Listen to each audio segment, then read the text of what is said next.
I'm saying the opposite. I'm saying that what does the explanatory work is the disposition, right?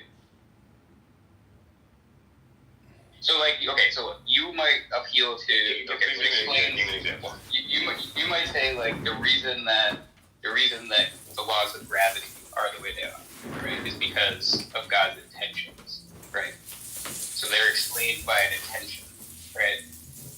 Whereas I'm saying no, they're explained by just a disposition that the material stuff has, right?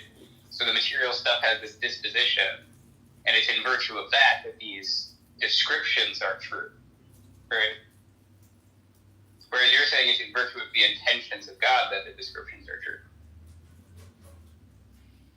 Right. So so I think one is through a mind, the other is not through a mind. Okay, and it's just on the basis of some sort of disposition. So something are you kind of like? I just want to. I'm saying that like so you can think about it this way: like whatever you could explain by appeal to an intentional explanation, I could explain by appeal to a dispositional explanation. So how are you using disposition? Maybe that's what's throwing me off. Yeah, so I mean, I could give you like examples of dispositions, or like what's kind of meant by a disposition. It's basically. I feel like you sort of as something disposed to something, and then something reactionary from it. Yeah, I mean, in some sense you could say like, okay, salt is disposed to dissolve in water. Glasses are like disposed to break. Their fragility is like a disposition. The fact that like let's say inertia, right? So like let's take like Newton's laws. Let's say that they were right. An object in motion stays in motion, has a disposition to stay in motion unless acted upon by an outside force, something like that.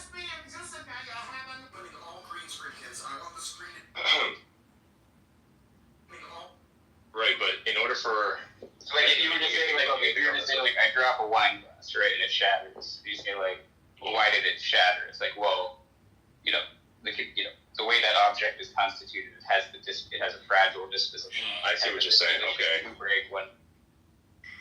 Okay. All right. Okay. I think I know where you're going now. Okay. So explaining.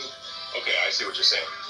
So it seems to me explaining the process of why, like the glass falling from my hand, then therefore the glass falling down, hitting the ground shattering the glass breaks into it. Okay, so I understand what you're saying in terms of explaining that, but it doesn't actually justify what's happening behind the scenes in order for that to happen. So in other words, all that assumes is all of that, like to even be able to explain that, okay, or justify it, because that assumes the law of gravity is true, which is universal. That assumes the laws of logic are true because you have to be able to explain that. And sure, but what I'm saying is that those things are descriptive, right? So they're just like you can say there's this like mathematical equation that we have that we call like the law of gravitation or something, right? Maybe it's Einstein's field equations or something, And then you have some like logical rules that govern the descriptions and say how you can and can't describe things and so forth, right? And then the point is, those descriptions are true. But what is it in virtue of, right? And what I'm saying is it's in virtue of the dispositions of material, and you're saying it's in virtue of God's intentions. I'd say that like prima facie, those are kind of on par until you start considering like other data. But so I wanted to say one other thing, but I kind of lost it. So I would say that irrespective of the process, okay. So I don't want to articulate this. I don't want to frame this. Say that the laws of logic, the fact that they're immaterial, the fact that there are no persons irrespective of human persons being able to, in fact, do logic itself is still transcendent and exists. The fact that we do it, though, we've discovered it. We didn't create it. It's something that's discovered, and therefore we're able to communicate to one another. What do you mean to say that? What do you think it means to say that they exist? To say that they exist means that they are. It's real. It's reality. Yeah, it's a part of reality. Well, okay, but what's the let's say something. Okay. In other words, would say that if you told me like A equals A or something, right? So like everything is identical to itself, right? And let's say I grant you that. I think that's true. That everything is identical to itself. Okay. And then so my statement of that exists, my thought of that exists, but what does it mean to say that like, the law of identity just exists out there somewhere? That is a figure of the actual world. Why are we? I think we're playing with. What do you mean a figure? What do you mean a figure? We need. Okay. You understand that? Like, is it like a Platonist sense, or is it like? No, I'm not talking about like in a Platonist sense. I'm not talking about like an abstract form. Like that's not what I'm talking about. So you think it's a concrete entity, or what? The law of identity. Entity. Like take like the law of identity or like the law of non-contradiction. Yeah.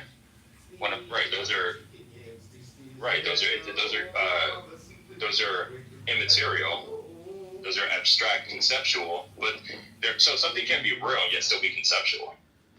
No. Look, I mean, yeah, maybe if you're like you're like divine conceptualist or like Platonist or like what's the mode of existence that you have in mind here for these things? It sounded like you just said something abstract. He would most likely be a divine conceptualist, by the way he's talking. Yeah, like what do you mean by divine conceptualist? Like, it means that things actually exist in the mind of God. That's why they're true. Oh yeah, I would definitely. So I have no problem saying that. If you're familiar with like Platonism, they think things like maybe numbers, propositions, universals, laws of logic, blah blah blah. Those kinds of things are abstract objects, and they exist as abstract objects in like a sort of abstract realm, if you like. Whereas like the divine conceptualist will say something very similar, right? But instead of being abstract, they are actually the concrete mental states of God, or like I would just predicate those things back on God rather than on a single on a single mind. I'll just put it like that, because in my estimation, if you were to take like abstract concepts in themselves to such a degree that you would have uniformity amongst those abstract concepts, I don't think that necessarily could be the case without a divine mind to be able to put all those particular things in motion. Sure. So basically, it sounds like you're kind of doing the James Anderson thing, where he are the Lord of non-contradiction. He's a divine conceptualist, and so on. His argument relies really strongly on treating these things as existent objects. But basically, like I'm like a nominalist, So like I'm going to deny the existence of abstract objects. I obviously don't believe in God, so I don't think that they are concepts in the mind of God either. And also, there's some objections to this argument. Like, I don't know if you know who Alex Malpass is, but he has a decent objection to it relating to the content versus the thought. And so basically, like, when I think about the law of non-contradiction, the content of my thought is the divine thought. But then what's the content of the divine thought? Yeah, and just to be clear, there's a video game for the Nintendo. It's called A Boy and His Blob. That's about Sully. I just wanted everybody to know that. You're a blob. Oh, man. Hey, save the ad hominem. Well, that's not about Sully, because the game would be named just The Blob. I only have ad hominem. Yeah, Bob, that was killer. Hey, Andrew, have you ever heard of gum? Hey, Andrew, I got to get going here. Sorry, I don't want to head out so soon in the middle of the conversation, but I would definitely like to engage in the future. And I got a friend of mine, so I'm not super philosophically inclined. I think I know my material pretty well, but I got a buddy of mine who would probably be able to help in answering some of these questions. Dude, exegete. Yeah, bring more Pokemon for Andrew. Yeah, bring more Pokemon. No, but bring any like philosophy guys that that are theologically. Just you guys. Dude, please, bro, bring them in here. We need that, brother. We need that. Yep.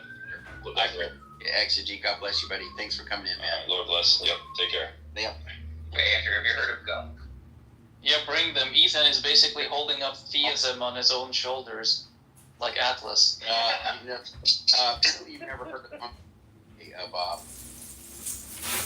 Who? Uncle MJ. Get out of here. MJ at least knows what gun. Yeah, well, I'm writing it down, and MJ also. Christianity. MJ. Andrew, I only respect the non-Christian theists, or like the non-religious theists. I don't blame you, Bob. But keep it. The religious theists are all ridiculous. You got to keep as far away from Christianity. Hey, I 90% agree with you. yeah, if you really want to get away from Christianity, Bob, here's what you can do. Just say And your valid inference down there, so you can have some argument. I know, I love No. that. Let's not do that. Let's not do that. But hold on, Bob. No. Let's not do that. No. Let's not do Valid that. inference is Clark and Bob, I know. Let's not do that. Let me be. Oh, I think you said Andrew, be Andrew, because I know he is. I said Andrew, but cut me off a little bit. No, gotcha. Amphibian off. But no, what I'm going to say, Bob, is that, like, look, I mean, it just, if you want to really get away from Christianity, just do what that other guy did. Just say Jesus didn't exist, man. That's the way to go. Just go get, That's not the way to get out of Christianity. yeah, just go, well, it's The way to get out of Christianity is to read the Bible. Yeah, he's like, Jill, you got hitch slapped. Yeah, that You're like, all right, okay, I'm ready to read this profound book sent by the Almighty. All right, let's go. Okay, so I'm supposed to pay how many shekels because my oxen fell into this dirt pile? You know what I find really And then you just close it. Is like, this fine tuning stuff that Sasha was bringing. yeah. So like, it's kind of what I find disheartening is that I want to do the strong argument that like reverses the direction of the evidence, and you've heard me talk about that. Where it's like I want to say the fine tuning date is actually evidence for naturalism, but like the unfortunate thing is like so many of the people in the literature who write about it, like if they're like obviously you have the proponents of the argument, you know what they say, right? And it seems like all the people that challenge it, like they're just happy to leave it at a draw. Like that's what they're aiming for is like a draw kind of thing, where it's like it doesn't favor either view, Right. And there's very few people who want to go further and say like actually, at least I think it's evidence for I naturalism. think that if Rob should co-author like some paper on it or something, because you both are like, yes, this is anti-theism. I mean, well, I think there is a good reason why. Yeah, I mean the basic intuition to something like this. So God being all powerful, He could miraculously create life, biological life, even very similar to us, even in all these like physical universes that have. So like because He's omnipotent, like the physical laws of a physical object, right, cannot stop Him from like doing whatever He wants, basically, right? And so basically, if you were to wake up in a universe that you're like, wow, I am a biological organism, let me go and check what the physical constants are, right? The idea is like, okay, well, if we say, well, if naturalism were true, then I guess I would expect to observe constants that fall within this narrow range, right? And if theism were true, I mean, I guess it could be anything, right? Because God would be able to create life in any physical universe, given He's omnipotent, And so then we go and check what the constants are, and it's like, ooh, looks like they fall within this narrow range, right? And so then that's supposed to be evidence for naturalism. And then there's this analogy that I give, which is like, and this is, by the way, like a way of framing the issue, right? So I'm not trying to say, like, obviously, fine-tuning proponents try to frame this a completely different way and stuff. But the analogy for what I'm saying is, like, suppose you had 2 buckets, okay? Bucket A, bucket B.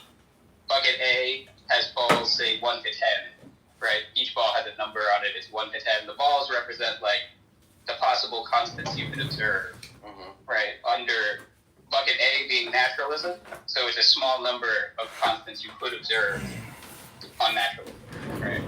And then bucket B on theism is a much bigger bucket. It also has balls numbered 1 through 10, but it has balls numbered 11 through 1,000 too, let's say, right? And then I blindfold you, and so you don't know you don't know which bucket you're drawing from, right?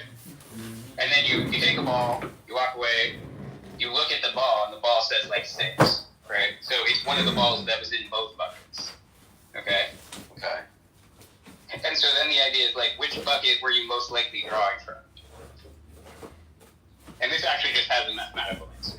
You know, it's not like a trick question. Yeah. Yeah. And the answer is bucket A. Ask a few questions. Sure. Yeah, that makes sense. It would be bucket A. Because of how many different possibilities there are, there's only a narrow range. Rather than a smaller bucket. Right.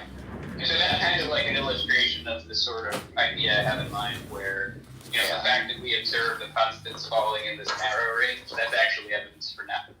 Yeah, I think I'd frame it different. I think I'd frame it predicted on naturalism. You would expect to have this a lot, you know, Right. That's conditionalizing differently, and that's how they usually set it up, which is to say, you know, let's just only say naturalism is true, and then we're going to flip a coin. We're going to roll a big die to see which universe gets created, and it's very much likely that it's not one that predicts life, right? But the point is that what I'm talking about is conditionalizing on the fact that life exists. We already know that's true, right? So we shouldn't even consider theories where that's not true. And in fact, like, there's no way for us to observe those other universes if naturalism is true and life can't exist at them. They wouldn't be observed. Like, we wouldn't be able to observe constants of that kind. Unless God exists. Unless God exists, if we did observe those kind of constants, then we could be, oh, well, I guess God must exist, right? Yeah. But naturalism hinges on the idea of chance, and the whole point of the scientific argument is that without chance has a possibility. I mean, without chance, naturalism doesn't even have a foundation anymore. Well, I don't know what that means. So you know the podcast by Skydive. You know that podcast by Skydive Phil, right? And with what's it, Dan on it, and the other guy, Alex, right? Like they interviewed a guy. They had an interview with a guy about like, you know, the fine-tuning argument. Like he's a philosopher who talks about it from the atheist side, and I think he made an argument very similar to what you did. The only difference was that he kind of like spread out his hypothesis class further to include all sorts of metaphysical, you know, variations, right? Like say idealism. Yeah, made the same argument. But also, there's so many ways to set it up. Yeah, but I want to ask a question. Like whenever like discussions about fine-tuning come up, right? Like I feel like pointing out right at the outset, right, that even if the fine-tuning argument, like if it goes through, I think the only thing it can get you to is like the only thing that's necessary is an explanation of complexity, right? Because I feel like everything else kind of follows. Like what I mean is like if it's the case that the range of like possible parameters for like some physical constants, right, like include like a large set of universes where there's like absolutely nothing, like there's just like a singularity, right, with no structure, no features, right, and there's only like one narrow subset for which you have like the kind of complexity that creates that allows for life, right? Then the only puzzle is why does it fall in that range, right?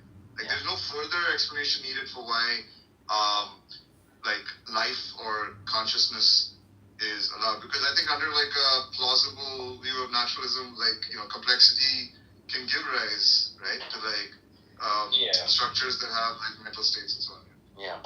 And then there's sometimes this brought in about Boltzmann rings and stuff, which I always find that like there's a lot of different stuff that's brought to bear in the analysis of the fine-tuning argument, and I think that a lot of times, like obviously the way that I just set it up, right, I immediately expect people to go, yeah, but I don't agree that that's the right framing, right?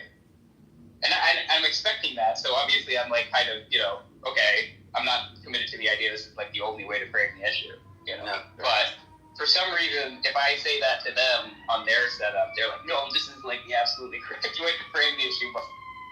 Yeah, Cloud, can you invite up Disha down at the bottom? Disha? My only argument is the fact that, you know, as we know, evolution depends on random events, you know, happening and taking place. Like, so evolution is random kind of events. natural. Random mutations with non-random selection. Right? Yeah, that's random. Yeah, random mutations with non-random selection. Right. Well, that's just the evolution of biology. I'm saying even when you talk about things in general, it's based on random events happening, and then Well, it depends, right? Like, so even when people talk about, I will posit something, like even though we have no evidence for, like the brother said, a multiverse or something like that. It will, because it needs the randomness. It's built into the framework. well, I didn't say anything about a multiverse. Like, that's not what I was talking about. I'm just saying naturalism as a philosophical concept. They rely on this random events taking place. No, that's not true. That's true. That's not true. It doesn't fall directly out of naturalism. Now, so a lot of naturalists will agree that there is like true random. Some people do this. I don't know what the fuck. Listen, okay, you can be a naturalist and you can think that like there's no true randomness. Like everything is completely like deterministic. Jew News Network. You know, even necessitarianism is open to a naturalist. Yeah, you could be a necessitarian too, but it's actually you don't have to be a necessitarian to think determinism is true. To be clear. Interviewing the deepest psychologically deranged people. Deepak, are you there? You're Jewish. Yeah.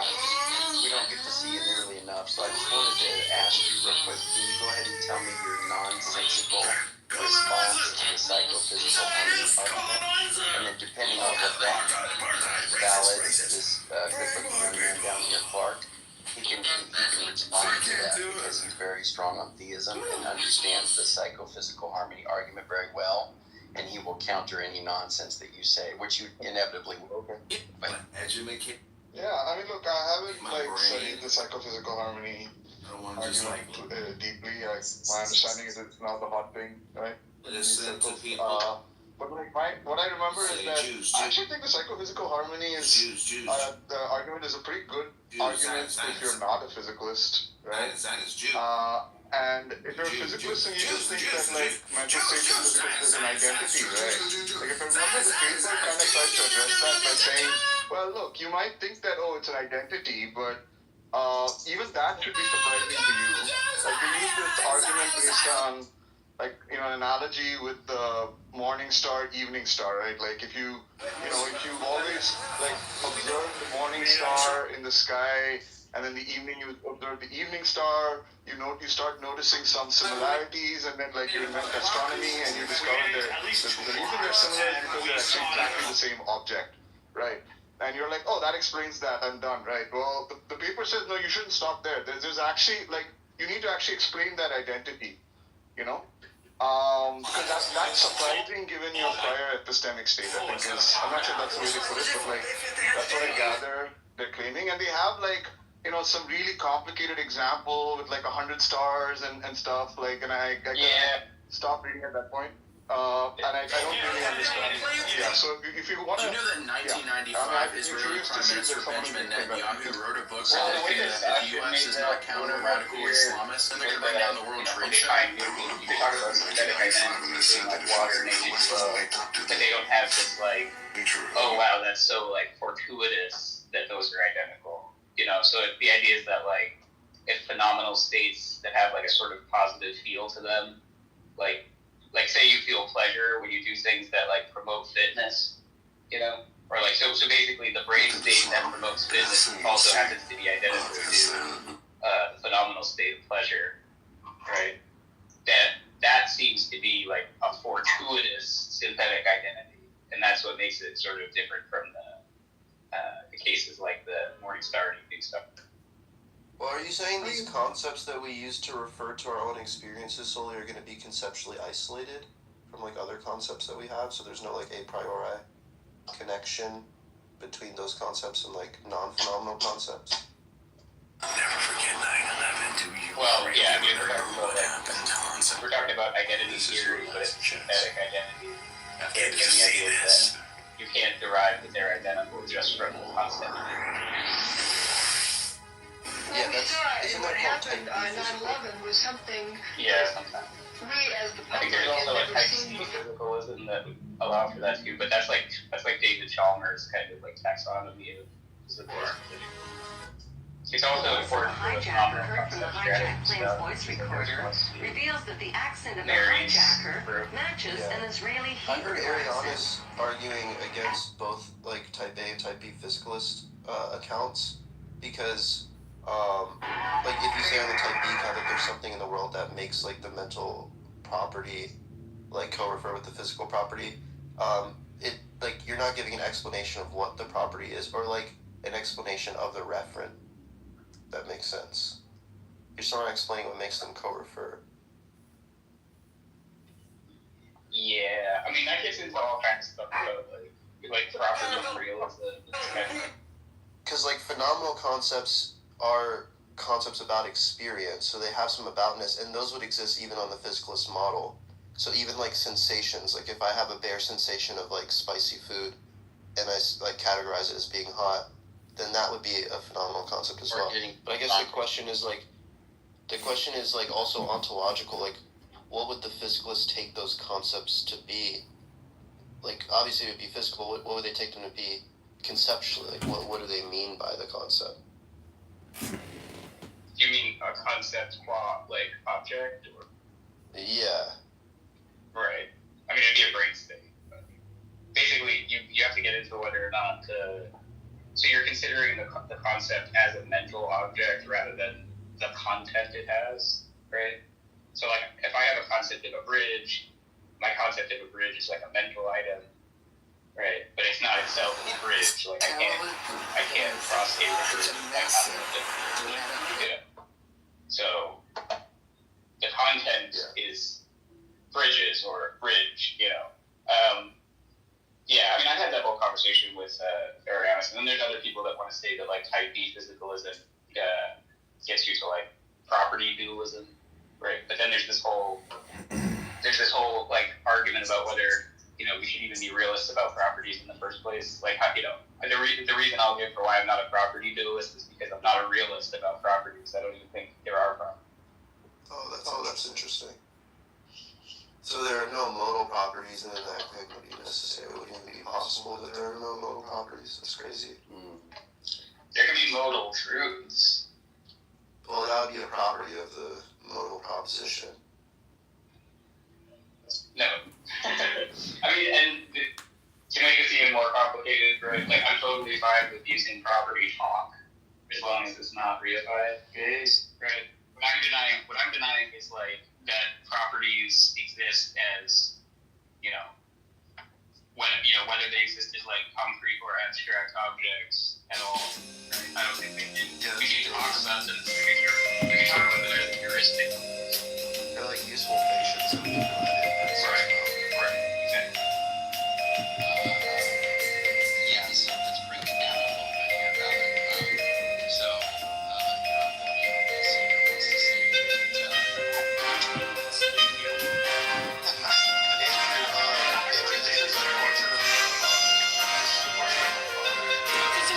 Tell me what song you hear.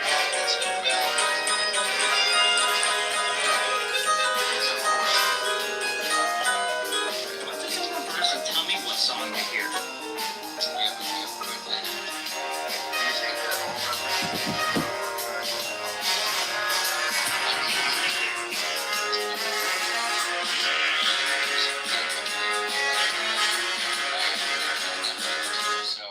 Your uncle Andricus says that Christianity is false because God is all good and he conceives of evil because he must be the originator of evil for agents to be able to do evil. What do you think of that? I don't see how he's the originator of evil. I don't understand that. Well, Andricus doesn't understand it either, but that's his claim. Andricus, go ahead, my brother. I'm enjoying a nice breakfast right now. I know. We've done this a lot, but we'll do it a little later. I knew you would say that. Yeah, just let him enjoy his breakfast, Andrew. But yeah, God, on my view, is just one fundamental property of absolute necessity, and it has infinite attributes. So that's basically my view. And it's like the most theoretically virtuous view. Okay. What do you think of atheism, Valid? I think we need to look at what we would expect under the hypothesis being true. Just make a probability inference there. Yes. Expect. Sorry? What would you expect if atheism were true? You would expect that all moral propositions are false because they collapse into error in our judgment of the moral predicate. Good. Bob, you good. Can you repeat what I just said, Andrew, and demonstrate you have a coherent understanding? Yeah, I'll kiss you on your mouth. I'll kiss you on your mouth. You cutie. Bob, do you want to respond to that? Why are you picking on Bob? I don't pick on him. I just think Bob thinks, well, Bob was opposed to you coming up here, Valley. Andrew, yeah, I know. I don't know why he doesn't like me. I've never really talked to him. Well, because he thinks... No, I like you. Oh. I'm a fan of Bob's work. Oh, well, you don't think he's... Bob's hilarious. But he's a serious actor, though, too. Can you guys please stop saying my legal name? It is Clark. Yeah, he is a serious... Oh, my bad. He's a serious... Valid inference. Bob, he's a serious thinker, right? When he wants to be, yeah. Oh, okay. I actually am, Andrew. Right now I'm reading The World as Will and Representation, Volume 3 by Arthur Schopenhauer. Huh. You should read it. Also, Andrew, real quick, do you think that God has counterfactual knowledge? Yes. So you think he has propositional knowledge then? Yes. So, what would you say about, do you know Josie on Discord? I don't know if he's on Clubhouse. No, I'm over here, though. He's very similar, like, Sully and Albedo. Very, very similar, like, eerily. But the point is, he made this good argument that if God is propositional knowledge... Yeah, Sully. Sully. Silly. But anyway, if God is propositional knowledge, Andrew, then the idea is, like, prior to creation, propositions about creation, God obviously knew them. But, like, what are they referring to if nothing's created yet? So he says that, like, it would have to commit to, like, a semantic internalist thesis. What do you think about that, Andrew? I don't like that last part you said there, but I'm just going to say, if you're saying that there's something wrong with Molinism, you're wrong. That's all I'm going to say. Well, I one thing, one thing, like my wife is a big fan of The World as Will and Representation. In fact, as far as she's concerned, every hour is shopping. Oh my God! Yeah, I think Schopenhauer completed the system of German idealism for sure. That's what she said. Yeah, Kant couldn't do it, Fichte couldn't do it, Schelling couldn't do it, and Hegel couldn't do it. Schopenhauer did it. What do you think about that, Andrew? I think it's beautiful. What do you think about antinomies of pure reason? I think that's great. You haven't finished the World as Well as Representation, right? You haven't gotten to the plot twist at the end. Sorry. So if you haven't the World as Will and Representation, like you haven't gotten to the plot twist at the end. Oh, okay. Well, yeah, I read like half of the third volume. I'm halfway through, just about. But then I went back and read the Fourfold Root of the Principle of Sufficient Reason. So you haven't gotten to the part. You haven't gotten to the part where they find out who the murderer is? No, not yet. Oh, okay. Do you want a testosterone boost, Valerie? Andrew, look at my PTR. Why would I want that? I take estrogen. Okay, well, there's a guy named that's a beautiful PTR. If you want a testosterone boost, that testosterone is here, and he's got a lot to say. I don't like testosterone. It's all men till it's no men. Okay. Can black people be racist, Val? No. Okay. I probably should boo you, but I'll keep you. Are you pro-life or pro-choice, Andrew? Pro-life. Interesting. I'm actually personally an evictionist, but I hold to like a causal responsibility objection and a counterfactual account of harm. That all makes sense. That sounds perfect. You should run flow. Have you heard that argument? No. How's it go? Future like ours. So we're just going to say it's prima facie wrong to deprive a being of a property that would constitute as having future value or future valuable experiences. And then we just apply that reasoning to the fetus post-composition, which is like conception. That's when it achieves like mereological composition. Sorry, what's the response to the SEQ there? To the what? The special composition Peter Bandit. Oh. Well, actually, the composition is going to be like non-natural, so it escapes. This drunk pilot was attempting. Say sorry. Turbo. How can you not love Clark? Clark, what's your IQ? I have a verbal IQ of 179, and I listen to classical music on a daily basis. I'm listening to Gustav Mahler right now, Andrew. Fuck yeah. Mainlining Schopenhauer. Is it true listening to Mozart increases your IQ? Valid? No, I think that's pretty fixed when you're a child. But you should listen to music. Okay. What about rap? Like, no, classical music, I mean. What about rap? Classical music. What about classical rap? It's not, it doesn't follow the sonata form, it's not classical. Okay. They don't follow the. I mean, I don't know what you said, Deepak. I said there's there's classical compositions that don't follow the sonata form. Like what? I don't know. There's symphonic forms, right? I don't remember what the other forms are, but there's sonata Yeah, form. honestly, I don't know much about this either. Do you like you? Do you know why Beethoven couldn't find his piano teacher? Oh boy. Because he was deaf? No, because he was always hiding. Yeah. Do you like UFC? Valid? Yeah, I'm a big John Jones fan. He's the best fighter of all time.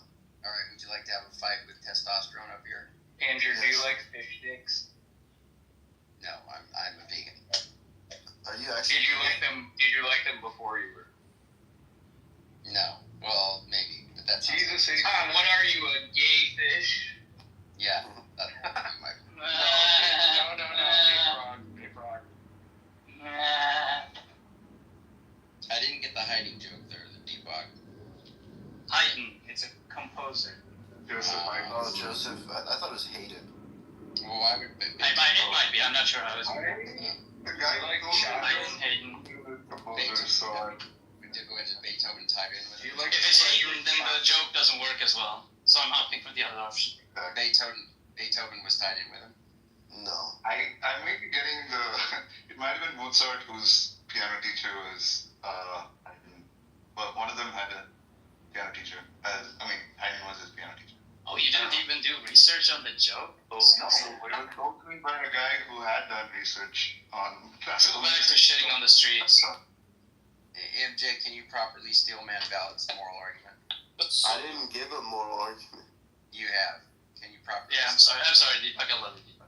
MJ, can you properly steel man Valid's argument? MJ. Testosterone trying to talk to you. When you don't have the badges to control them. Testosterone's He's like, mad at you. MJ? What'd you say? Testosterone's mad at you. Testosterone's usually mad, but can you properly steel man Andrew, parts? who's gonna be the new pope? MJ. MJ, can you properly steel man Valid's I'm argument? gonna be the new pope. Yes, the Pope of the moral argument valid. It's definitely valid. Do you remember it? I never gave a moral argument for God, but I have given like moral realist arguments. An argument. I'm a realist. No. You're right. The argument from the moral realism. Yes. But Andrew, wouldn't you agree when people are talking about? Oh, it was the stances that don't exist one. Yeah, that one's good. That one's really good. Can you give it real quick so everybody knows what it is? Well, Yeah, it's that there can't be there are moral facts, but there are no stances. Well, You can tell the moral facts are stance independent. well, he's got. pretty simple. Super base. Yeah, he's got. Like if there are no people, Andrew, then there are only stance independent reasons. Can you deliver it in its entirety? Can I what? Can you deliver it in its entirety? Yeah, moral reasons exist. If moral reasons exist, they're either stance dependent or stance independent. Stances don't exist. If stances don't exist, then stance dependent reasons don't exist. Therefore, stance independent reasons exist. Moral reasons. That seems valid. Yeah, it is valid. Yeah, what's the logical It is form of the valid. argument? It's not a syllogism, so there's a couple of rules. Actually, Sully, do you take it that classical logics can yield trivial inferences? What do you mean? Like if you have like a disjunctive syllogism, and you make the first premise a true dichotomy, so you'd be like X or not X, then it would be not X, therefore X. That's like trivial, right? Sure. like a double negation. It's trivial in the sense that you're accepting classical logic, and Exactly. if you're not like, it might not be trivial if you were to say like, I deny disjunctive syllogism at this value. Or like double negations. Yeah. What's your response to the problem of evil? Valid. There is no There is no logical problem. What do you mean? Well, testosterone begs to differ. He says that's why he doesn't believe God. Yeah, what's the... Breaking news. This is Illinois Record. Cook County GOP Chair Candidates Part 2. The suburban committeeman most likely to take the helm. By Max Rice, April 21st, 2025. With a majority of votes for Cook County GOP Chair coming from the suburbs, all serious contenders are based there. The Illinois Record profiles the suburban committeeman with the strongest shot at winning the chairmanship this Tuesday, Aaron Delmar. Aaron Delmar, 5th District GOP State Central Committeeman, Palatine GOP Chair, Palatine Highway Commissioner, and former owner of SoulRaper.com, has secured the first vote in the Cook County GOP Chair race.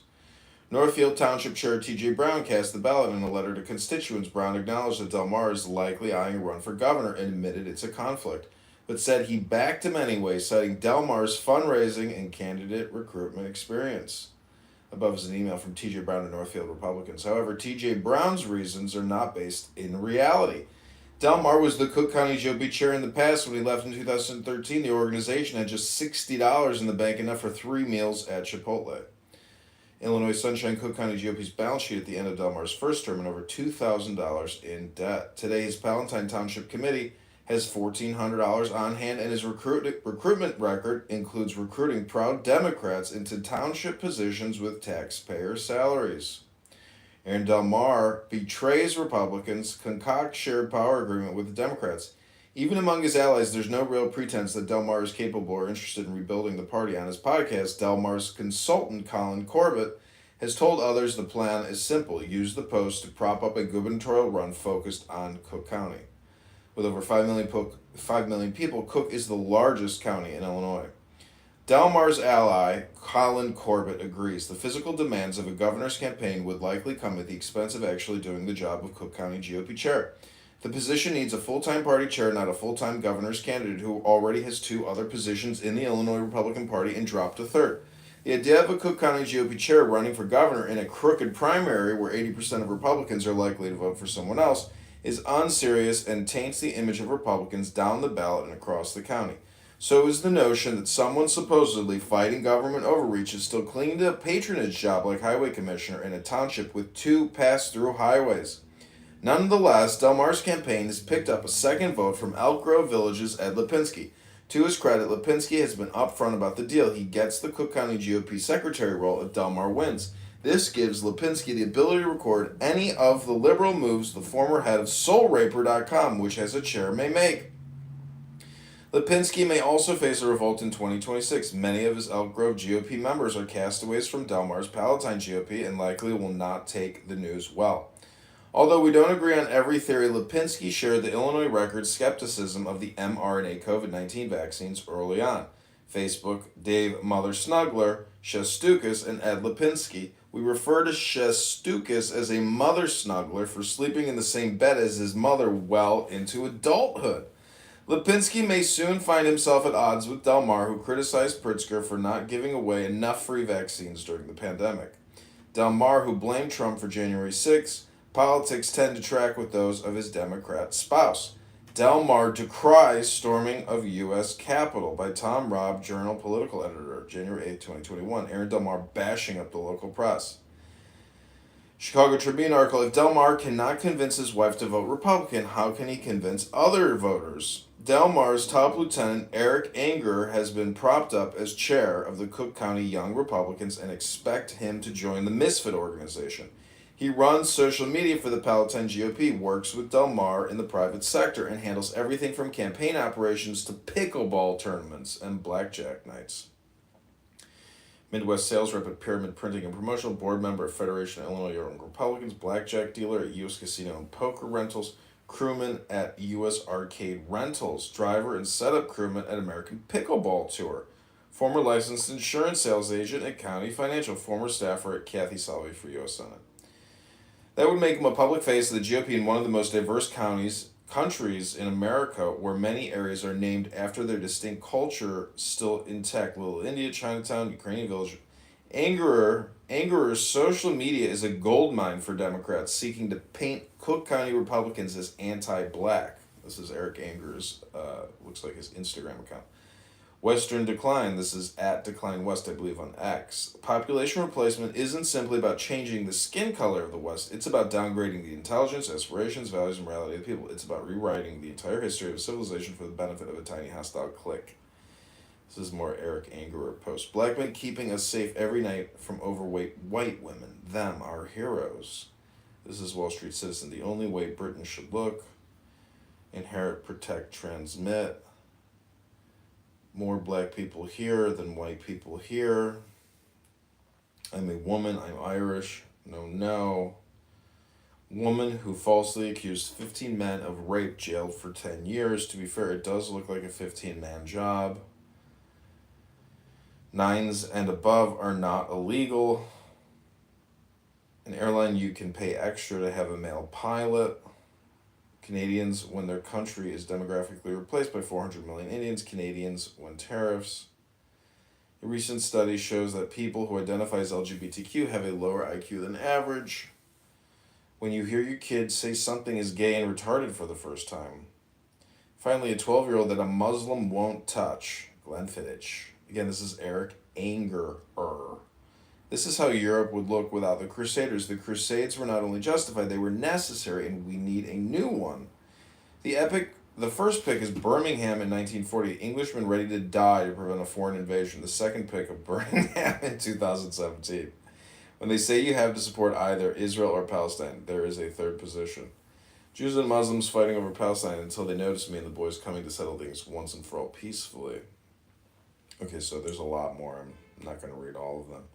Eric's views are often contradictory. For example, he's also a fan of Muslim Andrew Tate, with former Illinois GOP General Counsel Doug Ibbenhall already accusing Del Mar of racism for trying to purge pro-black, pro-Trump committeemen.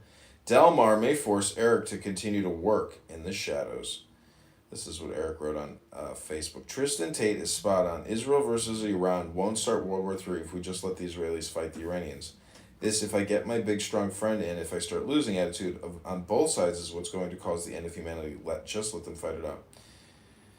Del Mar's path to victory seems real, and it's fortunate for Democrats who will have a toy punching bag for 1 year. In Aaron's term, expect a lot of incel memes, governor campaign endorsements, and perhaps the $4,000 in Cook County GOP account to go toward a Del Mar for governor Vespa. The one silver lining is that a Del Mar win will inspire others to run for county chairs with petitions starting this August. George Ballas, a former first responder who now works in risk management. Ballas is ironically the least risky pick in the race. He stepped into leadership in Norwood Park chair to great success. As chair of Norwood Park Township, he's already shown a path to success, recruiting strong candidates, running tight elections, and staying rooted in core Republican values. Out of 83 Cook County zones, only 4 represent areas that voted for Trump. And George Ballas is one of them, candidates running tight elections and staying rooted in core Republican values. This is a screenshot from the Norwood Park U.S. election results, 56% for Trump. Ballas has also shown the political smarts to avoid the typical trap, steering clear of operations like Suris on the Northwest Side, GOP's openly anti-Republican playbook, while not casting himself as a total outsider. He has built bridges across party factions without sacrificing principle and only making enemies with worthy insurgent Republicans. He's earned a reputation for honesty and professionalism, endorsed by Darren Bailey. Ballas is one of the few committeemen from the Chicagoland area who avoids the Rhino label while also not handing Cook County Democrats easy talking points in a populous county overdosed on MSNBC. This is Darren Bailey. George Ballas gets it. Illinois Record has obtained an email Ballas sent to fellow committeemen outlining his platform priorities and plan to get the party back on track. It's clear-headed and grounded in common sense conservatism. And Ballas doesn't hold back regarding Del Mar's campaign pitch. He points out what should be evident to anyone paying attention. If Aaron Del Mar has spent nearly 15 years in Cook County GOP leadership overseeing across-the-board failure, why has Del Mar not made necessary changes already? The last time Del Mar was chair, he left the party with just $60 in the bank.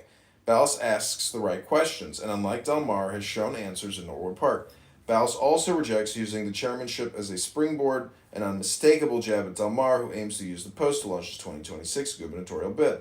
Taking a page from George Washington, Ballas has pledged to serve only 1 year, enough to stabilize the party, rebuild donor trust, and lay a solid foundation for the future.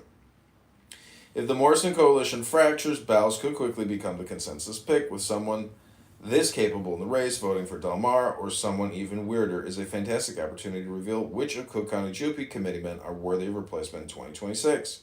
Bradley Stevens, Layden, son of Rosemont Mayor Donald Stevens. Wow, Brad Stevens isn't just a title collector like Del Mar, he's a title manufacturer. He's the mayor of Rosemont, a sitting state representative, the elected Republican committee person in Layden Township. He also held elected office as a Rosemont Village trustee and Layden Township supervisor, and served on both the PACE Board and the Illinois State Toll Highway Authority Board. The man doesn't just hold offices, he squats them. Brad Stevens state website. Stevens isn't a conservative firebrand, and he draw pushback from MAGA, Maha, and religious factions, especially after backing Richard Irving in the last governor's race. But that's not necessarily disqualifying a field where ideology is often an afterthought. Politics won't matter much among the 83 primary inactive or transactional committeemen. If Stevens offered each a medium pizza and a $25 venture card committeeman, he could lock down 40% of the vote. That's how low the bar is and how far ahead he already stands. While there's no evidence of personal wrongdoing, Stevens' fingerprints around local, state, and party power centers don't exactly help the GOP case when it comes to hammering Democrats over corruption. Still, the good government critique may be beside the point. Stevens runs the most effective electioneering operation in Cook County. He wins big and clean every time. And as the heir to the Donald E. Stevens Convention Center, just gifting 10 tickets to a Keisha concert could double the size of the Cook County GOP's $4,000 bank account. If he gets in the race, he might be the only one with the leverage to make Morrison kiss his ring at Moretti's and then take the whole thing.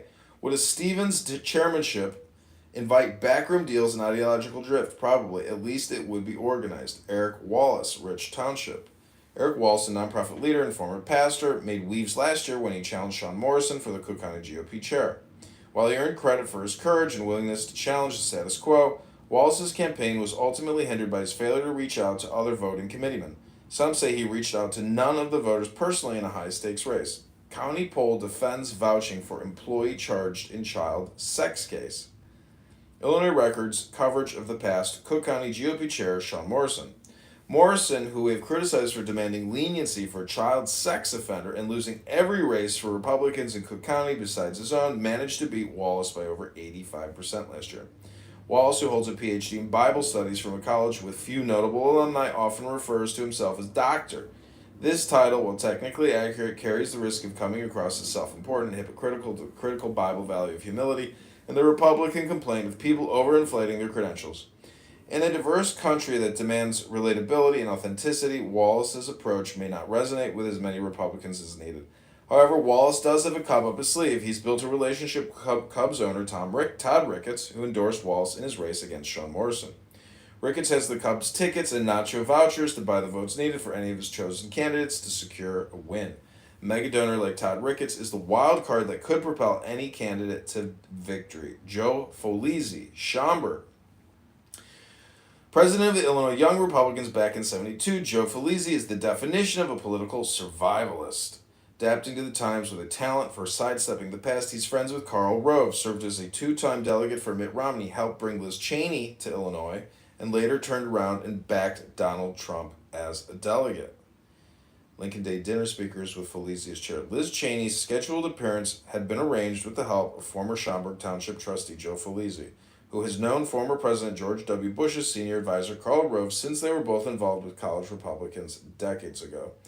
Openly gay, Folisi has never made social issues his battleground, except perhaps out of necessity like the case of Alvin Aki. Aki Ake claims his removal was retaliation for accusing party leadership of funneling Lincoln Day dinner funds unfairly to Schaumburg. Folisi firmly denies the charge.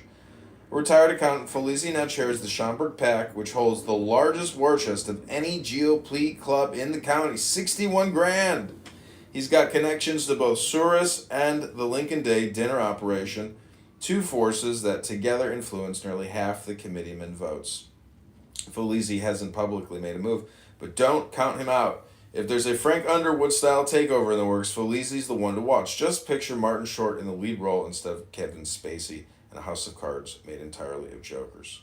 Only 2 likes. This is Illinois Record. Go to illinoisrecord.com to see more about Cook County GOP election drama, gossip, and politics. This is illinoisrecord.com.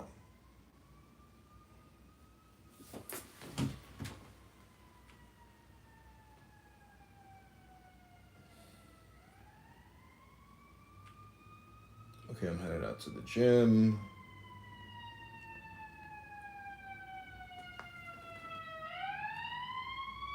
You're good with it? Yeah, Tim, you're good with it? Come on in, Tim. Timbo. I don't know. I haven't really thought about it. I'm not even thinking about that. Okay. Yeah, what's the It's just like, well, you need to start thinking about it. Yeah. Sorry, I just went to Costco, so I was just kind of like, whatever. Well, right. Yeah, this is very. How dare you not consider Molinism?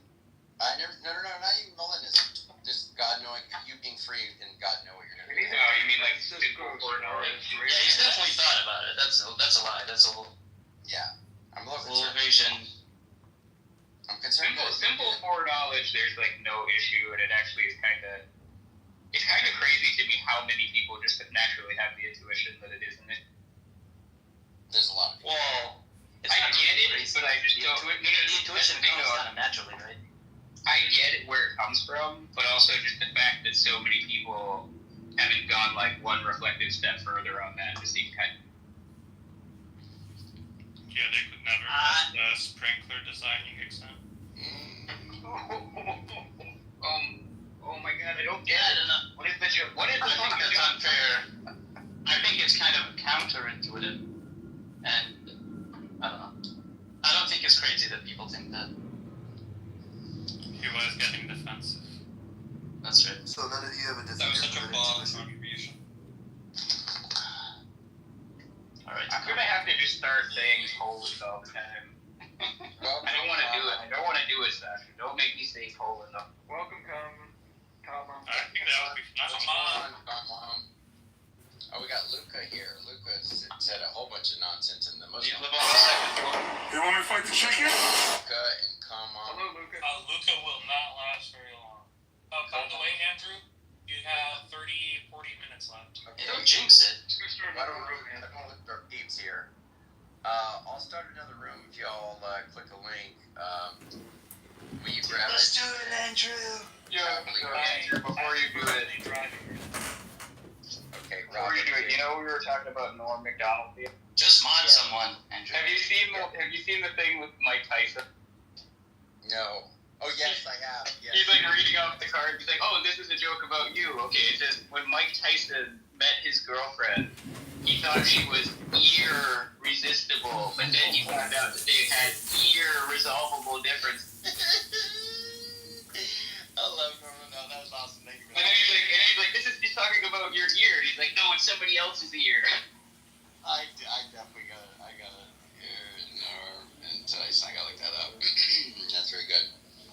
Did you ever see that video of Mike Tyson like pretending to box this he thinks it's a little baby, but it's like a 27-year-old? Yes, I saw that. Dude, it's so funny. He has no idea. It's so good. You didn't find out, but No, I know, but he's like, no wait. he's so adorable. Dude, it's so funny. The way he's holding him and kissing him. Yeah, he was kissing him. All right, we'll deal with your question, testosterone. Bob, if you'll come over and grab the link, I'll make it right now. We'll see you guys over there. And Bob, put it at the podcast. You guys come over. Appreciate it if you don't. Appreciate you guys being here. Oh shit, that's on. Alright.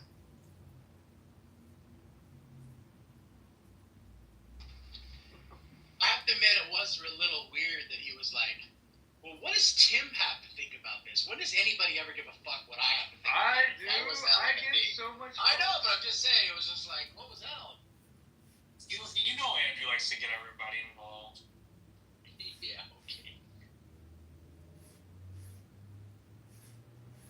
Andrew is a black belt in facilitating.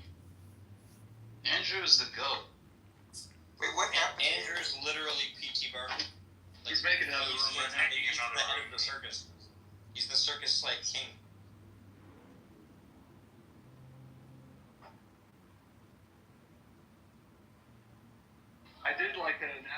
Tom Rabbit, where Andrew's the guy that has this gigantic bucket, and he finds like a scorpion and a praying mantis, and just tosses it in the bucket to watch him play.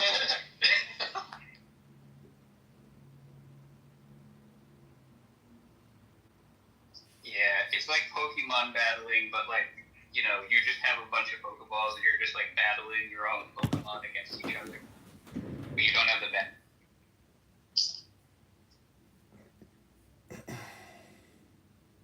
I didn't know what Pokemon was until I joined Clubhouse. Seriously? Really? Yeah. That's insane. Yeah, I had no idea what it even was. Kitover just revealed to me the other day that they currently hold in their possession a Pokemon card currently valued at $210,000. That's nothing. That's nothing. Like, there are Pokemon cards out there that are valued like in the millions. That's crazy. It's fucking. You know, I have some somewhere that are like, remember the original like Japanese ones that have different. I have a couple of those. They have to be in like pristine condition to like fetch any money though, and they have to be like ultra rare, you know, kind of thing. Yeah, what's the...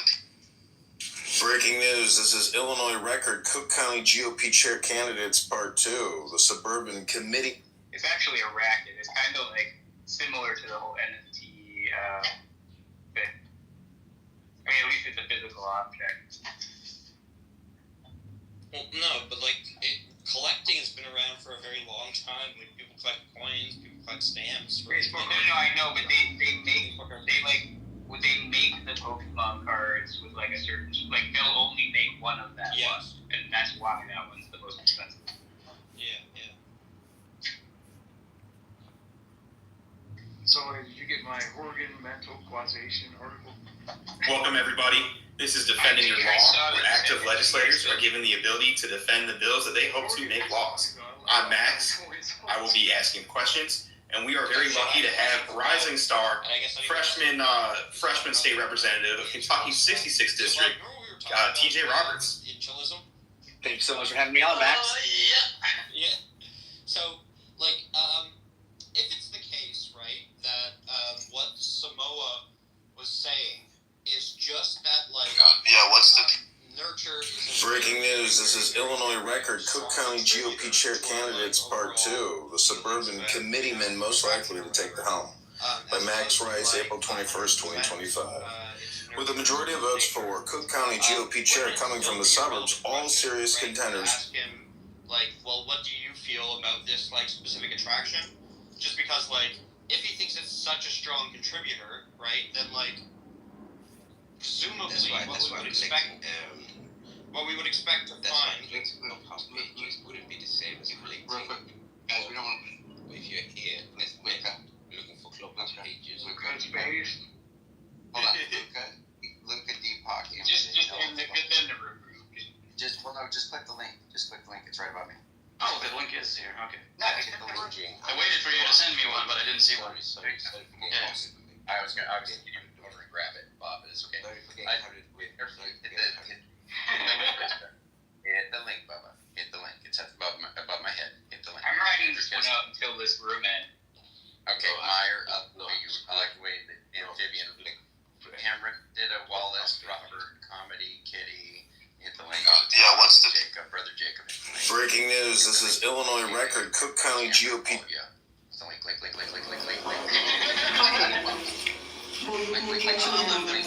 Room if you want. In over. Okay. No, I appreciate it. Here we go. Boop.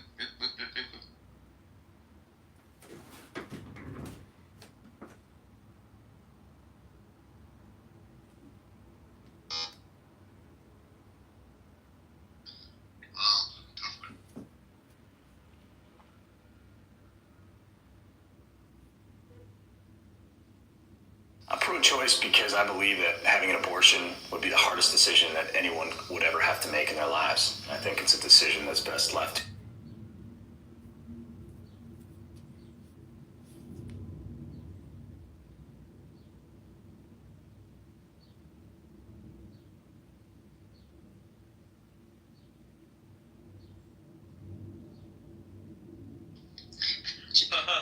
That was a hilarious joke, Deepak.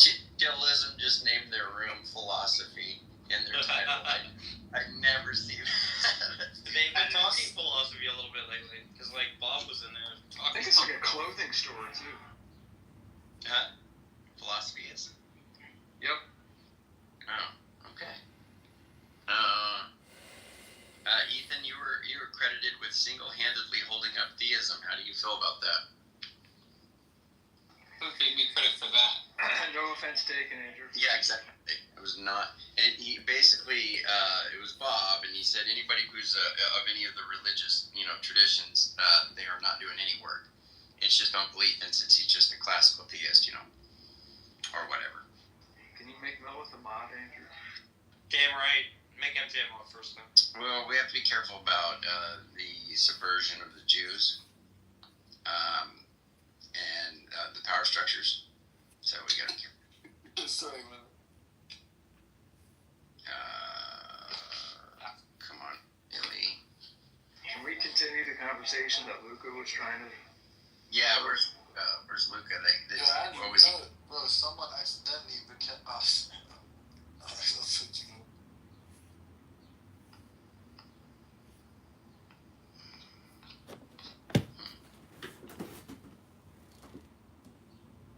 Thank God that guy talks enough. Yeah, you can come on up, Cameron. You guys want to meet you guys want to talk to your famous comedian? Comedians are the unacknowledged legislators of the world. All right. Well, go ahead and deal with him then. MJ's coming up to talk to you. Who, me?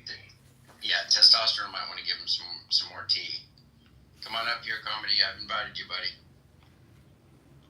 Did. Oh no, Andrew, come on. He's gonna read a poem to you.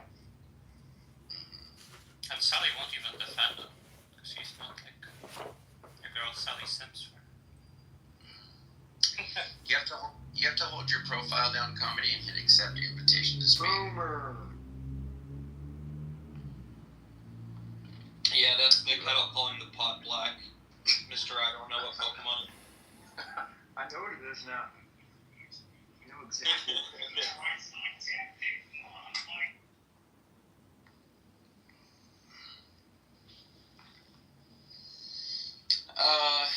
Andrew, did you play any sports growing up? The problem. Oh shoot, my signal's.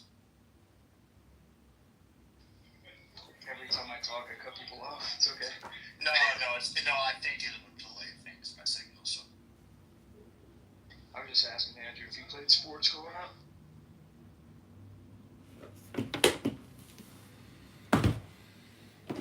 Philosophical.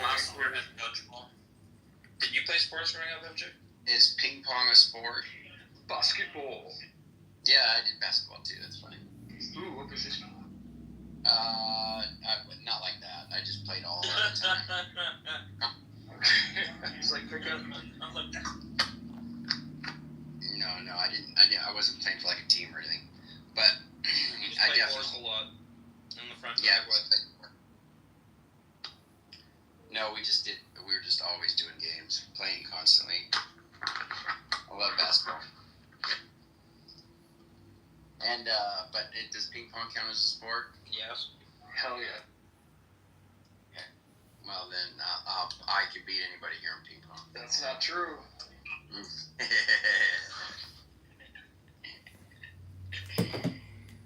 And does chess count as a sport? Yes. No. Ooh. Let's have debate. Yeah. What's the? Breaking news, this is Illinois record. Cook County GOP chair candidates part 2. The suburban committeeman most likely. Like quote unquote sports that don't include any athletic activity. It does. Yeah, I was gonna say, you never played chess with me, or him. I have sweated doing chess. Maybe if we do it in Central Park. With the Hustlers? Why would we go there? There's like chess hustlers, famous. Because they have this big, huge chessboard, and the pieces are enormous, and then you have to exert yourself to move them. Nah, that sounds stupid. They have that like in the square by me sometimes. I mean, it's like I think there's some studies that like chess players during like intensive tournaments burn like a shit ton of calories, like comparable to like Sure, but I do that when I take a shit. I'm just saying that's not what I count as athleticism. I don't think that's right. Just saying. Dude, that's also kind of. That's just giving you a deep insight to the kind of shits that he takes. You guys are concerning. Let's deviate. Abby, are you there? Yeah. What's going on, Abby? Hello, Abby. Hi. Are you a God believer, Abby? I am. Or a God hater.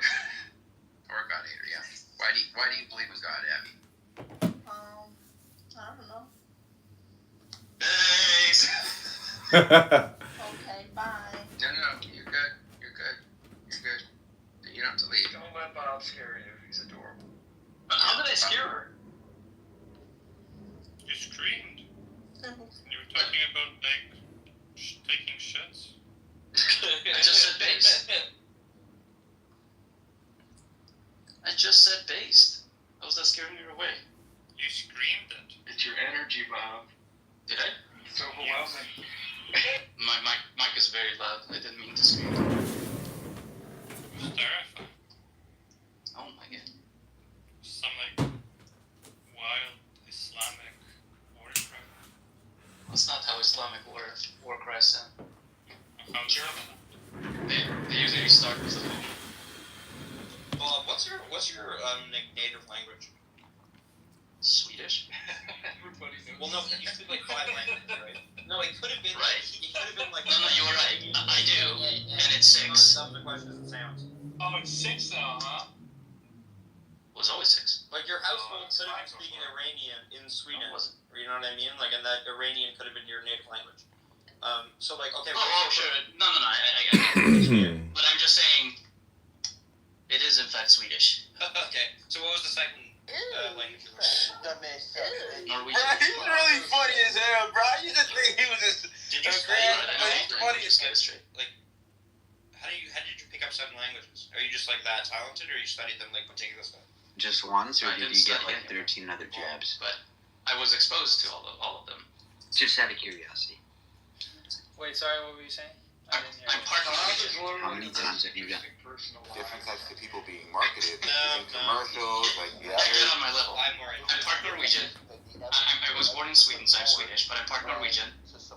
I'm part Farsi, I'm like Persian, and I'm part Kurdish.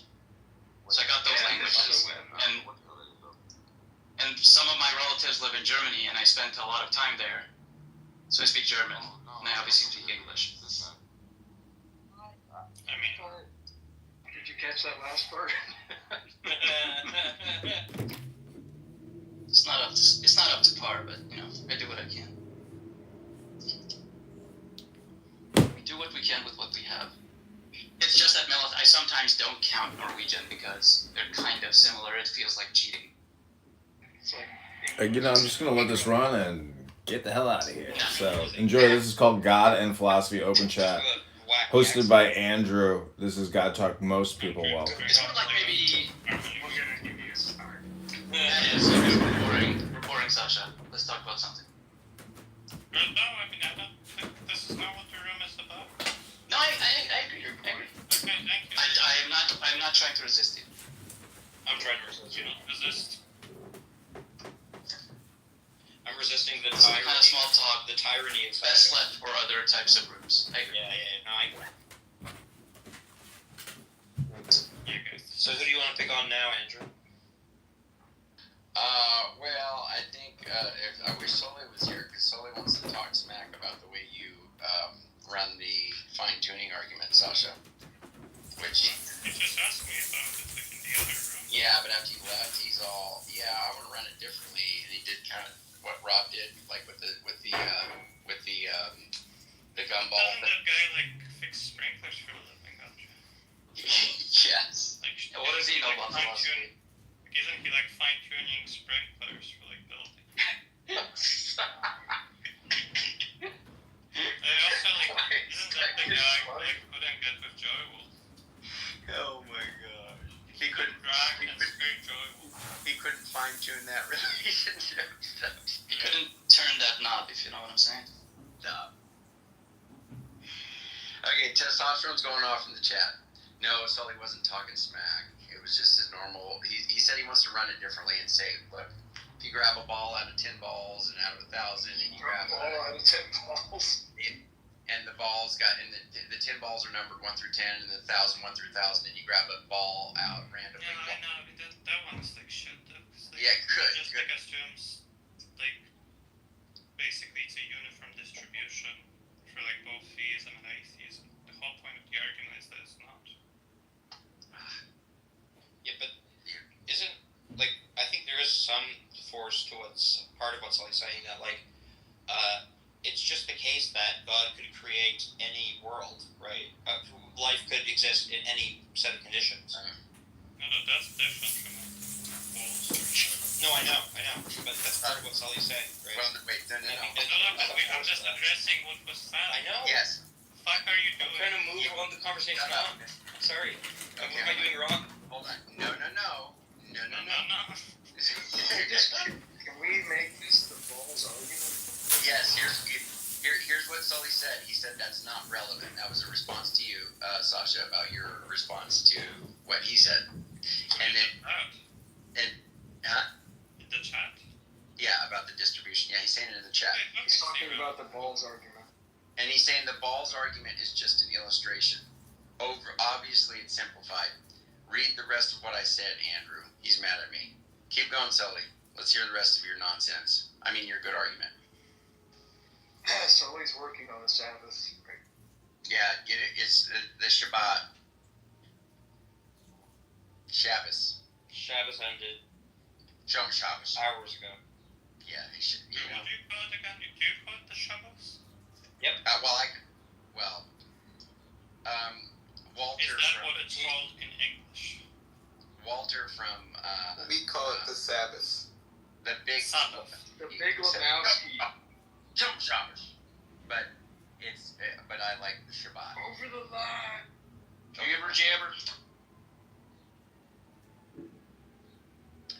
David Varon has a question for Sasha. Does darkness originate from light? It wasn't with Sasha. I'm having a conversation with David. Hey. I'm sorry. I'm rerouting you. Sasha, does darkness originate from light? Kinda. I don't know. That's how I feel about it. What? Kind of weird. Darkness originates from light? In a sense. I guess. Sure.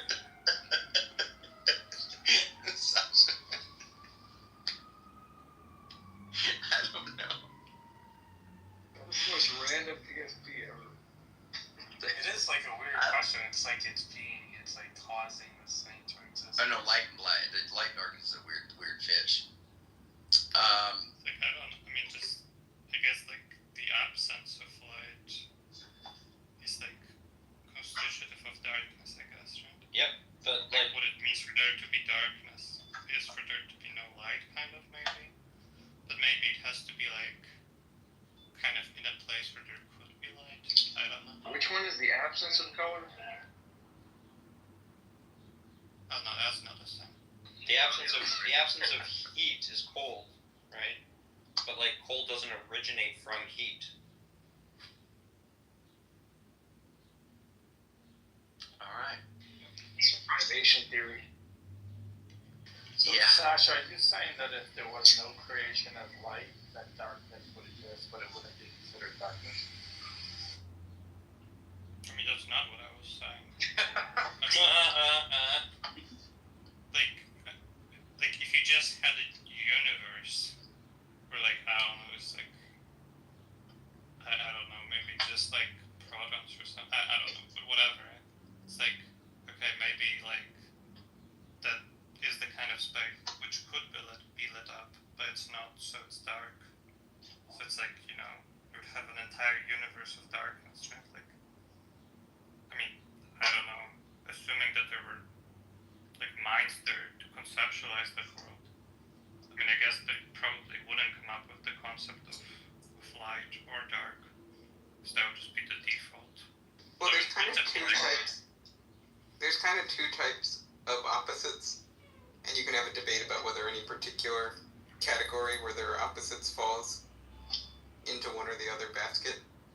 One of them is like a privative opposite. So the opposite of one thing is the absent of the other, the absence of the other. So you might think, permissible and forbidden, those are privative opposites because all each one is a lack of the other. And then basically there's another type of opposite which is like a polar opposite. So people who don't accept like a privative theory of goodness, they think badness is anti-goodness, not non-goodness. Oh, real quick, V, I just wanted to say something real quick. So, since you and Sasha are both V, who, he does this with humility, but he comes in swinging his philosophical, atheistic genitals around and says things like the psychophysical harmony Why do you argument. speak with such crass language? I apologize, Ethan. He said the psychophysical harmony argument and another argument. You think that was crass? You have no idea what just happened.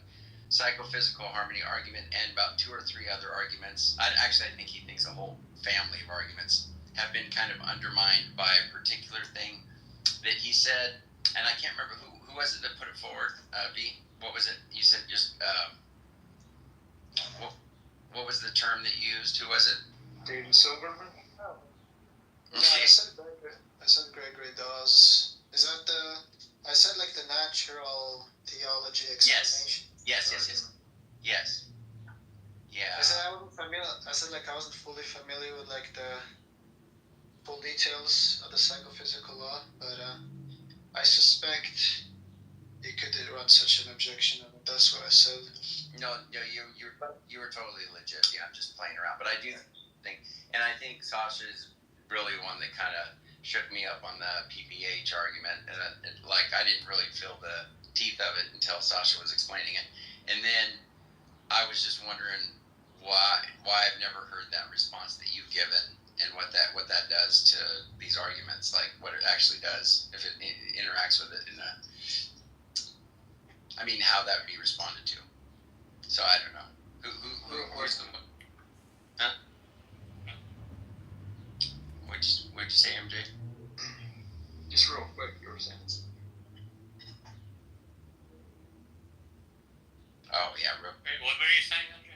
Oh, I'm just saying that Sophie put forward what he by Gregory Dawes. I don't know. I guess what he said. Yeah.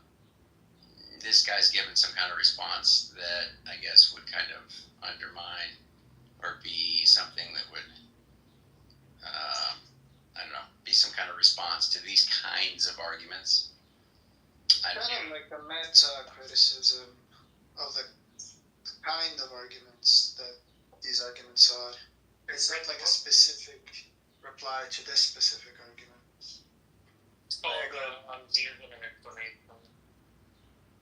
Yeah, exactly. But do you want to discuss that? I mean, I can't discuss it now, but I thought you're familiar with it though. I am. How do you spell the last name? Dawes? I think it's D-A-W-E-S, if I recall. Gracias. Yeah, Gregory Dawes.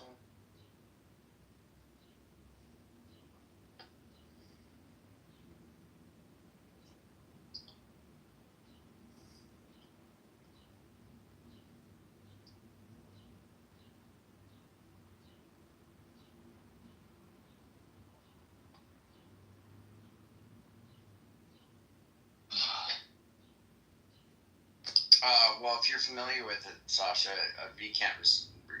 Can you explain what it is so we know what the response is to it? I mean, it's just a general critique of natural theology, saying that basically all theistic explanations end up being bad explanations. None of them are good. It's not an in principle thing, but just as a matter of fact, all of them are bad, and it's due to these criteria of theory evaluation that Dawes puts forward. It's like, I mean,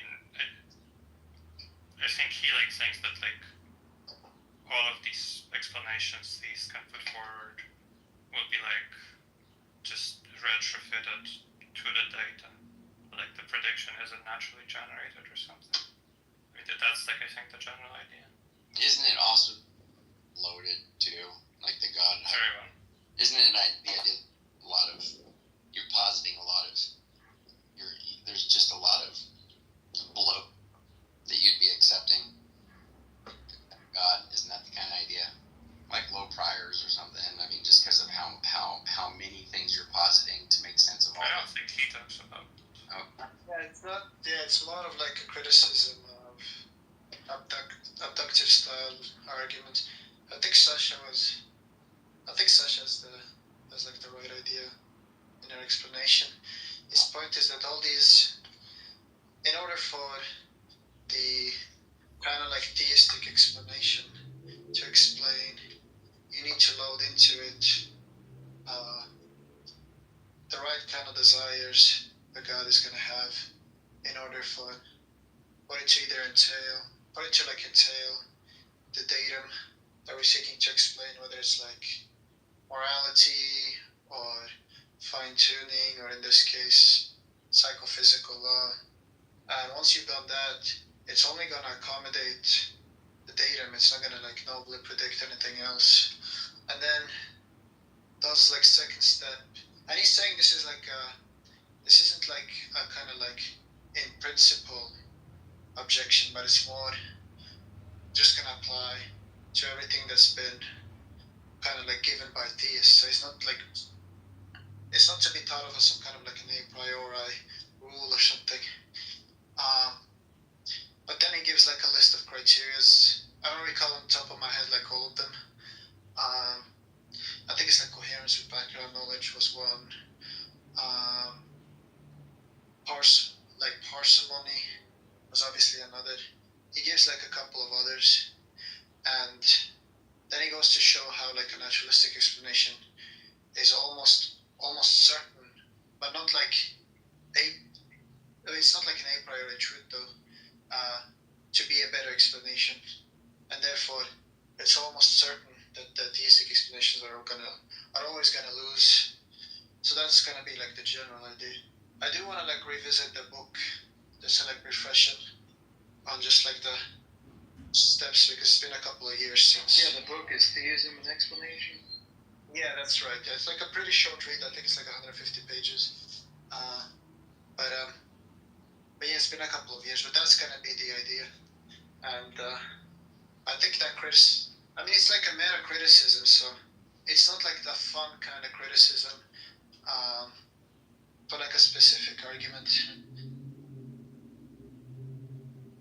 But yeah, I'm looking it up. It looks like he's saying that you can make God fit any explanation or something. So it's like we can make the God explanation accommodate for anything is the idea. Right, yeah. But in order to make him accommodate for the datum, you're gonna have to sort of like fine tune the right kind of belief come desire pair such that it predicts the datum in question. But once you've done that, it's only gonna accommodate for the datum. And naturalistic information would be better. Way better than that. I think it's like the general idea. So it appeals to like divine psychology, kind of correct? I think so. Something in that ballpark.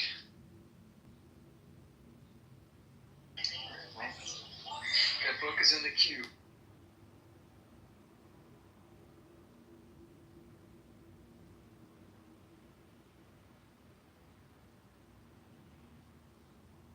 I'm reading on it right now. It's like he's saying that God could be invoked to explain contradictory data. Oh my gosh. It's pretty.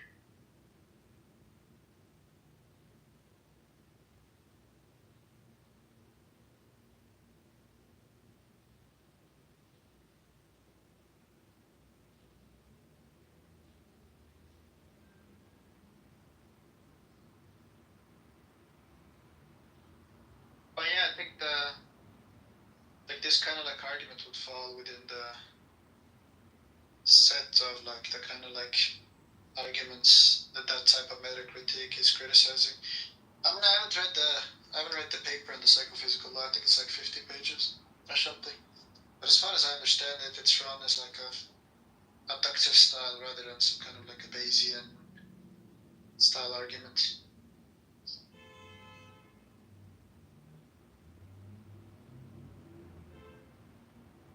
Sully is anti-Bayes. What? From what I remember, I think Sully's on a crusade to like critique the appeal to Bayes theorem. The Bayes cult. No, but I think Sully fixes spring. Are we talking about like same Sully? Oh, Bayesian fundamentals. I think Sully fixes sprinklers or something. Stop.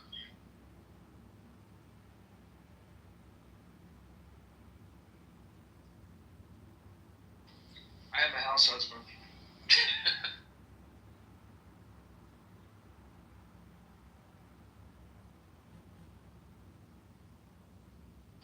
Sully's a blue collar man.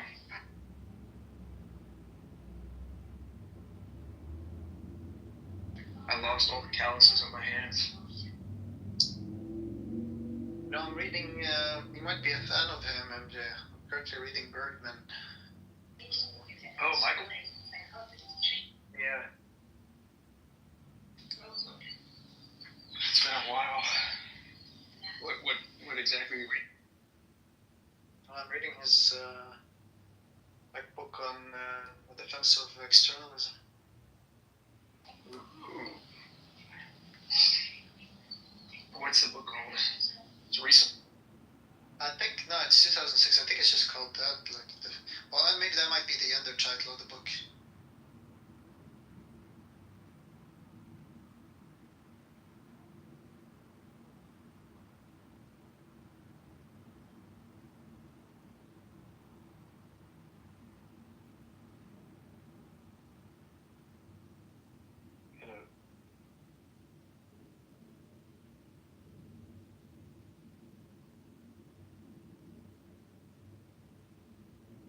Is everyone quiet? Yeah, something. Alright, just check.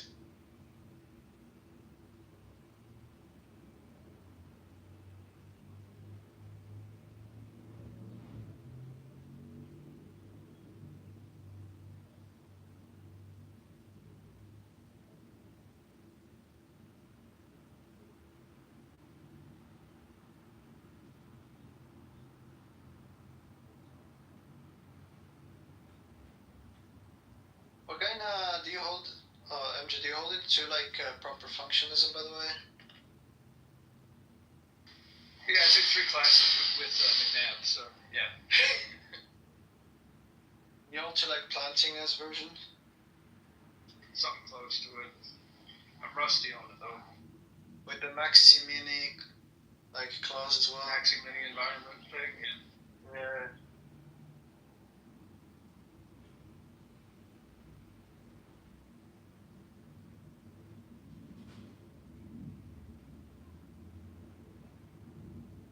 How's your essay coming?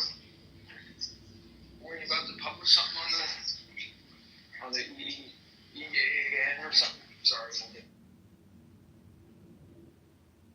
Yeah, I'm gonna. It was rejected, so I'm just gonna like rewrite it when I have time. It always is, yeah. I think McNabb. I think McNabb was one of the reviewers. Oh, what's true? Sorry.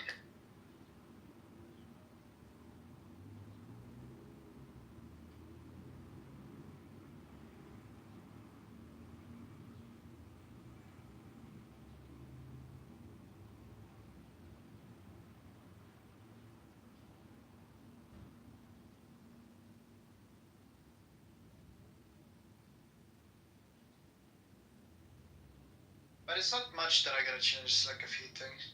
One thing that they complain about a lot is that you must have to cite like every source something is mentioned. but it doesn't look like you've done extensive research.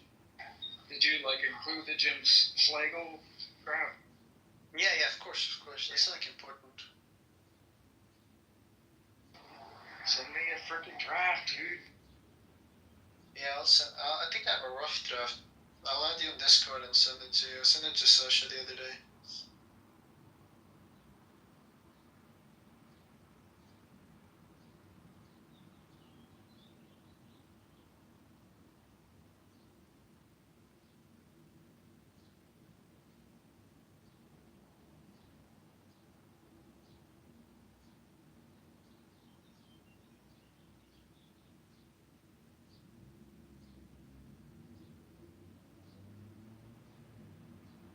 Isn't Tyler McNabb younger than you, MJ? Yeah. Way better than me in basketball too. Yeah. Oh, he's younger. But he was like your professor. No, well, he's not a professor, but like he was like doing some classes or something that you took. Well, he was, yeah, at Houston. He's at China right now, I think. I don't know what he's doing over there now. But he was at Houston. He was teaching religious epistemology and general epistemology crap. I see. Yeah, we did the Pritchard book and the Feldman book. Yeah. Feldman and Coney, the evidentialist folks. Yeah. I like the Feldman book a little bit better than Pritchard, but I kind of agree more with Pritchard's style.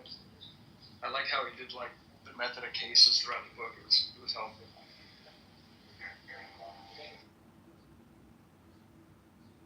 I think he went to Scotland after China, if I'm not mistaken. Oh wow, he left China. I didn't know that.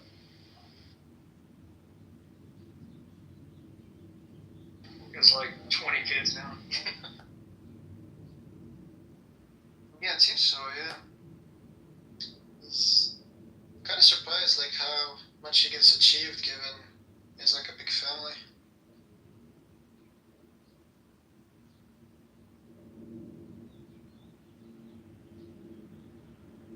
A lot of times I see like people have family and they achieve much, and I'm like, I wonder how they find the time. But then I just remember they don't have Clubhouse. It does suck my time away. It really does. Messes with my time management.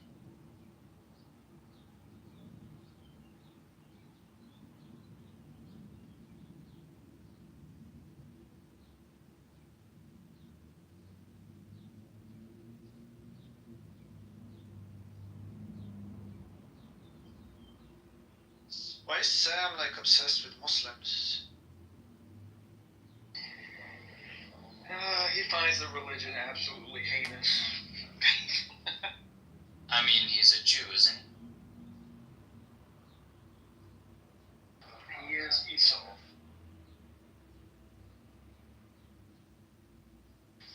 Or which one is it? Which one's the redhead? Ishmael? Ishmael was the redhead, I think.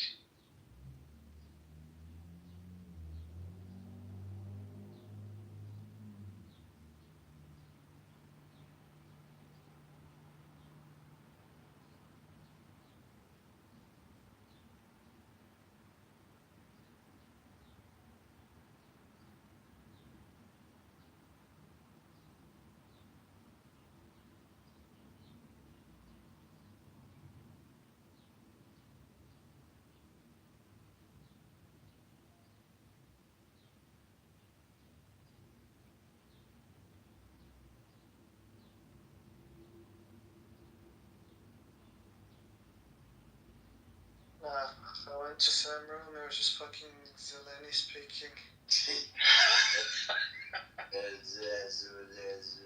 Zeleny versus CM. Go! Yeah, I can't stand it. Zeleny is probably the worst. Nearly the worst. Versus CM? Are you kidding? No. They're about the same. No, I think he's worse. The reason I think That's right. Ethan puts him in the negative. well, because the thing is, because he says he's Christian, and I just hate that he butchers. I mean, he's just so liberal. He's just so to call the atonement satanic and say you're a Christian. At 1 minute. Huh? Sorry, hold on.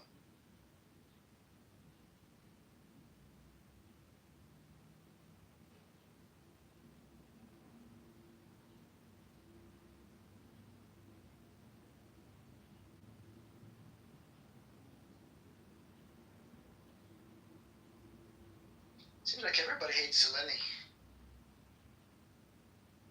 I've never seen somebody except for Sam say I like Zeleny.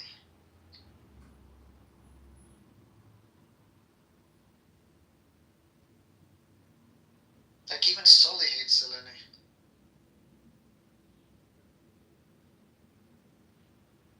What? Sully doesn't hate anybody. That's impossible. Yeah, that's what I mean. Like even he, who doesn't hate anybody, hates Zeleny. Well, he also hates McZed for some reason.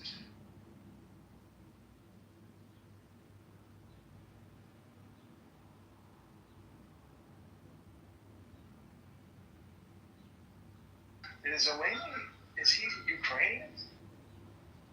He's Serbian. Serbian, okay.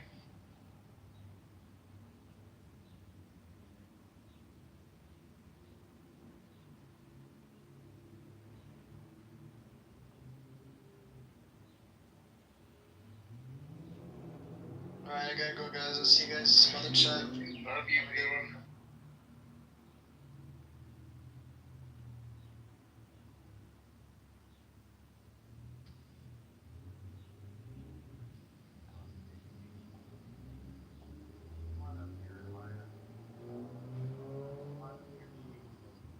You're muffled, I think.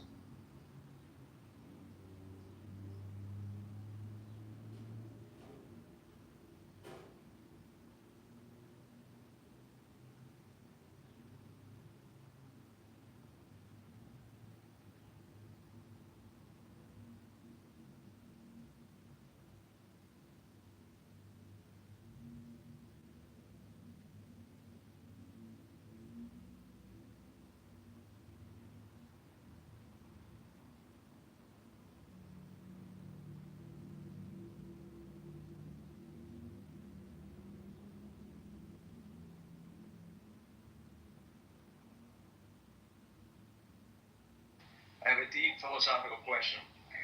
Are key fob batteries at like Walmart? Not usually. Depends on what size it is. Okay. PR 16, 16, and 2016 and 2033 size on. So just me, or is that not coming through clearly? No, it's hard, Big Bill. But also, Albedo, it's a shame that Walter was scared away from Clubhouse by Andrew. And, huh? Sorry, I'm in a really small place right now. No, you're good, man. No problem. But yeah, Andrew and Honest Inquiry had this back and forth exchange that was just brutal and incessant. And Walter was just sitting there like, is this what these rooms are always like? Just people come in here just to hear two people screaming at the top of the lungs and browbeating each other and doing this like outrageous, self-righteous moralizing. Meta-lording. I did warn him.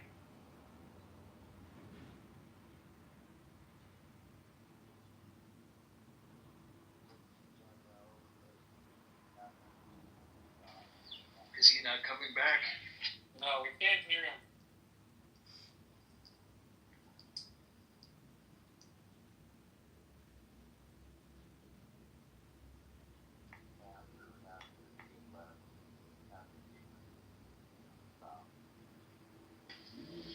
I have 12% left on my phone. Yeah, no one can hear you, Andrew. I mean, I can hear you, but MJ's just talking over you.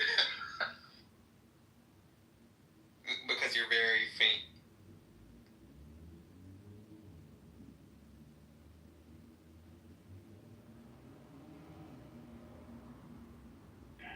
Bluetooth connected to your old phone and we can barely hear you.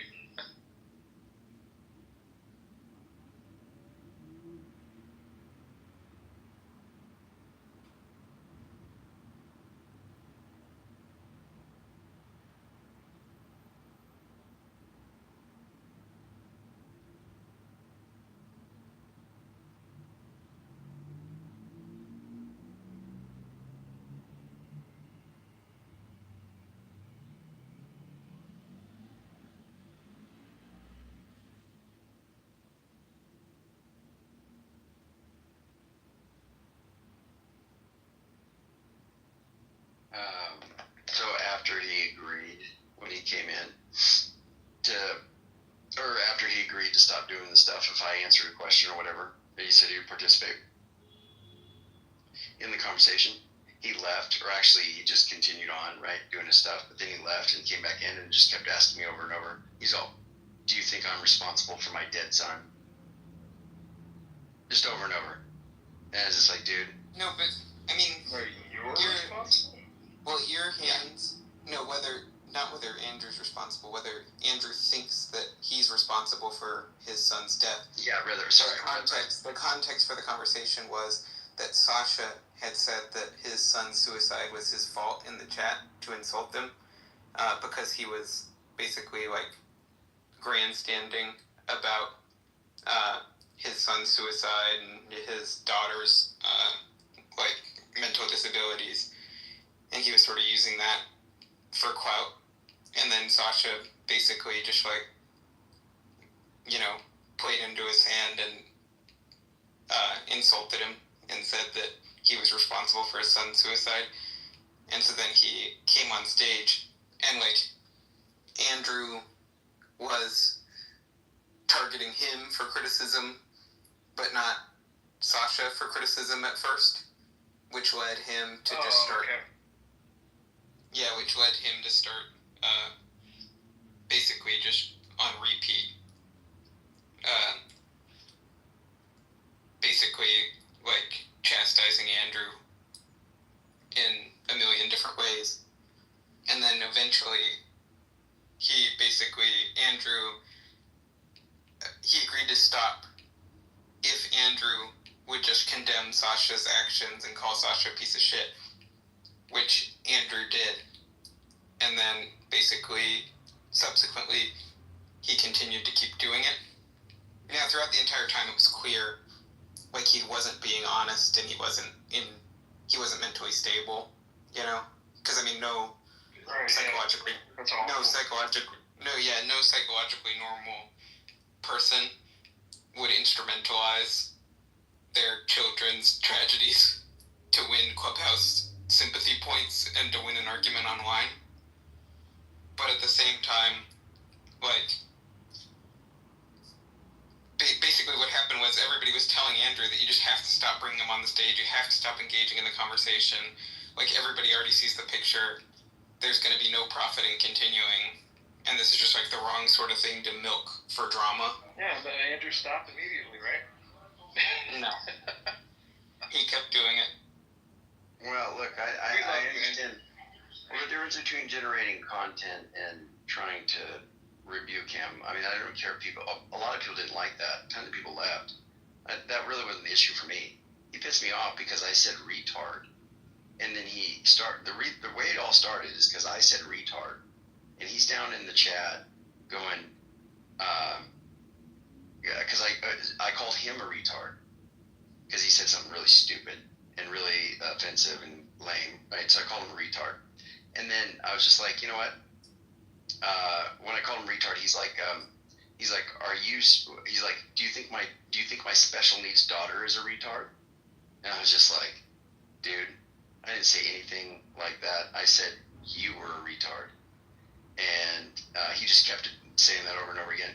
And then I guess Sasha was in the chat and saw all that. And then Sasha, kind of went in on him with the stuff about being responsible for his son's death, which obviously wasn't good. But no, but I'm just saying, like, if you're looking at this, and every single person, like, I don't think you can plead emotion in this context, just because there were so many people there that were trying that what was happening was unacceptable, that the guy was not all there, and that we needed to stop engaging with him, and we just needed to put a stop to this conversation. Well, I didn't want to kick him out. And that there was nothing. Well, no, but at some level, it becomes your responsibility to do that. At the very least, you keep him down, and you don't start continuing to try to berate him and interrogate him. But, because there's no profit that's going to come of it, and it became clear. It was extremely clear. Everyone was telling you that it was clear. The guy is not in a good place. The guy, you need to pray for him. We need to try to help him to the extent that we can. Yeah. In this context, at that time, in that moment, continuing to argue with him and call him, just keep calling him a liar, calling him a piece of shit, say that he's in the wrong while he's also in this just complete state of, righteous indignation, and he's just in a broken loop and he's not really being responsive. It just is it's traumatizing for the people in the room. It's not going to be good in actually bringing him closer to the truth. It doesn't make you look good. So it's just a disaster all around. No, I think it's fair critique, dude. I don't know. It's really tough, dude, because it's and maybe I just need to let it go, even though I'm just so personally offended by the stuff he was doing there. Because that is the kind of stuff he'll do. He's just like that. He'll do stuff like that, super underhanded in kind of discussions. And he's done stuff not that bad before, but similar to. Just really kind of, completely orthogonal stuff that he'll say to the dialogue to try to do some kind of moral, take some kind of moral high ground. And he's done that repeatedly. He's like, this is, and that's the other thing. He's all, this is Christianity. This is Christianity. He just kept saying that over and over. And I was just like, dude, I don't know. So part of me is kind of thinking that this guy he is such a, he'll capitalize on stuff like that so readily that, I know, but just think about it. What is wrong with you to lead you to do that? And are you in a condition at that point in time where someone trying to make arguments to rebuke you or to shout at you or to chastise you is going to do anything to correct you or instruct you? Yeah, I don't think that really that person is in that condition. And I don't think there's any profit to continuing for that person's sake, for anyone else in the room's sake, for your sake. And that's what I take the point to be, is just that who does it make sense to rebuke? I think it makes sense to rebuke a person who knows better, who's of sound mind, right? Who basically their conscience is accusing them, or they're just basically suppressing the guilt that they feel, and you're drawing attention to it, or you're deconstructing rationalizations that they've come up with for it. Yeah. Those are cases in which it can be profitable to rebuke. Yeah. Meanwhile, if someone is a schizophrenic on the street, shouting super loudly and molesting people as they walk by, going up to that person and getting in his face and shouting, "Why the fuck are you shouting at people? Why are you doing this? Do you know respect or decorum?" That's so uncharitable. That's not what a loving person would do in that context. It's a person allowing their own feelings to cloud their judgment because they're not realizing that person doesn't have the moral standing right now to even hold them accountable. They're so broken. Yeah. Well, I'll do my best to receive that, Ethan. I think that's fair.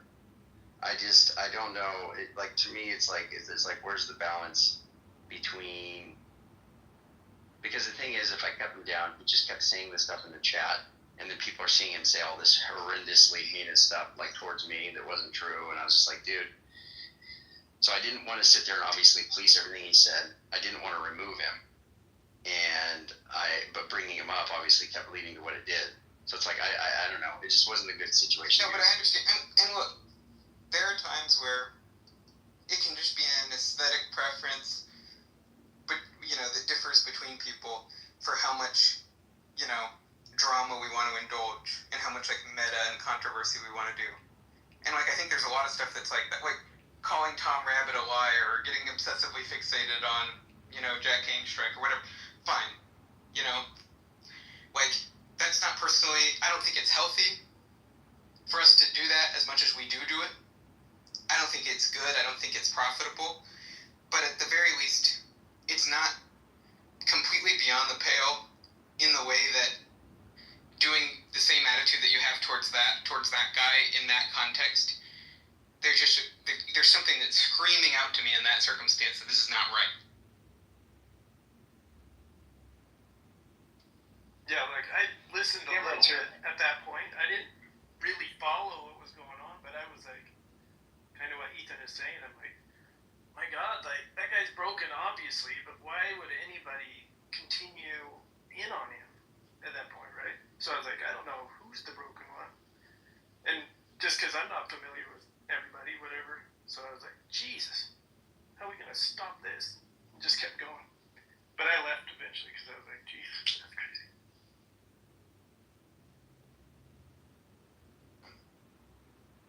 What do you think? It sounds like you've had a moral reformation, Ethan, which is interesting. I mean, I wonder how would you feel about, like, I don't know if you were there, but you heard about the thing that Shameless did, right, with that dude, Bent Up. I don't remember it. So the guy was getting in an argument with Shameless about some, theological point or whatever, and then Shameless started insulting. I don't know. He just got kind of.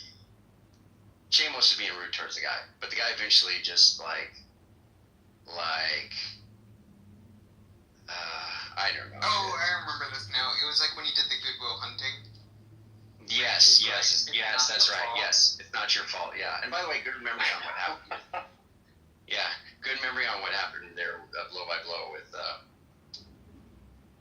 Dishonest, but I do think, yeah. I mean the Shamos. I mean, it's not good. It's not right. I mean, yeah. In Shamos's case, like he's doing it for his own amusement. Yeah. So at least he doesn't he's not approaching it from the perspective that he's morally in the right, or that he has sort of moral justification to do what he's doing to the person. And I think the fact that, I think it's still wrong, and wrong for very similar reasons with that guy, especially based on how he responded to when Shamos did that. But at the same time, it's like, I think you can press further, because in order to do stuff, you have to have a sense of justification in doing it. People in general, that's true, Unless you're a psychopath, I think people need to feel justified in order to do stuff. And, because you had this strong feeling of justification in that circumstance to keep pressing the guy, I think you were pushing it further than Shamos was in that context, and the criticism that you were making cut deeper than just Shamos trolling, and that's why I think it especially is just like, ugh. Yeah, that's fair. Well, let me think on that, man. I appreciate that, Ethan. But I mean, I think it's just one of those things where it's like, you should have somebody, and maybe it shouldn't be me, but it should be somebody who's here, when you're in that situation, you can just agree with them on a policy where if your judgment is clouded because you're in the heat of the moment, that person can say, no, we gotta cut this off, and you actually just really have to respect that. And I think that's the only way to really prevent it from happening in the future, is just if it's someone that's not you, where you have a system where you make a commitment to honor if they say, yeah, I think this is beyond what we can stomach. I'll do it, Andrew. You can trust me. Yeah, thanks. Well, what would you do?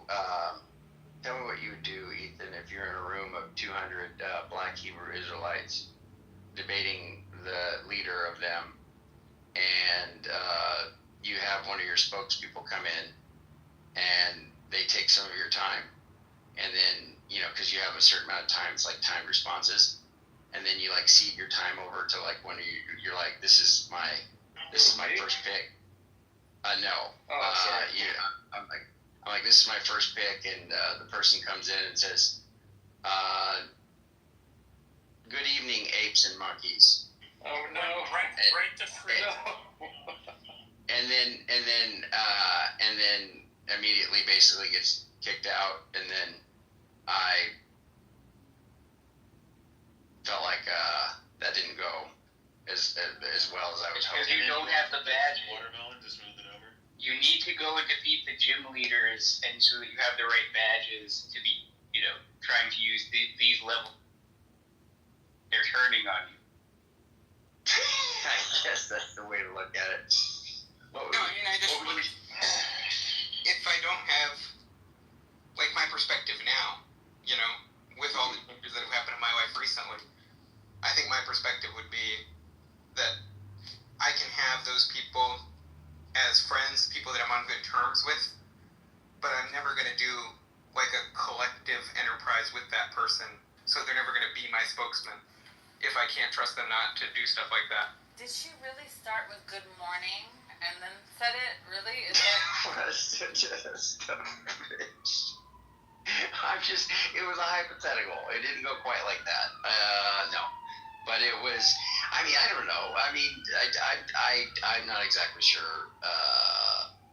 I kind of blacked out, so I'm not exactly sure what was said there. Something happened. In what world did you think that a conversation with the Hebrew Israelites and Sasha was going to go well?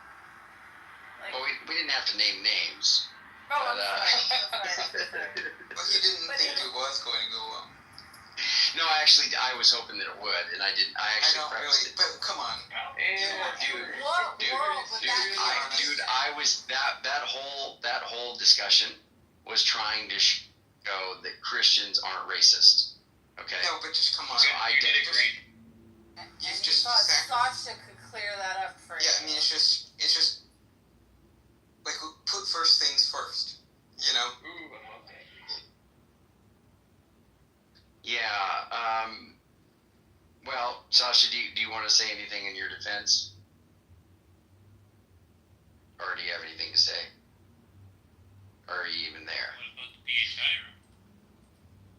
Yeah, I don't even remember exactly what happened, so I don't want to uncharitably characterize what happened.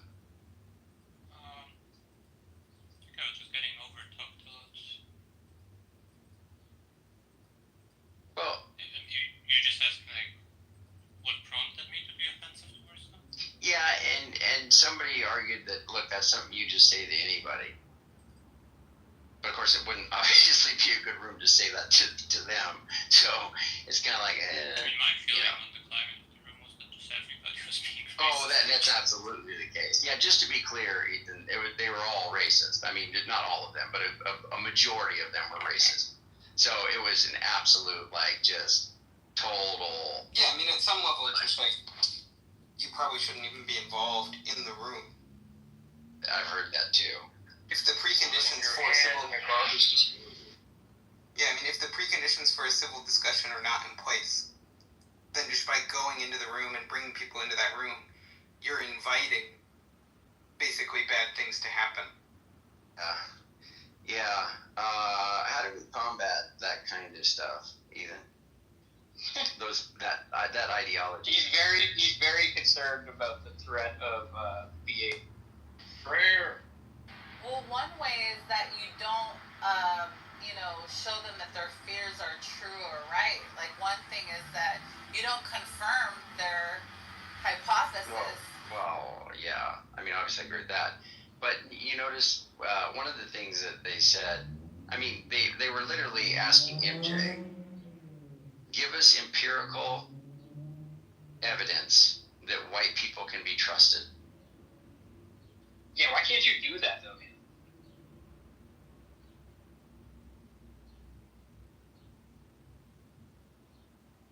You're muted. But no, it just, basically, you need to ask yourself two questions when you're setting priorities.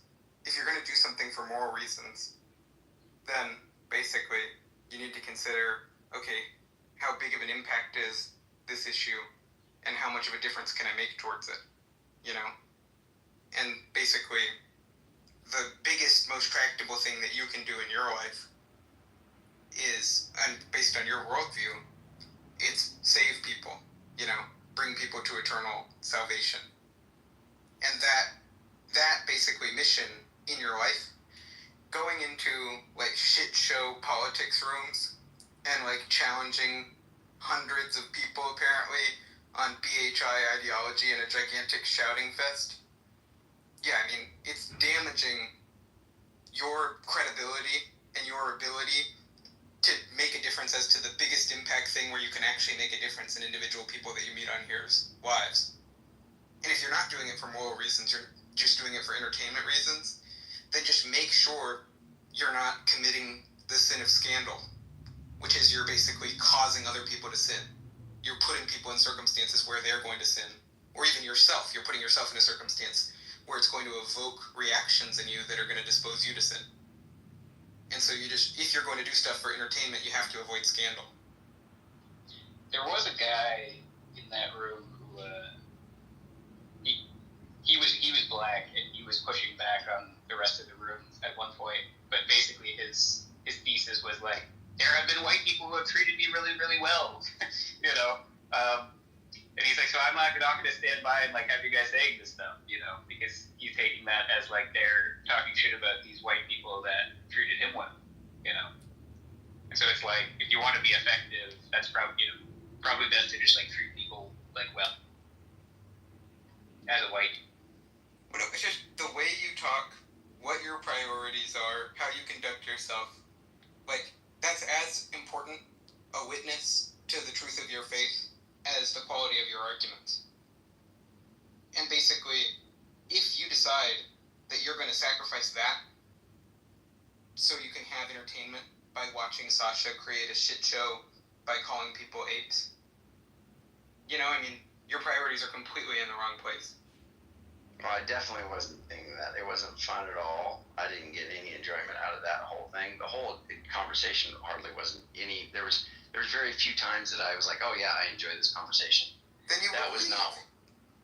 No, but it wasn't about that at that point because I had already engaged with this guy before, the leader, dude, Yoel, and he was just so dishonest. We talked about the Trinity. It was the first time we talked, and he was defending Unitarianism, and I was just like, dude, like it was fine. But there was definitely some underhand stuff he was doing in the discussion, and there was a lot of people in that room. But But you aren't the judge of the world, and your job, it's not within your jurisdiction. It's not your mandate to go out and in places where you can't make a difference, try to, and just to go around rebuking everyone for what you perceive to be their errors or their moral failings. If the way you're going to do that is actually going to be counterproductive. It's going to achieve the opposite effect. Yeah, I agree. Then it's not inherently good to just sit there and rebuke. Yeah, I agree with that. I don't disagree with you either. I just, yeah, it's tough. There was some stuff that did come as a result of it. In fact, I got a few messages. I got a message from somebody in particular that says, look, I was in there and I'm black and I don't like what they did and I'm trying to work on something that we can reach the community because my community is just terribly racist, and I guess maybe BHI, I don't know. He sent me a paragraph, and I was like, "That's pretty cool." You know, the basic fundamental tenet of BHI is that they will be the master race, and everybody will be a slave to them. You understand? Yeah, and Edomites, particularly if the real like virulent strain is like saying so pernicious indeed, like something like. I remember Crazy Dude said, "You're going to serve us or die." Yeah. Well, basically, the guy's belief is that white people can't be trusted. They're liars. They need to separate from us. They don't even need to be listening to us. That's all true, though. Right. And we're demons. So I was just like, well, I mean, it's a pretty gnarly doctrine, and it is so wild. I mean, where'd MJ go? Oh, MJ's not in here. Oh, MJ, you should come up here and tell. You should tell them what he was saying to you. It was so wild. With the whole empirical evidence for why white people can be trusted was one of the wildest exchanges because MJ's like, he's like, look, white people died trying to free the slaves, and the guy's like, yeah, name one, and MJ's like, I don't need to name one, right? Like what the heck, you know? And the guy's like, yeah, see, and so then MJ's like, well, let me give you an example. He's like, you know, do you know anybody that died in 9/11? And then the guy's like, and then MJ's like, therefore it didn't happen, right? But the guy was like, no, I do know somebody. And MJ's like, oh crap. So it wasn't good. He was trying to make that analogy. It was like, it was rough. They could, but they missed it. They just completely missed it, right? Why And I don't was you just like, this is so. Why don't you just bring up John Brown? I don't know. Why didn't we bring up John Brown? What's John Brown's story? The raid on Harper's Ferry. He was like a white abolitionist. Oh, okay. I don't know. I mean, MJ was sitting there constructing. MJ, why didn't you bring him up? Yeah, why didn't you bring up John Brown? Yeah, MJ.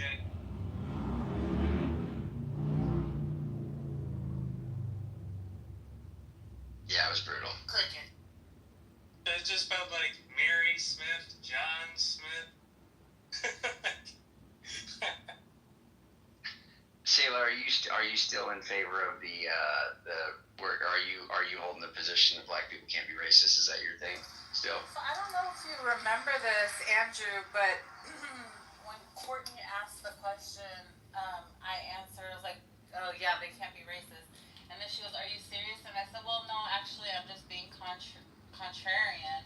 Right, at first. Yeah, and I said that, there's different ways that you can look at it, but if you're looking at it from this perspective, a good argument can be made. And so then I, was showing you the perspective of the people that do look at it like this.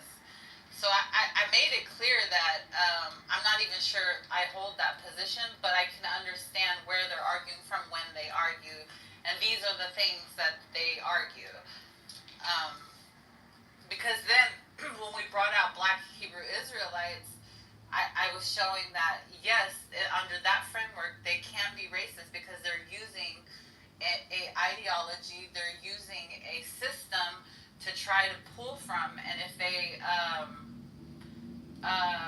are utilizing that, then that's when it becomes racist. Like, my race is superior to your race. Like, if it's prejudice, I just hate white people, I just hate them, then that's, the person got killed out of prejudice. I just hate white people. Somebody but if clip that. Like if I'm pulling on my race is superior or my race is supposed to do this, and there's a sense of superiority, then I'm pulling from racism. The person is killing you from racism. And so, yeah, it wasn't necessarily my stance. It was just that I thought a good argument could be made if you're looking at it from that perspective and that definition. All right. Well, I guess the other thing I was going to ask, Ethan, is what do you think? Because I know, there's been various things in the past, but what do you think about this idea of edgy humor, anti-Semitic, racial humor, misogynistic humor? And then also, saying things like Muhammad is a pedophile and just being very kind of not fragile with it, just very crude, just throwing it around. Where are you at with all that now? Well, I think basically, as for edgy humor, racial humor, I think all that is just time, place, manner. That it's not like intrinsically wrong. It's not inherently immoral for a person to joke around. But you also have to be cognizant about who the audience is, what the effect of it is going to be, what effect it's going to have on your reputation, the reputation of the people that you're involved with. If you're just, again, you could be easily, with those types of jokes, you could be committing the sin of scandal. So, like, provoking people to sin, through your language. And I think that's, so you have to be very careful about it. But I don't think that there's any sort of categorical prohibition on humor. And a lot of what makes for good humor is people playing with basically social norms and expectations and defying them or subverting them in a way that's sort of ironic. And so I think that, like, edgy humor, like, there is something a little bit, like, life-denying about saying you can't have fun with your friends in private if sometimes that means saying stuff that pushes up against the boundaries of what's socially acceptable, or something that upon reflection is not really your stance, but you're saying it because it's sort of fun, you're playing around. Then, like, with the second type of thing, I think that's a different category, and I think that is acceptable, which is, like, for instance, like, if an atheist came to me and said, I don't want you to refer to, you know, abortion as killing babies. I want you to refer to it as ending the life of the fetus. And I'm going to be super upset and outraged if you use the morally charged language, killing babies, and they start trying to police my language for that. Well, we're in a social arena. I'm expressing a moral stance, and I'm using language in a way that's going to be effective and conducive to that end by showing people, framing things in the proper context for people to arrive at at the true judgment. And I think it's exactly the same thing with Muhammad, where you have this like wicked, demonic prophet teaching false religion and deceiving many people. And I think when you indict his moral character, you can do it in strong language.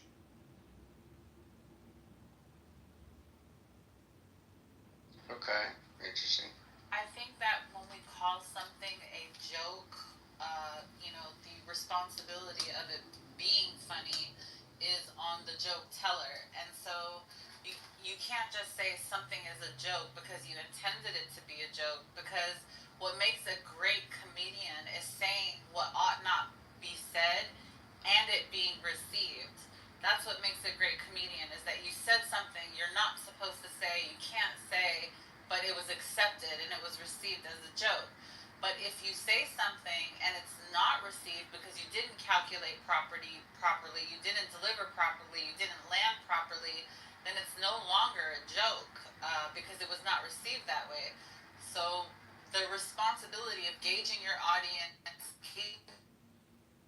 the way that you're formulating your words, because other people have to find it funny for it to be a joke. So I wanted to say that. And there was something else, but I forgot it. Yeah, I mean, I agree. So as to the first point, which is distinct from the second, because the second is obviously not about jokes. That's just about polemical language when you're arguing. That's harsh language. But I don't think you're using it in a joking context. The first point, I think it's relevant. I don't think it's about necessarily that the audience, in its entirety, is going to receive the joke well, or everyone's going to find it funny. But sort of, I do think we have intuitions about when people should find it funny. And if a person basically botches the joke and they tell a bad joke, or they tell a joke where it's not really funny, or the essence of the joke really just is demeaning people rather than saying something that's socially unacceptable, but that's getting at a truth in a sort of indirect, shocking way. Like, those two things are very different. And if the essence of your joke is something cruel or malicious, I think that's bad. If the essence of your joke is in a way that's playful, but a little bit unacceptable and outrageous, hinting at something true and conveying the truth through that means, then I think it can be good. Yeah, I think that's good. That's the whole thing about humor. It's all about the delivery and the timing, but the elocution of the words that you choose, that will tell the whole story of your intent. So yeah, I mean, yeah. And that's what makes somebody a master at comedy, is that look at how I was able to formulate this perspective that is so risque or like so taboo, but I was still able to say it, and I still was able to get the message across, and you all found it funny. Like, it takes mastery to be able to do that, and to be able to make something that would otherwise be offensive funny. Yeah, and I agree with what Ethan said too about not just that it should make everybody laugh or they should find it funny, but have an intuition or an understanding, a feeling about what they should find funny. And I do think that that's a key thing. If you have because I do want to say there's some objectivity there in the same way there's for beauty and morals. I do think that there are things that are just funny. They are funny, and if somebody doesn't find that funny, then they're just not. There's something off with their funny detector. No, but still, you should address Wouldn't there if you be knew. some like? Wait. Oh no, I was just gonna say if you knew that you were just telling the joke one-on-one with a person, and you knew that they didn't have a sense of humor, and that the likely effects of you saying it was just going to be to provoke them. Yeah. So you do have to consider the audience and what you know about how the audience will receive the joke. But it's not. But you don't have to avoid offending anybody. You know. You can say some things that people are going to take the wrong way. But if, like, for instance, any comedian who's addressing a room full of people, if they're going to do good comedy, there's going to be some people in the room who are going to take him the wrong way and be offended, you know?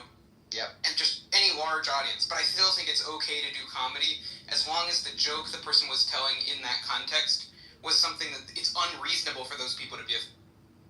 Do you think that, like, good comedy is going to be culturally specific? So, for instance, like, if you have, like, someone like Chris Rock go in front of India, like, in the Indian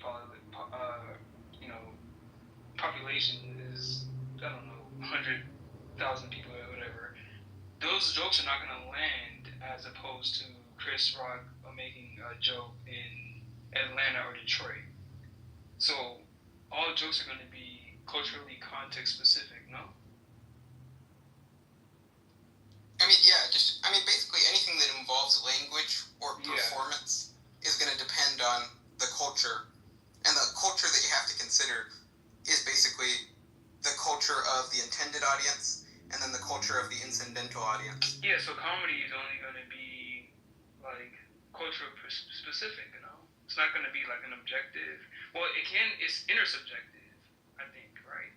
Oh, no, so there can be things that are objective that also depend on specific facts about culture or context. Mm-hmm. Like, for instance, you could make it a general rule, don't cause offense.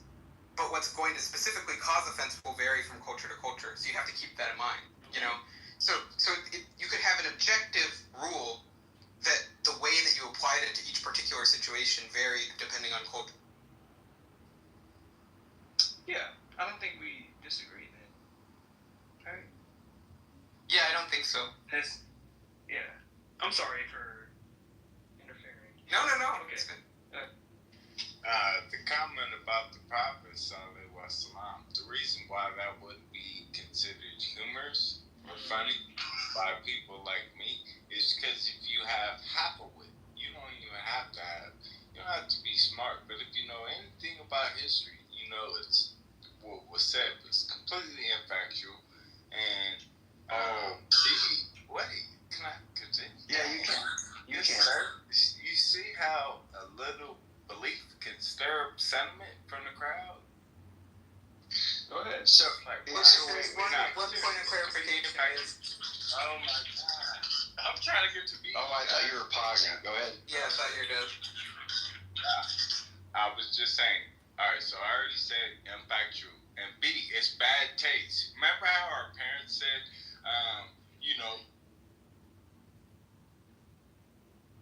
thing at all. And guess who said that quote first? The Prophet Muhammad Sallallahu Alaihi Wasallam. Google it if you don't believe me. I'm done. He actually said that, like, word for word. Word for word. Google it if you don't believe me. I'm sorry, guys. He did say it is a bad... But yeah, I don't think the comment about Muhammad being a pedophile, that was about basically polemical language. It wasn't about joking. So when someone's arguing, they're not joking if they say... That was the context of the conversation when it was mentioned. Well, no, but there was a distinction that was drawn between two types of things. Because Andrew's original question was a compound question. So then there was a distinction that was drawn and that was clarified, where there's polemical language, which is basically you're trying to make a point, and you're in a political or religious argument, and you're using morally charged or morally loaded language to convey your point. So, for instance, the example that was given is when people say abortion is killing babies. That's morally loaded description of what's happening, but it's not a joke, right? It might be offensive to some people. Okay. My point A handled that whole, handle that. It's completely infactual. Just check this historical facts, man. Make up your own mind. But this is what we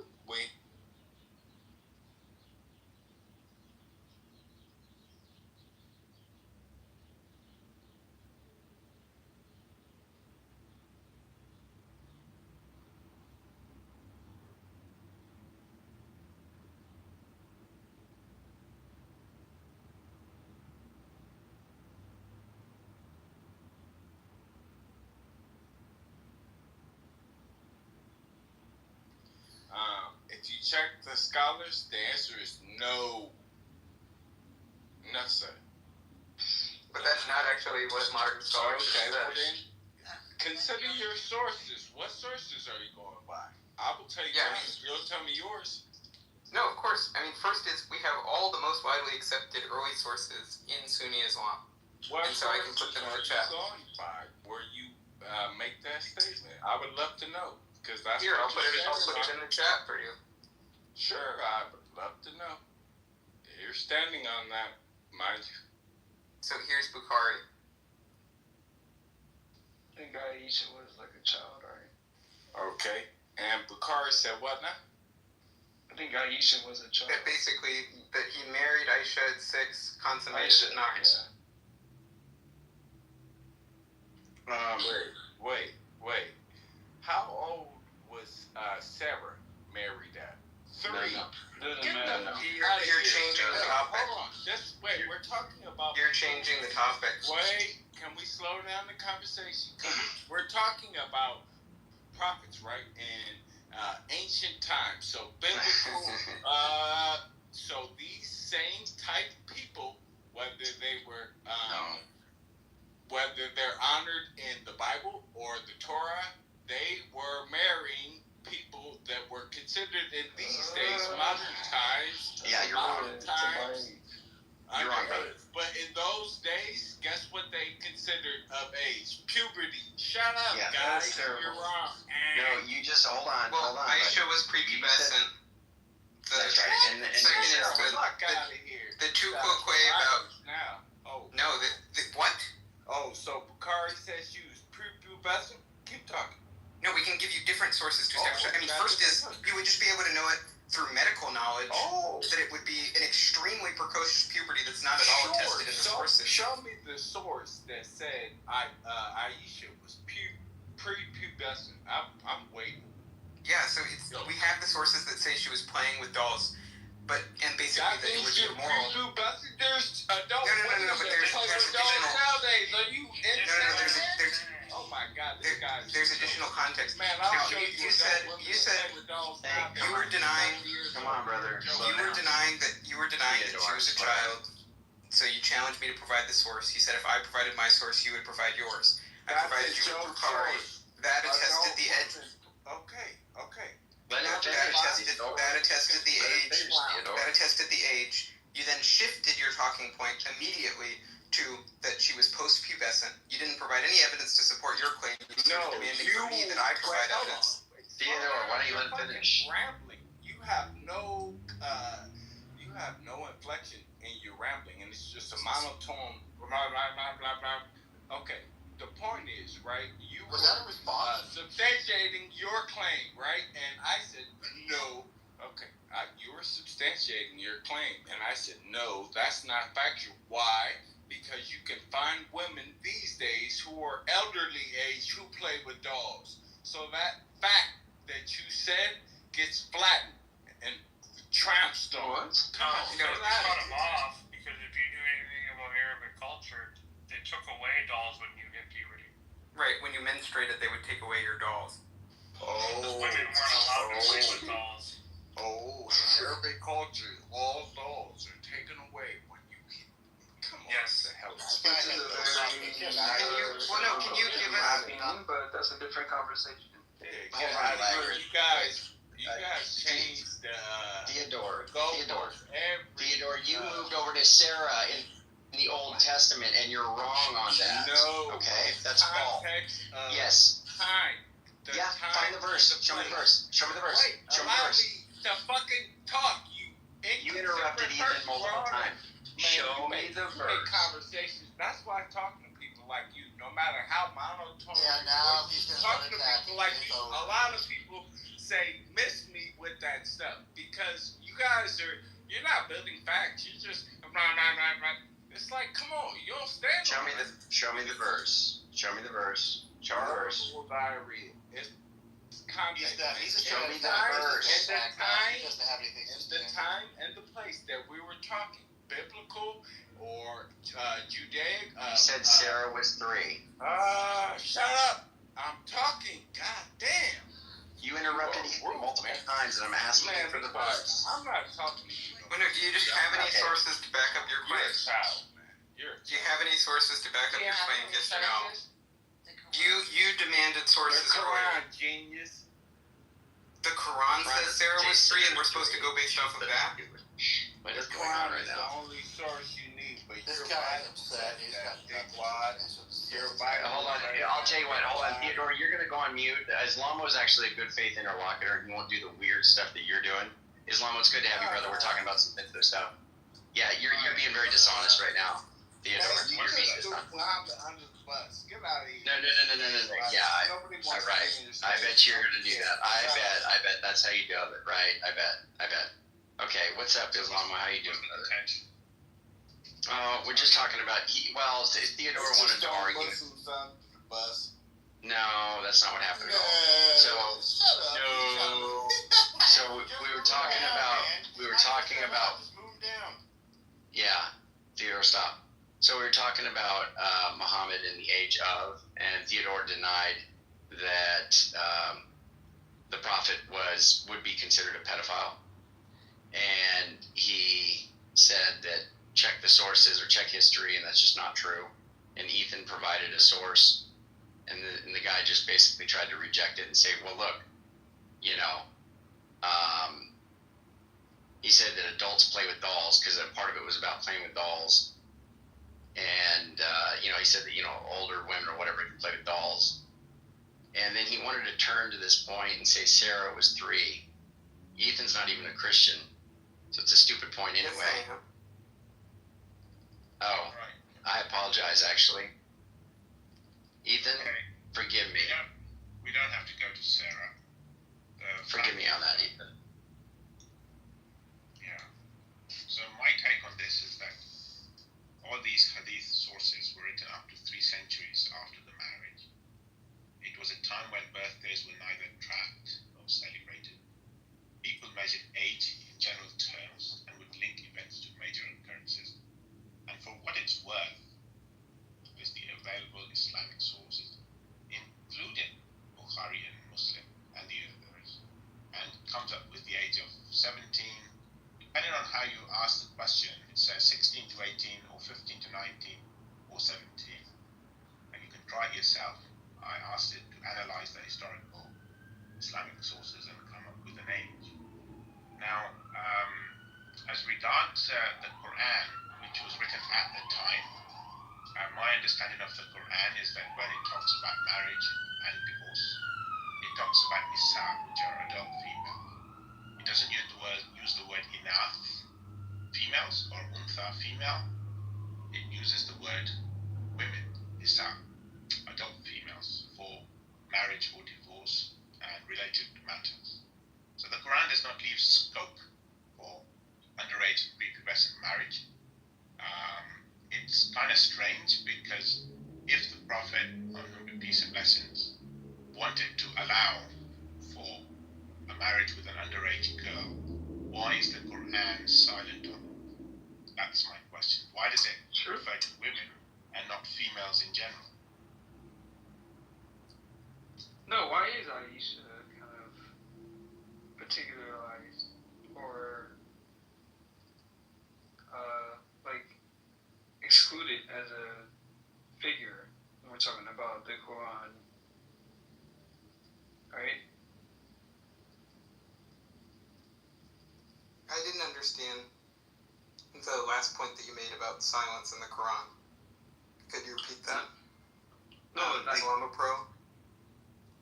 Yeah, what I'm saying is that Quran is scope for underage marriage. It talks about women, not females in general. When it talks about marriage, if it allowed for prepubescent marriage, then it would just have said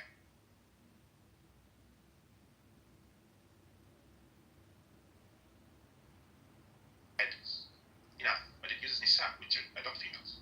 So why do you think that might be? Well, there's a few things here. First, as to the age of Aisha, we should go with historical sources that are more direct than just like arguments from silence in the Quran or arguments that this would make Muhammad's conduct inconsistent with the Quran, because we're perfectly willing to believe that Muhammad behaved in a way that was inconsistent and that he was a hypocrite. So it wouldn't prove anything to us to show that it would be inconsistent with the moral precepts in the Quran if Muhammad did what the historical evidence suggests that he did. And I mean, it would make no sense for sources like Bukhari, right?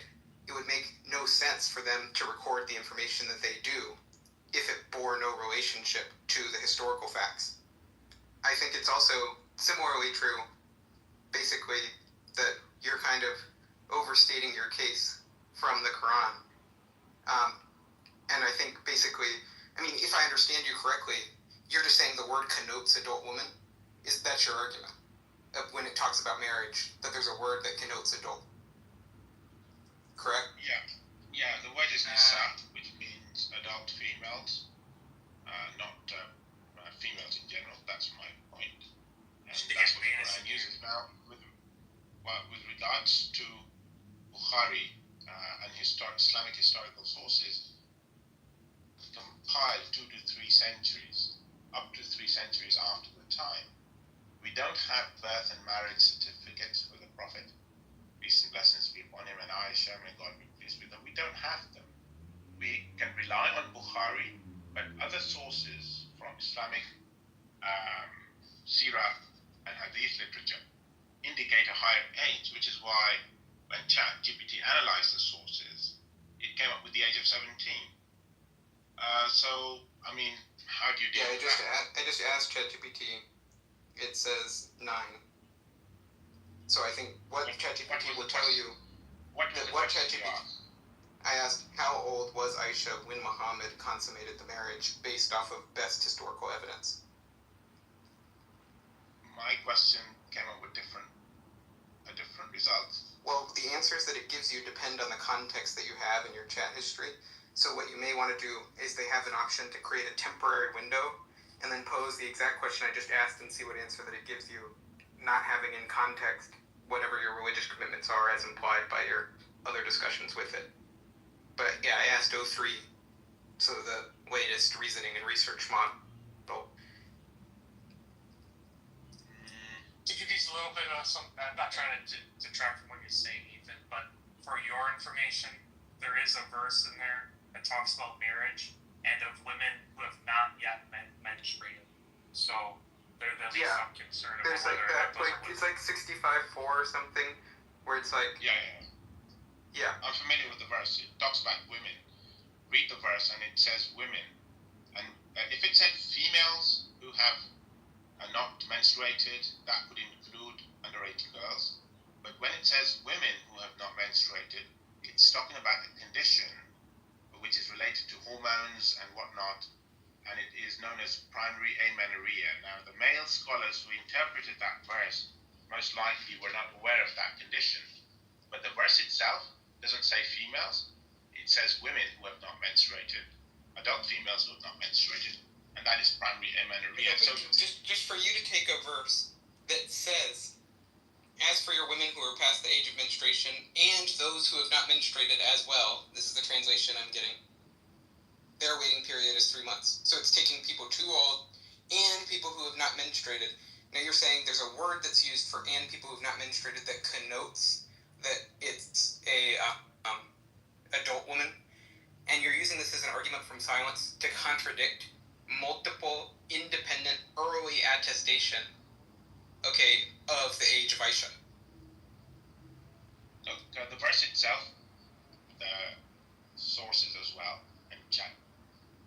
But 65:4 is very clearly, if you look at any translation, it starts off saying, and if you're in doubt as to the prescribed period for such of your women as have declared of monthly courses, then know that the prescribed period for them is 3 months, and also for certain as do not have their monthly courses.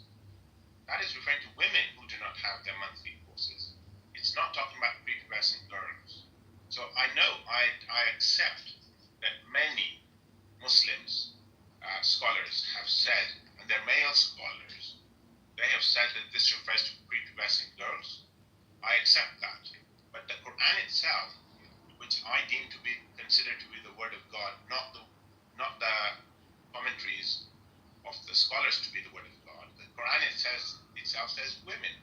say female. No, but just for us who don't speak Arabic and who don't have the cultural context, just for us as an independent audience, do you think your opinion is going to be more credible, or do you think like tafsir is going to be more credible? Okay, you refer to ChatGPT. Ask ChatGPT whether 65.4 is talking about women or females in general. Does it refer to prepubescent girls? Probe it and ask it questions, and you will get the answer. It says here, to me, it says, the verse fixes the divorce waiting period for 3 categories: menopausal women, girls who have not yet begun menstruating, and pregnant wives. By giving a legal ruling for the second class, the text presupposes marriage in which consummation and therefore sexual relations took place before first menstruation. Otherwise, the waiting period would be unnecessary. And then it says, classical exegetes make the point explicit. It says, Abbas, those who do not menstruate because they are too young, their waiting period is 3 months. That's tafsir. Girls who have not yet had their periods owing to their young age. So no early Sunni tafsir construes the phrase, this women of puberty who merely happen not to bleed. Then this orphan property verse now it points to as well. Test the orphans until they reach a marriageable. Let's leave that. I'm just reading the ChatGPT report. Yeah, 4:6 is a separate verse. It is relevant. But this verse, like I said, okay, ChatGPT is probably going by Muslim interpretation and so on and so forth. But strictly speaking, according to the Quran, it is referring to women. Ask whether it's referring to females in general or women in particular, and the answer is you don't, ask anyone who knows a bit of Arabic or read the translations. None of them say females. I can give you a list of English translations with a link, islamawaken.com. If you look at 65.4, they all say women. They don't say females. So those who say that women are young girls have a problem with the wording of the verse. They're contrary to the wording of the verse. But here's the problem. I mean, there's a few things. First is you're going based off of translations that disagree with the classical exegetes that are put together by Muslims who are trying to proselytize in a modern age where this teaching is going to be seen as unpalatable. So I'm not going to go based off of what websites maintained by contemporary Muslims, the way that they render the verse. I think it's much better to go with people prior to the modern ethical standards that we have today, who are interpreting the language of the verse and who have the context of the verse, much better access to it than you do, who are recognized as authoritative exegetes, like the tafsir. If all of them are saying that this is within the semantic range and this is in fact what it means, okay, then that's going to be way better evidence than your opinion. Well, you want to argue that position, you're welcome to do that. But I've given a link to islamawaken.com. It includes non-Muslim translations from people such as Arbery, George Sale, Edward Henry Palmer, Rodwell, and Dawood. These were all non-Muslims, and they all refer to women. One of them says, in fact, actually, let me be. I'm just looking at it right now. Arbery says women. Henry Palmer says women. Dawood, Rodwell, and George Sale say wives. But actually, the word is not wives. Although nisa'ukum can be translated as wives, nisa does mean women. So, we're talking about women here, not girls. None of them says female. So, like I said, those who are faithful to the Quran as the word of God and know that commentators do make errors will not be swayed by the argument that Muslim commentaries say it's talking about prepubescent girls. Those who are swayed by scholars, they would go with you. Yes, I agree with that, but as far as the Quran is concerned, it's talking about women. Sorry, so you're claiming that this Professor Ghali, you're saying he's not Muslim?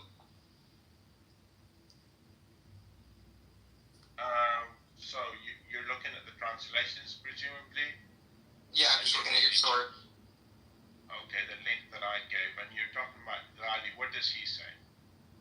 He's just giving your translation. He's saying, now as for such of your women as are beyond the age of monthly courses, as well as those who do not have any courses, their waiting period, if you have any doubt. So if you can see from his translation here, what he's rendered the verse as, the only thing that logically makes sense in context, women as are beyond the age of monthly courses. Okay, and then it's talking about as well as for such as do not have any courses. Then we go to this source here, your next source, this Gali source. And as for those of your women who have despaired of menstruation, in case you have any suspicion, then their fixed spell shall be 3 months, along with those who have not yet menstruated. Who have not menstruated as yet, he includes in parentheses. And basically, if he says as yet, he's implying that they're too young to menstruate, but they will in the future, not that they have some pathology that causes them not to menstruate.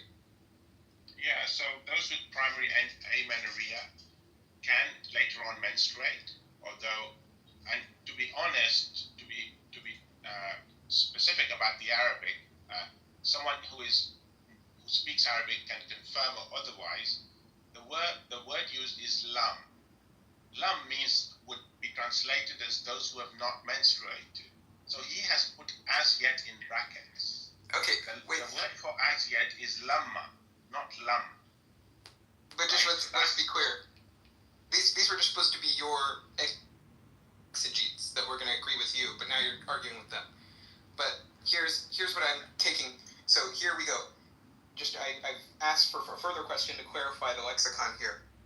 Does the word that's used exclude girls? Lexical range. Classical lexical range treat this word as the generic plural for the female sex. Lane's lexicon lists no age restriction. Quranic usage. The word is applied to every kind of wife, menstruating, pregnant, elderly, and by the consensus of medieval commentators, prepubescent. Both Abbas and, there's a bunch of names. In the 7th century usage, Nisa denoted a social role, wife-female dependent, not a biological milestone.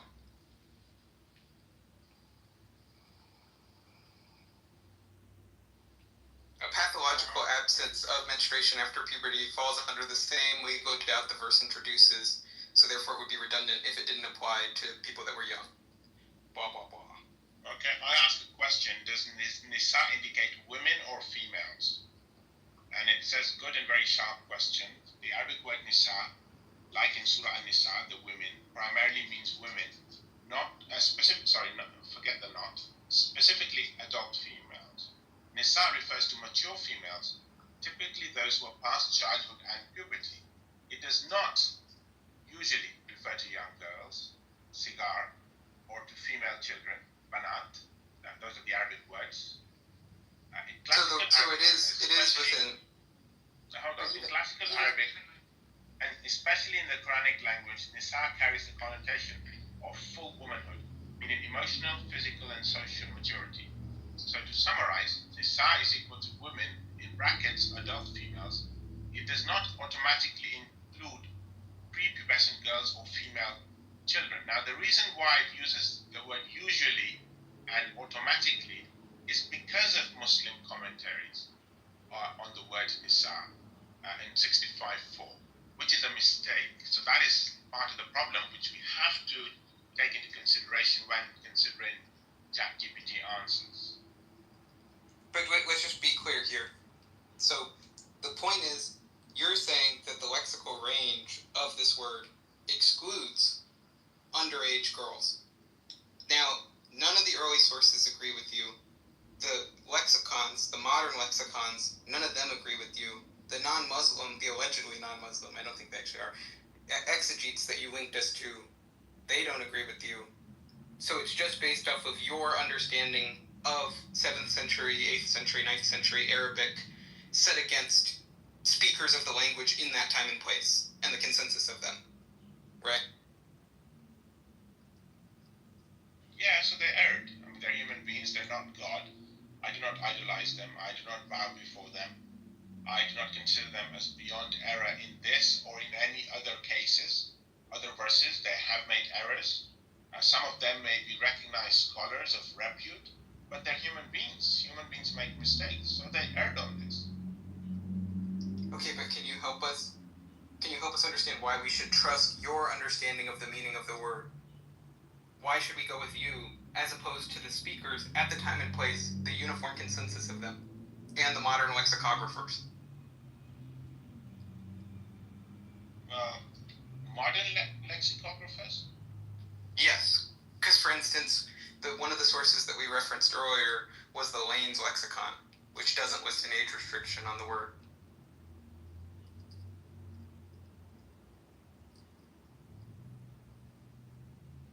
Sorry, I was consulting ChatGPT. Ask your question again, please. Sorry about that.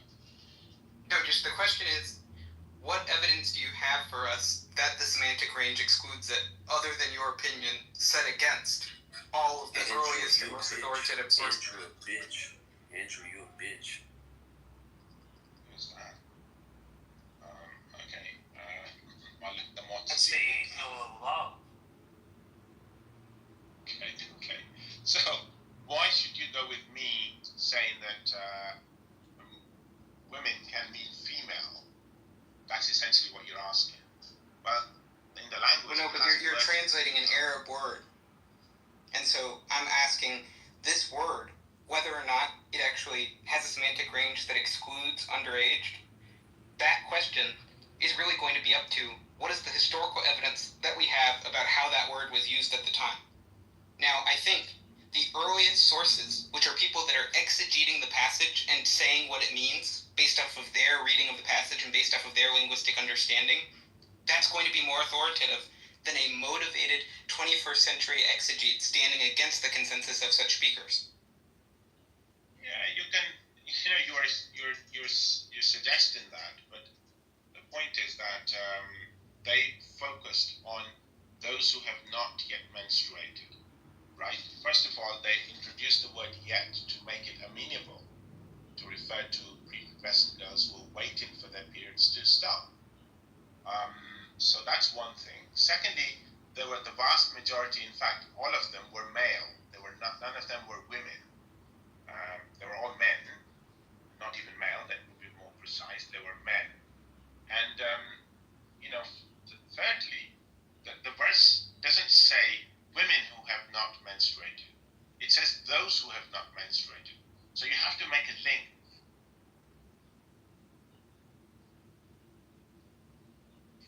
The women who have been mentioned previously in the verse. So that link they didn't make. They just focused on those who have not yet menstruated. Those who have not menstruated, to be more precise, forget the yet. And then concluded that it must be referring to underage girls. This was an error there. Now, you want us to bow down before the error and make the same error? Well, I think not. The Quran is above error, but people are not. And that's the point I'm making.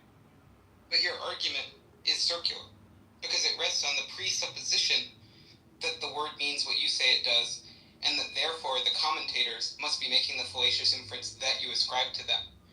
But the point is that the commentators are the speakers of the language. They speak the language of that time when the words had the connotations that they did. And they had the full context about how this passage had always been understood. And these are independent commentaries, right? And so it would be bizarre to suppose that a modern speaker, based off of his assumptions about what the word means, can correct the speakers at the time, the uniform consensus of them, as to what the words on the page meant. And the arguments that they present for their reading are diverse. The arguments they present don't rest on just one or two assumptions. But your point is that it should be an impossible reading based on the language. And they would know that if it was impossible based off of the semantic range of the word, the commentators would know that because they speak the language. But they don't think that. They think it's an admissible reading, and then they make an argument for the reading. Okay, so you are arguing for us blindly accepting, or to a large extent blindly accepting what the scholars have written. But like I said, they made grammatical mistakes on other verses that I'm aware of. And in fact, they dispute some issues amongst themselves. For example, Ar-Razi, who was a well-known commentator, he gave about 6 or 7, maybe 5 arguments against the substitution theory of Jesus Christ being substituted by another person on the cross. And he argued and demonstrated how absurd that interpretation was. So grammatically, and the point has been argued grammatically as well, because no third person has been mentioned in the verse as being substituted for Jesus. So I'm just making a reference to that just to illustrate. They make grammatical errors. They're commentators. They know the language, but they have erred in interpretation on some matters. So when we have scholars who have appealed to the language and the wording of the verse to interpret it as referring to women with primary amenorrhea or similar condition, then why should we not agree with them when logic and reason and the wording of the verse is on their side? Now, as regards women, nisa and inath, the words are present in the Arabic language. Now, if, for example, someone says to women folk, that might include girls, or girls, someone can say girls, and that might be referring to young ladies, or even older ladies. But just as a distinction, it's a kind of metaphorical usage. But when you're talking about a book which is using precise language and never uses the word female when talking about marriage or divorce or related matters, then we should learn from that, get the drift and realize that actually it is using precise words, not loose language. I mean, first, I don't start out with the presupposition that the Quran is reliable, that any of the language in it is precise. I mean, I think it has lots of contradictions and historical inaccuracies and anachronisms, so I'm not particularly persuaded by that argument. I mean, second point, basically, I think if you're going to make an argument against all the early sources that attest to Aisha's age from silence in the Quran, and the way you're doing that is by imposing your own opinion about the semantic range of a word in the Quran, and then acting surprised that the Quran used the wrong word with the wrong meaning, and then saying that if the Quran had done so, then it would make no sense for Aisha to be below this age. The whole argument is presuppositional, it's highly implausible, it goes against all of the historical authorities that we could point to actually arbitrate the dispute. Well, for a start, I didn't suggest that the Quran is using, I can't remember now the word that you used, but I'm saying the wording is precise. And I'm not, saying that the wording is not precise. I'm saying the wording is precise. And to the point, it uses the word nisa, doesn't use inath, and it's throughout the Quran. And it uses the word females in the Quran as well. It's not as though it restricts itself to using the word nisa for adult females and young females. No, it doesn't. In certain contexts where the appropriate word is female, it uses the word female, not women. So when it makes that distinction within the book, why must we be so hung up about the word nisa having, as you were saying, a range of meanings, or maybe a bit fluid? Actually, it can be fluid, like I said, when it's metaphorical. But when it's being specific, it's not saying women folk, because sometimes, like I said, people use that word to refer to young females as well, in English at least. But, it's precise. So you can argue about the hadith, and the hadith I accept is there according to the Quran. If they're not according to the Quran, I don't accept them. I accept a lot of Bukhari and I reject some of it, and the age of Aisha is one of those matters which I do not accept because it is not consistent with the Quran, for a start. Okay, but what we're going based off of is not based off of a presupposition that the Quran is correct, right? And that therefore, if the Quran said something that was inconsistent with the way Muhammad lived his life, that therefore Muhammad must not have lived his life that way. We reject that premise, which makes this whole argument sort of a side issue. Second is, if we were going to interpret the Quran, and we're going to interpret that language correctly, then we should actually see the people that speak the idiom in the first and second Islamic centuries, all the classical dictionaries, all the classical commentaries, the most authoritative sources, the uniform consensus of them, that is how we define the semantic range. And the basic idea that all those sources tell us is that the word basically roughly means anyone who is not a man, anyone who lacks manhood. And then if you want to restrict it based on age, you do so contextually, but it's not inherent to the meaning of the word. It's not even an analogical usage of the word. Just you can limit the range by context. And that's clearly true. Where it's just like, it's a similar sort of thing where if someone made this argument, and I think you actually bring up a good example for making my point, which is just the English word girls. It connotes, in many typical cases, it connotes that you're referring to like a underage woman, right? Underage female. But you can use it very, very commonly and in so many different contexts to refer to any woman. You know, the girls went out for coffee today, you know, and that could be referring to a group of young adult women. It could be referring to middle-aged women. It could be even referring to elderly women. And that's within the semantic range of the word in English.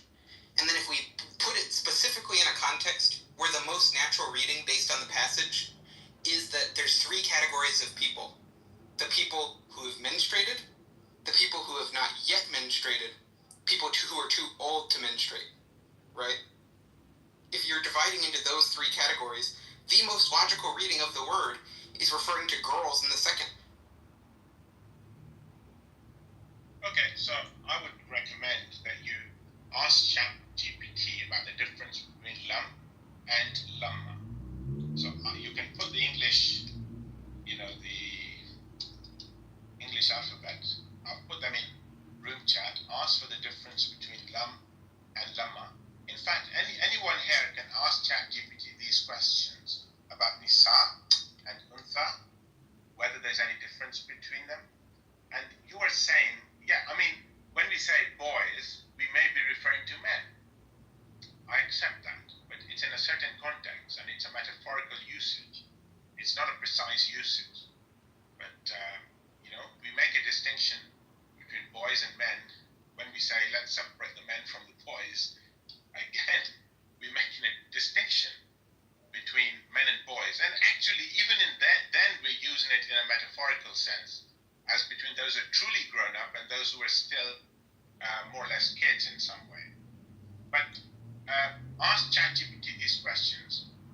Ask it on 65. I know it isn't always accurate. I know ChatGPT has its limitations.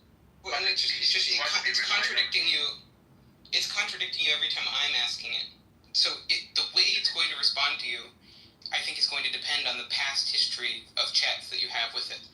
And if it can tell that you're a Muslim and there's certain answers that are going to offend you and there's certain answers that you want, I think it may be biasing the answers that you receive versus the answers that I receive. And so if you could open a private window and see, and just ask the question without using biased language when you ask the question, see what answers it gives you to put you in a better context here. Because, but again, I think we're going around in circles on this point. It is the most indirect, weakest evidence, and your position on it is a tiny minority position and goes against all the authorities in Islam, as well as what the critical historians would rely on. So, I don't think we need to keep going around in circles on that point, especially when we just have direct evidence concerning Aisha, right? Which is, we have literally nearly contemporaneous sources, okay? So by the standards that historians use, to have multiple independent attestations to the age of Aisha that are within 150 years of the events, that's good evidence from a historian's point of view. And if it's preserved by multiple parallel lines of transmission, and that it satisfies, a criterion of embarrassment and dissimilitude, if it satisfies all of those, then critical historians, much less Muslims who take these sources to be authorities, are going to find this credible. They're going to find this probably true.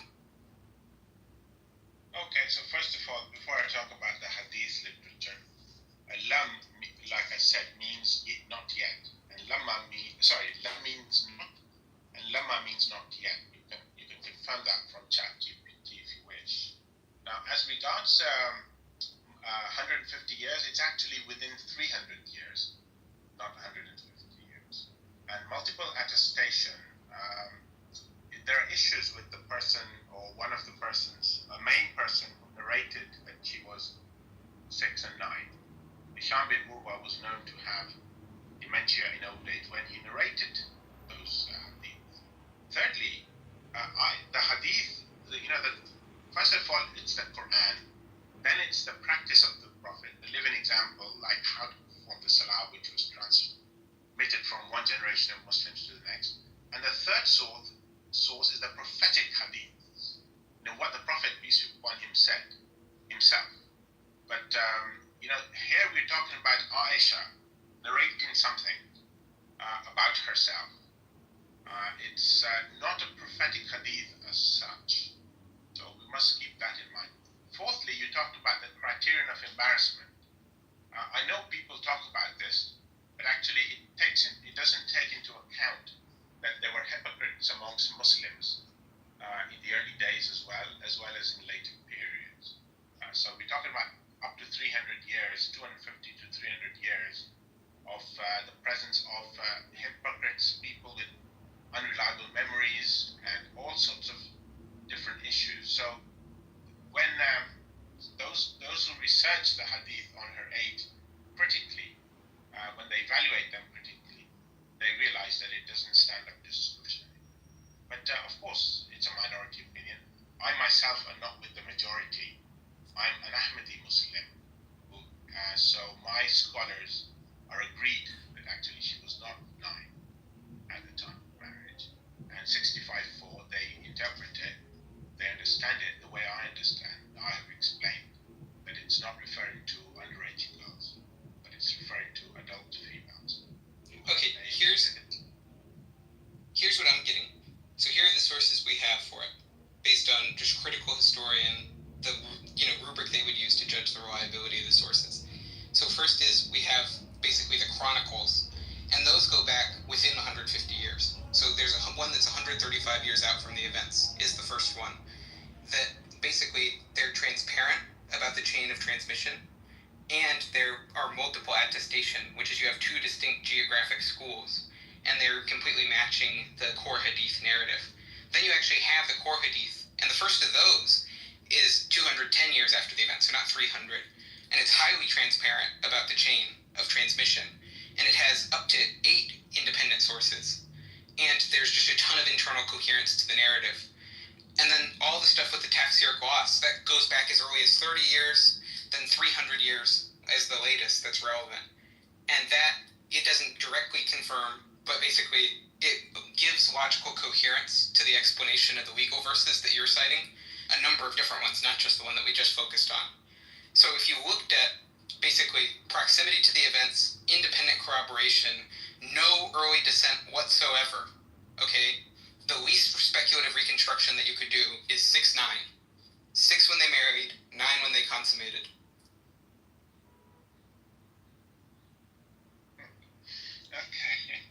Okay.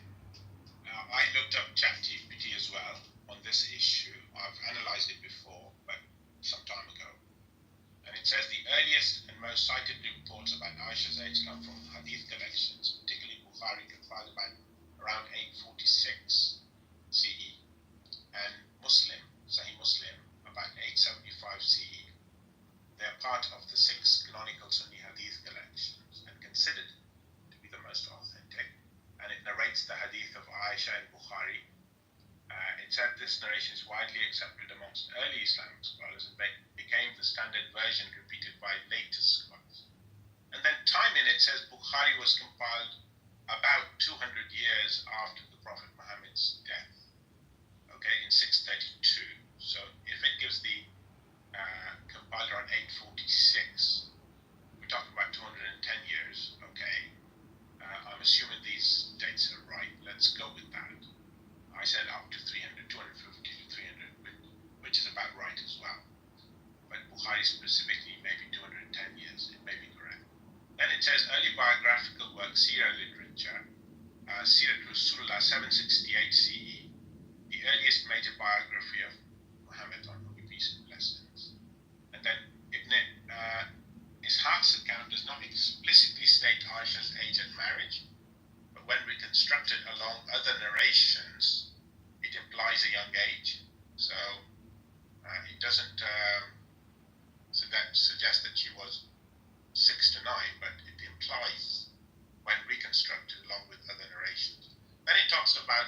other early commentators. And then the fourth section, it gives other early clues. It says Aisha's sister, Asma, was said to be 10 years older than Aisha. She died in 73 AH at 100 lunar years. That would imply Aisha was born 5 to 6 years before prophethood, making her about 15 to 18 years old at marriage, not 6. So it mentions various sources, including Bukhari, which were canonized and not accepted at first by Muslims, but it took some time before Bukhari and Muslim were accepted. And Jonathan Brown has done some research on this in his, I think when he was doing his PhD or something. I've read through and it was very boring. So yeah, that the clues from Asma, the sister of Aisha, the indication is that she was 15 to 18 years of marriage, not 6 or 7. I mean, what we have here, just so we're both on the same page, what you've just acknowledged is that within 2 centuries, okay, so basically 2.5 centuries is the dating that you're just acknowledging right there. And you're acknowledging that for multiple independent sources that are giving the 6 to 9. The earliest biographies that we have of the Prophet, where they're giving specific numbers independently of each other with no early dissension. And you're making speculative inferences to overturn that. I mean, I guess we can't keep going around in circles, but it doesn't stand to reason that that's true. Well, I have other arguments, apart from the age of her older sister. Aisha said she was a young girl when a certain surah was revealed about the splitting of the moon, Surah Qamar. And she was a young girl at that point. So, that was around the 5th year of prophethood. And if she was a young girl at that point, I think I'm getting the dates right. I looked at this many years ago. So that would mean that she was at least in her teens at the time of the marriage, because the migration to Medina, took place some 8 years after, and they didn't get married, so she would have been 14 at the time of the migration. And she took part in the Battle of Uhud. She had to be over 15 at that stage. So basically, when you put the evidence together, the age of 6 and 9 just withers away, and that, I accept as more valid. Yeah, I think that evidence is pitifully weak, but I think it's just like the other thing that you need to understand here is that when we're talking about the date these things were compiled, that's not the date that the earliest textual witnesses to the sayings would be from, because they're bringing together stuff that is actually transmitted just over time in a way that is transparent. They keep track of the mode of preservation of the sayings. And so if there's different channels, and they are all being compiled into the sources that we have in the 9th century, then it shows that these things were widely circulated way before the editor abridged or annotated all of them. And so basically, if we want to figure out what was in circulation immediately, contemporaneously with the life of the Prophet, we don't infer that the date that these things were invented was the date when they were compiled. And basically the multiple independent attestation from different channels, that's telling you this goes back really early, especially when you have the chain transparency that we have. Okay, you're saying pitifully weak, but I asked ChatGPT the question about a very important narrator who narrated the age of 6 and 9. My specific question was, how important is Hisham bin Urwa as regards the reports about the age of Aisha? The answer is, Hisham bin Urwa is extremely important. In fact, he's almost a central figure in the chain of transmission for the reports about Aisha's age of marriage. So it gives information about him, and I would suggest you look it up. It says that actually, this is any issues with Hisham's narrations. It says this is where it gets very interesting. In Medina, where he lived most of his life, Hisham was considered reliable, by scholars like Malik ibn Anas. Later, after he moved to Iraq, particularly Kufa, some scholars like Malik,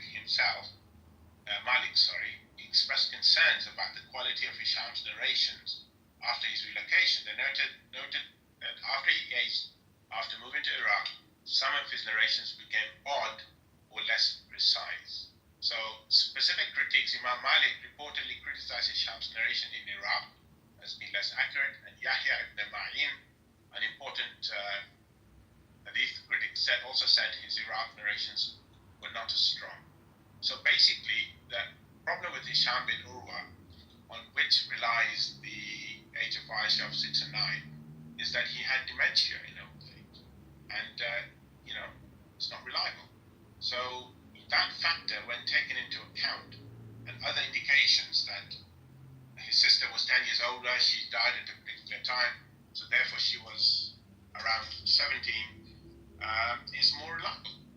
And how can you knock that down when the narrator is unreliable? Well, first of all, there's no way in the world that the one narrator that you're saying that you have questions about the reliability after he moved, to Iraq from Medina, that there were people that raised questions about his reliability. He is not a single point of failure, because that's precisely why we keep pointing out that there are multiple independent lines of transmission.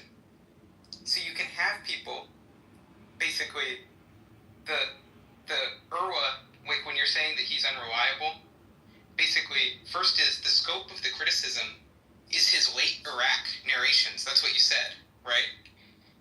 And so if you're going to say that, if you're going to put low quality, low trust in the late Iraq narrations, then you would need to know, hey, does the actual stuff relevant to the Aisha debate, is that from his late Iraq period? And no, because both Bukhari and Muslim, both of those knew the claims that he was unreliable, and they filtered it through that. And so all the stuff in Bukhari is only based on stuff in Medina. But there's literally another chain that's cited by the Muslim source too, you're just looking at right here. There's one that doesn't go through. There's one that goes through what they call the Basran route, and it doesn't go through him at all as a commentator. Okay, so where do you get the information that Bukhari and Muslim knew that Hisham was unreliable? What is the evidence for that? You claim that Bukhari and Muslim knew that Hisham was unreliable. I'm asking for the evidence. I'd like to take that into consideration in future discussions on this matter. Yeah. To update my knowledge. So here's the source you can look at. It is this Assembly of Muslim Jurists of America. They have an article called The Prophet's Marriage from Aisha when she was 9, where they discuss this. And then here's another article where they're defending the reliability of Bukhari. But basically, think about it this way logically so you can understand too, which is basically, how do you know about the reports of his unreliability? How were those preserved and transmitted to you? It's the people that were raising questions about the veracity of his recollection, the people who were raising questions about that, they were raising it to the other people that would come later in the chain. And that was so those other people could include those caveats, so you could be able to grade as strong or weak. And so, the whole point of people raising questions, the reason why people would attack the quality or integrity of someone is so that later people can include caveats. Yeah, but scholars still differ on various matters on the reliability of hadith as to whether they are truly sahih or not. If they find information from other sources which indicate that a certain narrator, for example, there's a famous hadith, let me give another example, a famous hadith that kill whoever changes his faith, changes his religion, right? Now this was, according to some scholars, reported by Ikrimah, who was a confirmed liar of the highest degree, right? Yet Bukhari included it in his narration. Now you might say, well, that proves that apostates should be killed, and there are many Muslims who would agree with you. I'm simply pointing out that according to some scholars of repute, well-known scholars, he was liar of the highest degree and inclined towards or associated with the Kharitis of Egypt, if I remember correctly. So, but yet Bukhari included it in his narration, and there are many Muslims who will die to prove that actually this narration is authentic. But actually it is not authentic, because if you look at the chain of transmission, it does include it. Or many of them, or most of them actually including Rama. That's where it's coming from. No, but... And he was known to be a liar. The same thing applies to Okay, Hisham. that wasn't even the... Let me finish, let me land. I won't be long, I promise. So, Hisham bin Urwa, who is the central figure in the reporting of that hadith, you might get one or two that excludes Hisham bin Urwa, but they might have been influenced by Hisham bin Urwa without actually mentioning it. In any case, the point is that scholars can differ on the authenticity and the reliability of narrators. One scholar may declare something to be sahih based on the chain of transmission. Keep in mind that the chain of transmission is what is mainly used to determine whether a hadith is sahih or not. It is not so much the content of the hadith. That we have to evaluate in the light of the Quran and other sahih narrations, other reports, as to whether they're reliable or not. For example, one final point is that the hadith lacks eloquence. Kill whoever changes his religion means that if Ethan leaves Christianity and becomes a Muslim is obliged to kill him. So it lacks eloquence, because it says kill whoever changes his religion. Christian becoming Muslim should be killed. So this is another example, and I'm about to land, of a hadith which is labeled as Sahih, mentioned in Sahih al-Bukhari, yet it is actually contrary to the Quran and lacks eloquence and has a liar as a narrator. Go ahead. Yeah, so basically, none of the points I'm raising are really being addressed. So, one point, okay?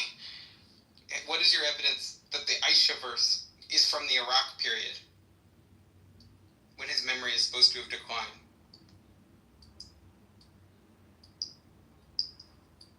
Again, I researched this some time ago.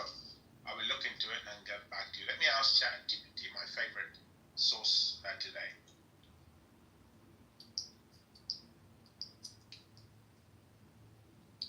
Okay, I'll just wait. Or you could ask Gemini 2.5 Pro. It's definitely not a shameless plug. Definitely not.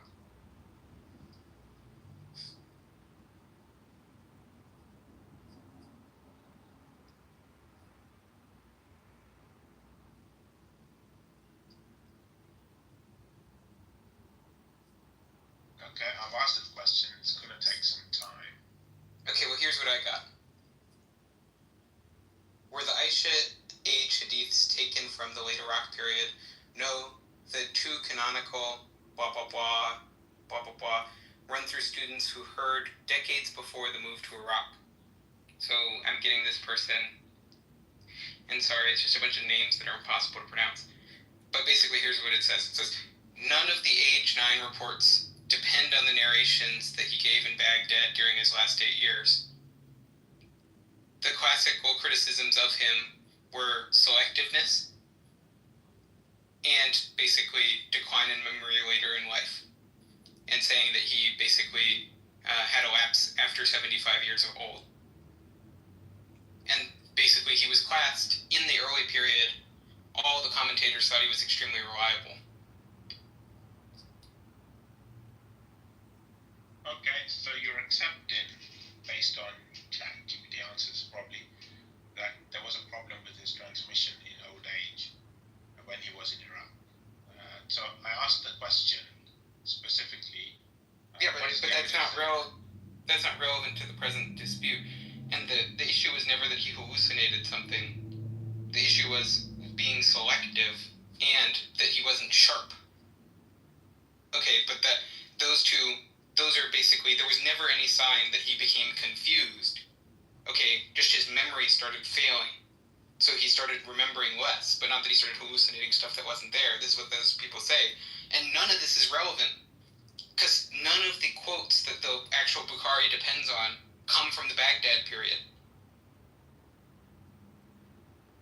Really? Okay, let's look at my question and look at the answer, or part of the answer, which I got, because otherwise we'd be on the mic for ages. What is the evidence that reports about Aisha's age from Hisham bin Urwa are from when he was aged in Iraq? Excellent, you're pushing into very precise hadith criticism now. Let's go slowly and carefully, because this is a high-level academic question. Okay? It says there is indirect circumstantial evidence from patterns in transmission and early scholar comments that raise suspicions. It talks about his age, and that he spent his younger, strongest years in Medina, and his old age in Iraq. Several scholars, early scholars, said, I do not accept the narrations of Hisham transmitted by the people of Iraq. So Malik bin Anas, Imam Malik, did not, who was himself a famous Medinan authority, said that, and he did not include his narrations transmitted by the people of Iraq. And he does not include the age of Aisha in his Muwatta, to my knowledge. And Yahya bin Ma'in, a major hadith critic, and others noted that Hisham's narrations in Iraq had oddities. They were not accusing him of fabrication, but they noticed changes or less precision in his hadith after he moved to Iraq. When you check who narrated the 698 from Hisham, you find mostly Iraqi narrators picked up this report from him, which indicates that he was in Iraq. Examples narrators include Abdurrahman bin Abi al-Zinad, an Iraqi transmitter, amongst others, and Hisham's famous narrations about Aisha's age became widespread mainly among Iraqi narrators. Very few Medina narrators report this from him, despite Hisham living there for decades. This suggests that the popular version of 698's narration probably spread in Iraq during Hisham's old age. And Muwatta of Malik, which is what I mentioned before, does not include the hadith about Aisha's Zayd marriage, despite Malik being a contemporary of Hisham. Other early Medinan hadith compilations are also silent, meaning that they did not quote him, even though, like we know, he was in Medina in his young age. So hadith critics say, and this is the logic from ChatGPT, if a narrator only transmits a key report late in life, or if that report is only spread by students from a particular place like Iraq where he later lived, then suspicion arises about whether the report is original or affected by later factors, memory decay, regional influence, etc. Conclusion is that Malik and others doubted the precision of Hisham's later narrations. The 6-9 tradition mainly spread through Iraqi students. Muwatta, Ali Medinan works like the Muwatta from Imam Malik do not record this hadith, and hadith scholars would view this pattern as cause for caution. So, there are reasons to question this narration. Well, no, but it is not factually true. My understanding is it is not factually true that the narration is from the Iraq period, that it depends on the Iraq period. And I'm just looking here, and what I'm looking at, and it doesn't really seem like even though you're priming ChatGPT with your wording of the prompt to tell you that is true, because you're just asking it for evidence that it was from the Baghdad period. So you're just biasing it, you're priming the pump with your phrasing of the question. Like when I'm just using a neutral phrasing, here's what I'm getting. The 6 and 9 report comes from Urwa's early Medina Mecca teaching years. Then I get, here is the chain in Bukhari. So it's Yusuf to Uyayna to Urwa to his father to Aisha. Okay, so then we look at the Urwa and we look at the Uyayna. Okay, now when would that next commentator in the chain, when could he have heard it? So this is the Bukhari chain. When could he have heard it from Urwa? And you look and you say, your claim is that it would have to be the Baghdad period. So after 760. Okay, that's when your claim has to be. But the age 9 report based off of when Unaya was there, okay, he was there basically from 725 to 746. That was when he would have interacted with the guy, with Urwa. So we're looking at this period 725, 746. Okay? Then we're looking at the guy's Baghdad period, which is 760. So the next guy in the chain, I think he was actually basically, yeah, his age 9 hadith would be from 746, which puts him like 20 years before the Baghdad period.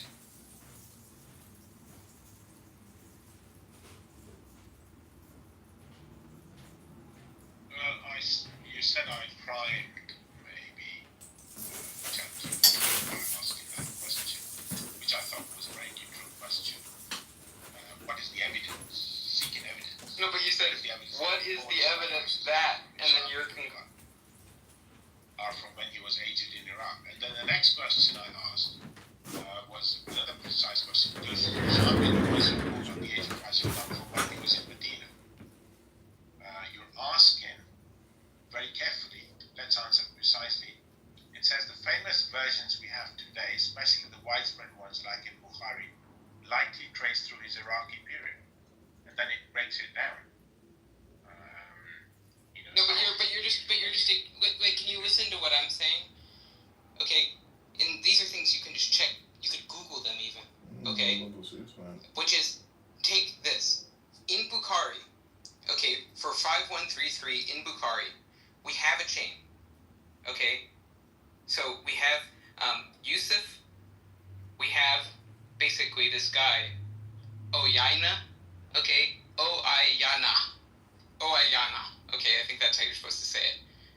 Then we have him going to Urwa. Okay, so the chain gets us to this guy specifically. So Oyayna. Okay, Oyayna. When in the world would that guy have been able to meet Urwa, who heard it from his dad? When would he have been able to meet him? Okay, that guy is born in the year 725. That's when Uyayna is born. We go to 746. That's when he's in Mecca, Medina, and he transmits the age 9 hadith and attributes it to Urwa. His Baghdad period for Urwa is in 760. So which of those specific factual claims is wrong? So you're asking Google that question and getting that answer? I'm saying you can Google it if you want for any of the specific claims that I just told you. So we can go here, and I can look here. I'll give you the source. So first is we can go to Bukhari. That's the first step, okay? Which is Bukhari tells us the chain of transmission, right? And the chain of transmission that Bukhari tells us goes back before Yusuf. It goes to this guy, Oyayna, okay? That guy. Then it goes from him to Urwa. You have a criticism of Urwa, which is just his memory became less reliable in his old age when he was above the age of 75. The first time that he arrived in Baghdad, basically, and the very late Baghdad period when the first criticism of him is made around 760. We know that Urwa, okay, in 750, his memory was praised. And in 746, that was when he transmitted the age 9 hadith. So his memory is praised in 750. He transmitted this verse 4 years before that to the guy who's recorded in Bukhari.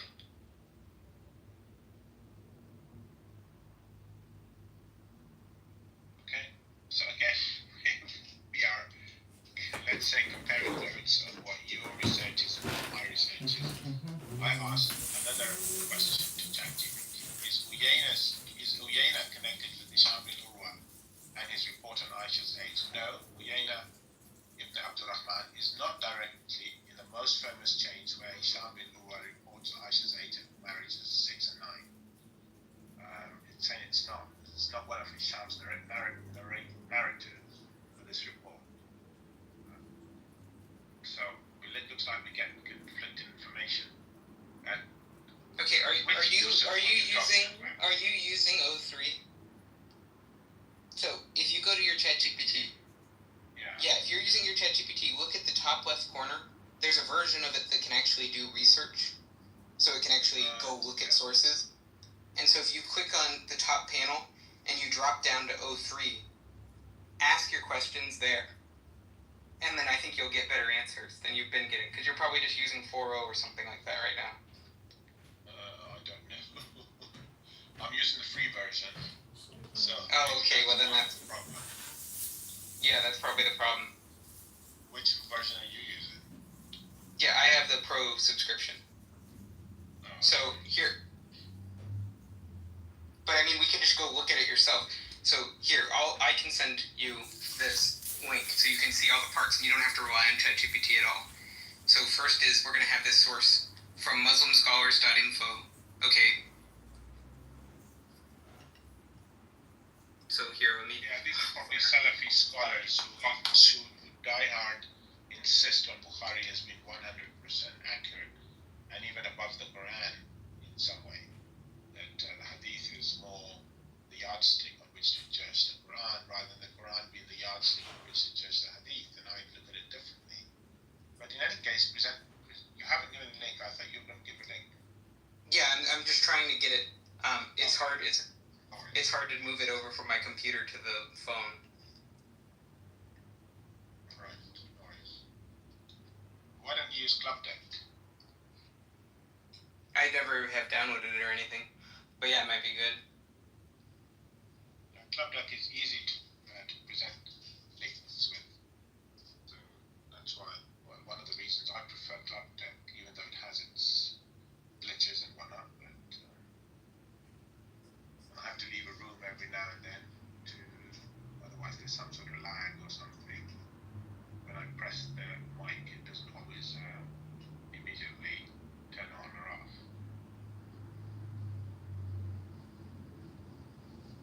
Sasha is here. How you doing?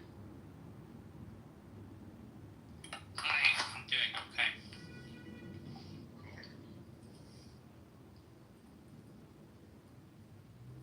Cool. Okay, well, so can you actually just go to Bukhari 5133? Sunnah.com. Bukhari 5133.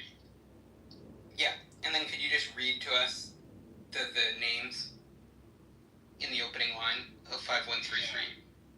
حدثنا محمد بن يوسف حدثنا سفيان. حدثنا means narrated to us. سفيان عن هشام عن أبيه عن عائشة. So the chain is Aisha reported to her father. No. Their nephew. Yeah. Sorry, I got it wrong. So it was narrated by Muhammad bin Yusuf that Sufyan narrated from Hisham, from his father, so Hisham's father, from Aisha,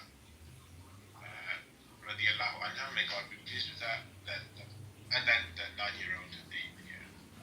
Yeah, so in the middle, who's between Yusuf and Urwa? Yaina. Between Yusuf and... Yeah, Yaina. Sufyan. It says Sufyan. Yeah, but Sufyan bin Uyayna. Bin Uyayna is the last part. It's Sufyan bin Uyayna. Is it? Okay, let me just check. Who was Sufyan bin Uyayna?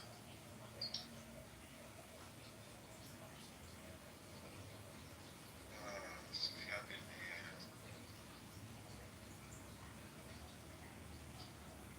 Born 107 or 725 CE, died 813 CE, one of the greatest hadith scholars of his time, learned from heavyweights like Amr bin Dinar al-Zuhri, Hisham bin Urwa, and others. Okay. So he learned from Hisham bin Urwa. Right. And when were his study years with Urwa? Ask that.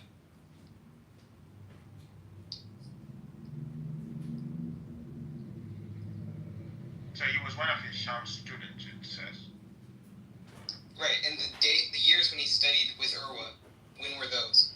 That's the question you should ask. Sufyan bin Uyayna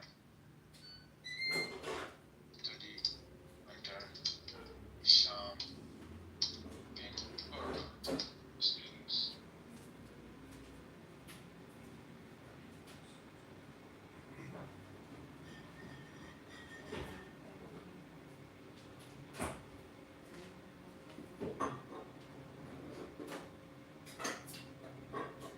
Says Hisham bin Urwa was about 46 years old.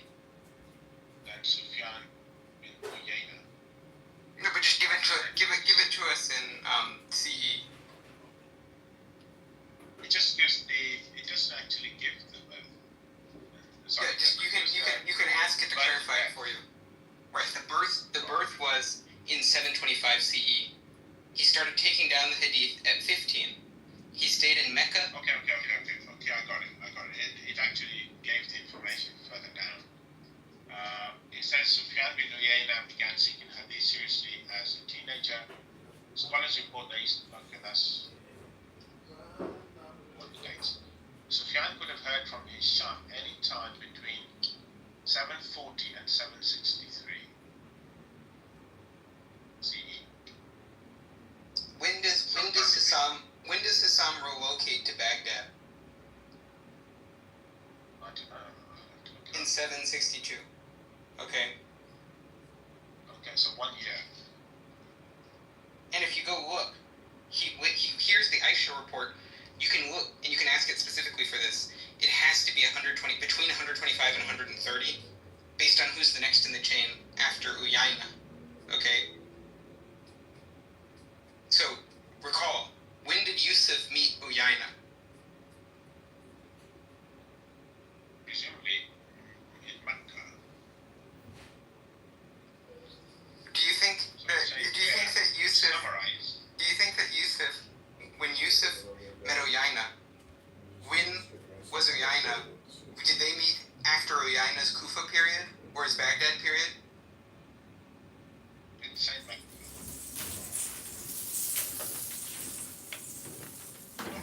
It's not mentioning Medina. Inside Mecca. No. But here's the point: is when was Uyayna in Mecca to talk to Yusuf? Well, he wasn't. He was in Medina. So unless No. But you're losing this. So here's the point, which is Uyayna, where he hears it from Urwa. Okay, he hears it from Urwa. Now you're trying to say he heard it from Urwa in Iraq. So you're trying to say he heard it in Baghdad. I'm trying to say he heard it in Medina. Okay? So then we can infer, based on who's the next in the chain after him, when he gave this verse. So the next guy in the chain after Uyayna is Yusuf, right? So then we can infer the date based off of when in the world would Uyayna have interacted with Yusuf.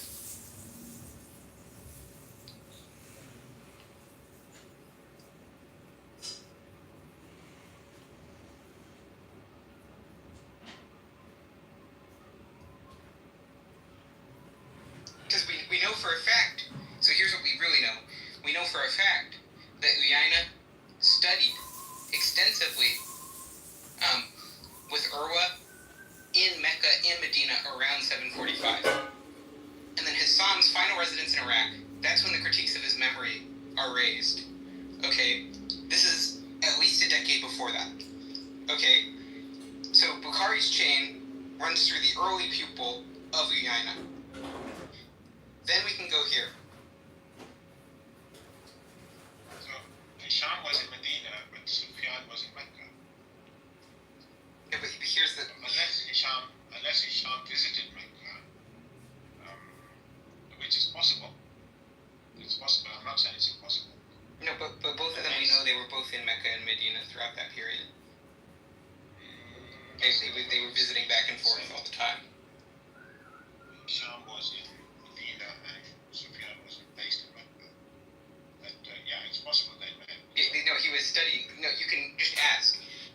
Did he start studying in 745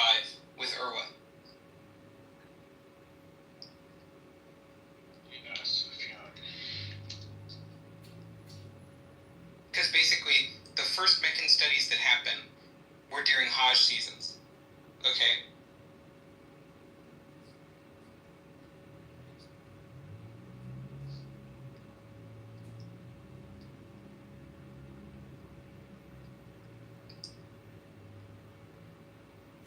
So it's it's saying that possible that Sufyan heard it from Hisham during his Hajj trips or when Sufyan traveled to Medina. So it's saying the possibility is there that if he definitely heard it from Hisham and it was not made out, then he would have heard it during a visit from either to the other's city.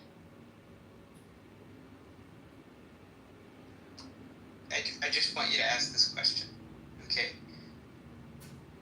What evidence do we have of Sufyan studying with Urwa?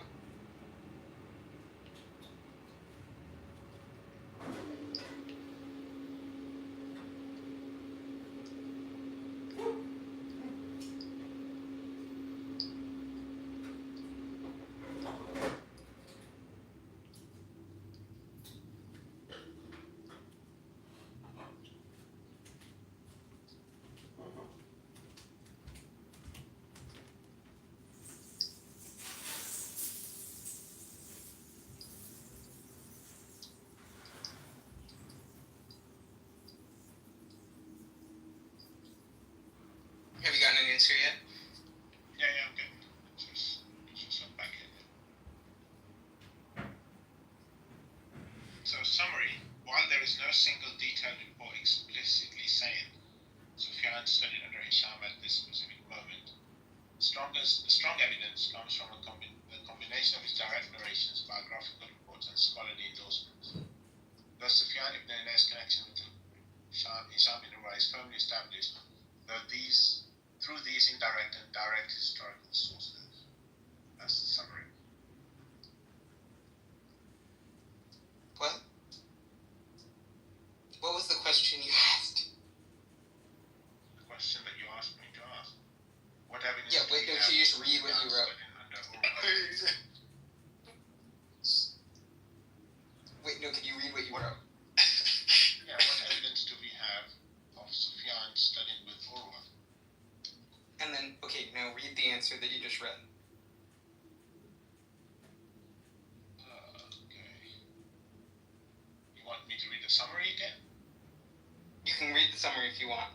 Or if you just read the answer starting from the beginning, that would be the most helpful. Okay. Great question. Direct and indirect evidence. Sufyan bin Uyayna studying under Hisham bin Urwa. Direct evidence, chain of transmission and hadith collections. So Sufyan is directly linked to Hisham in hadith chains. Sufyan narrates from Hisham in these chains, which implies a teacher-student relationship. In classical hadith collections such as Bukhari and Muslim, Sufyan is listed as one of the narrators of hadith. It's transmitted from Hisham bin Urwa. So he's just using the same hadith, such as the age of Aisha, to imply a teacher-student relationship. Okay, here's what I'm getting. Because we keep getting completely different responses in a way that's bizarre. I'm getting biographers state explicitly that Sufyan's lessons came in Medina. So this is what I'm getting.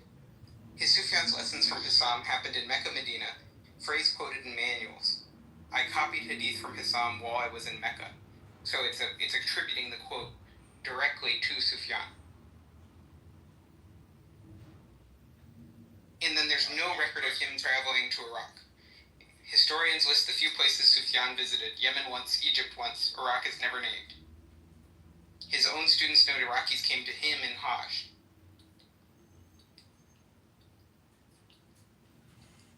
So here's the reconstruction. Okay, and I'm just going to use the age Arabic years. Okay, so 125 to 130. Teenage Sufyan attends Hisham Circle in Medina while on study trips from Mecca. 145 to 146. Old Hisham finally settles in Kufa, Baghdad. Memory begins to slip. 160 to 170. Adult Sufyan teaches Aisha report to student Yusuf. during Hajj sessions.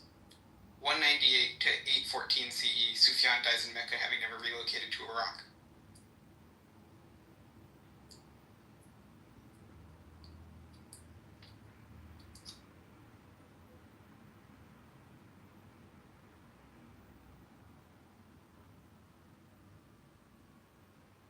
Yeah, so it says in the summary, there is no single detailed report explicitly stating Sufyan studied under Hisham at this specific moment in time.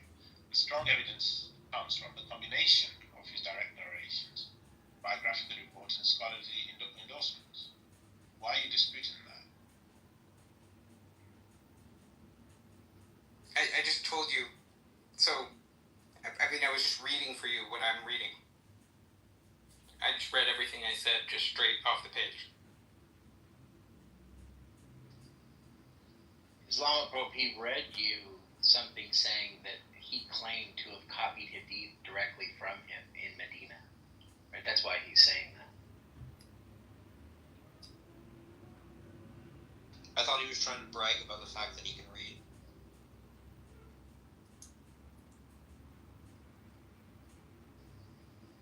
Maybe you could just recap it, Ethan.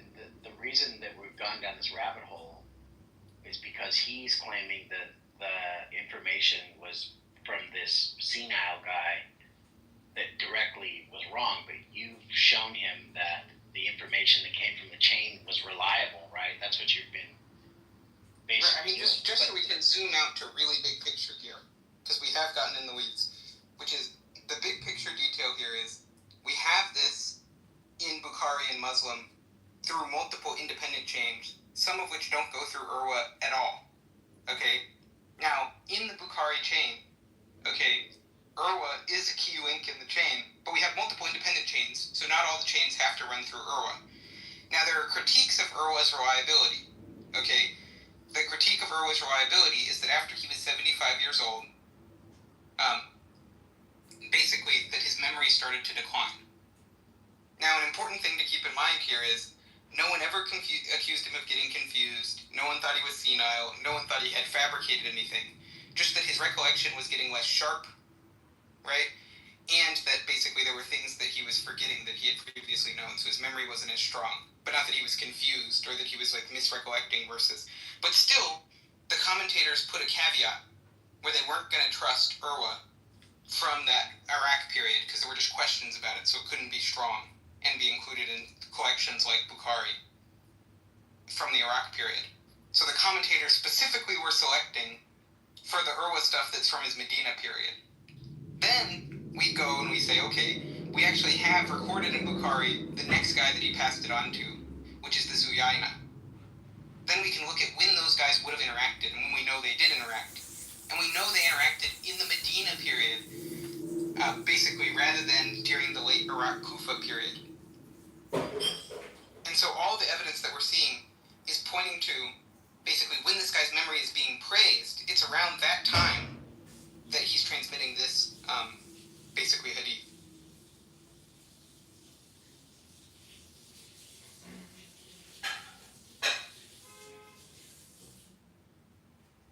The question you have to ask yourself is, what did Bukhari know and when did he know it? I thought it was, are you feeling lucky, punk?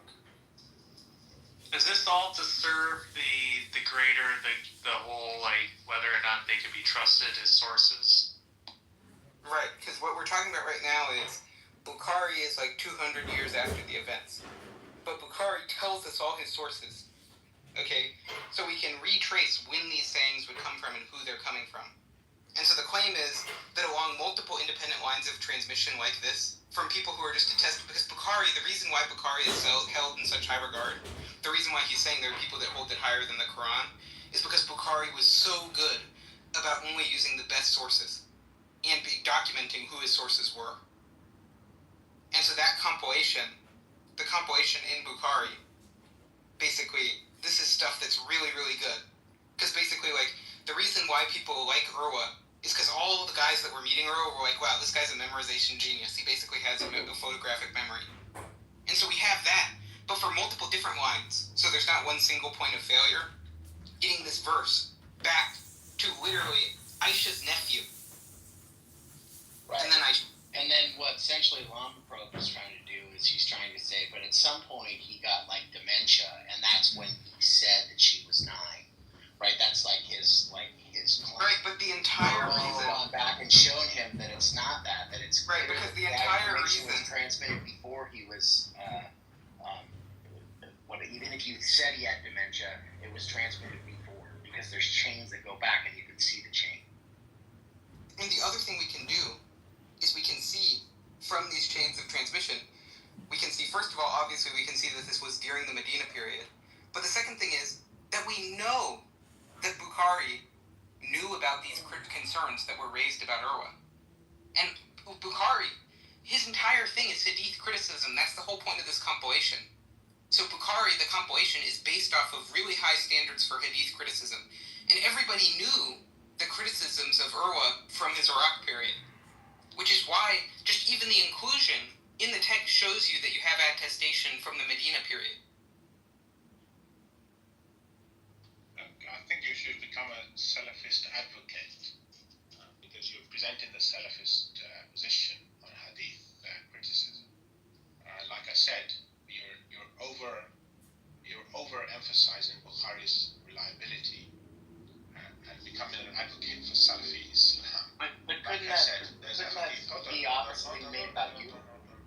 Right? That you're merely saying that Bukhari, when I don't like what he has to say, I think he's unreliable, right? For some unknown reason. I don't like Bukhari. I think he's unreliable. No, those are not my words. Those are words you're putting into my. No, I think that's what's been implied. I don't think you've said it. I think that's what's been implied. On the main, I accept a lot from Bukhari, a lot, but there are some which are problematic, and I mentioned one problematic one previously, the hadith which says, kill whoever changes his religion. And my first point of criticism is that the Quran does not support that. The Quran talks about apostasy and does not prescribe a punishment for it. Secondly, the Prophet, peace be upon him, is never known to have killed anyone for simple apostasy. Thirdly, the hadith is problematic because it says kill whoever changes his religion. So if you, Tim, become a Muslim, if I was a hadith follower, blind hadith follower, I would have to kill you because you have changed your religion. And that's the wording of the hadith. But Bukhari included it, even though it is absurd in its wording. It is problematic as far as... And maybe here's the thing that we could conclude. Maybe the Prophet said something ineloquent. Kill whoever... No. We will not say he said something. No, but we will say that as the atheists that are just going based on the historical sources. The atheist, but kill whoever changes the atheist, the Christian, is so problematic. The atheist, the Christian, the critical historian, okay, the Jew, okay, everybody, the Hindu, when we're looking at it, right, when I, the Christian, am looking at it, I'm going to approach it from the perspective of what does the historical evidence tell me, not from the presupposition, well, if Muhammad said it, it must have been perfectly eloquent. The other thing too is like when you're saying you accept some of the things that Bukhari says and some of the things that don't, right? Presumably that's because you have some like evidence that would go against believing what Bukhari said. And so what Ethan has been attempting to do for the last 45 minutes is to show you that your idea that the reason that that it's not true that he had sex with a 9-year-old because this guy was senile by the time that was transmitted, he's given you reasonable evidence to show that that information was transmitted before he could have been senile, right? And so it would like lower your reasons to believe that that particular hadith is not sahih, right? Or not sahih. It would make it so it is sahih. Right, so you can't just arbitrarily decide to not accept Bukhari for unknown reasons, right? If you have a decent reason to believe that it's true, then you ought to believe it, because you said that you do accept his hadiths, provided there's good reason to believe them. No, what I said was it's not based on this, that, or the other reason, unknown reasons, I specified my reasoning. My reasoning is that in my faith, the Quran is first. The Quran comes first and foremost. It is the word of God. Bukhari is not God. His word is not the word of God. So it's not even the word of the Prophet. It's a report coming, going down the chain over 200 to 300 years, depending upon which book it is, when he wrote it. There are reasons for that, questioning Bukhari as a Muslim, but not questioning the Quran. So I presented that for both these examples that I've given. For the age of Aisha, I presented my reasoning. It's not unknown reasoning as you falsely alleged him. I presented my reasoning very succinctly that the Quran comes first because as a Muslim, I believe it is the word of God. It is reliable. It is trustworthy. It is precise in its language. It does not lack eloquence. The Hadith in some cases has problems. And if the Quran does not support the Hadith, however much the Salafist or the Christian anti-Islamic apologist or polemicist might want it to be, if it does not tally with where does it say the Quran doesn't say anything is silent, right? The Quran is silent about whether he had sex with a 9-year-old, right? We don't have anything in the Quran that says he did or he didn't, right? So to say something like the Quran doesn't agree with the Quran is not possible because it doesn't report him having sex with Naisha. That's an outside report, right? So to say, well, I can't believe this because it's not in the Quran, it's like saying, well, we didn't have a report that the sun was going to came up last Tuesday at 9 a.m., so therefore it didn't happen, right? You're just making like basically an argument from silence if you're talking about the Quran. Okay, I was having a discourse with Ethan, and my argument perhaps Please stop. I don't know. Fold it like a cheap chair, okay? It's over. Just stop. Stop wasting Ethan's time with your nonsense. Please. Okay, end the discussion because you think that... Look, ChatGPT 3 has not done you well, okay? He just gave you a ridiculous amount of his time. It's boring, it's over. You've been folded like a cheap chair. Well, Game over. Bye-bye. Islam, you do now concede that the chain of narration, which you called into question, you did so erroneously. Do you concede that much at least? No, I said most of them are from Iraqi narrators. Most of them. I didn't say all of them were. So my point still stands. In most cases, they are. But to answer to Kim, if you don't mind, no, that's just a lot. But Bukhari 5133 that we just said, that's like one of the main ones, right? And we just saw that it went through Urwa in the Medina period. Again, you're not letting me speak. Let me respond to Tim first, and I'll come to Ethan. So, Tim, first of all, you said the Quran is silent on the age of the Prophet's marriage to Aisha, on her age.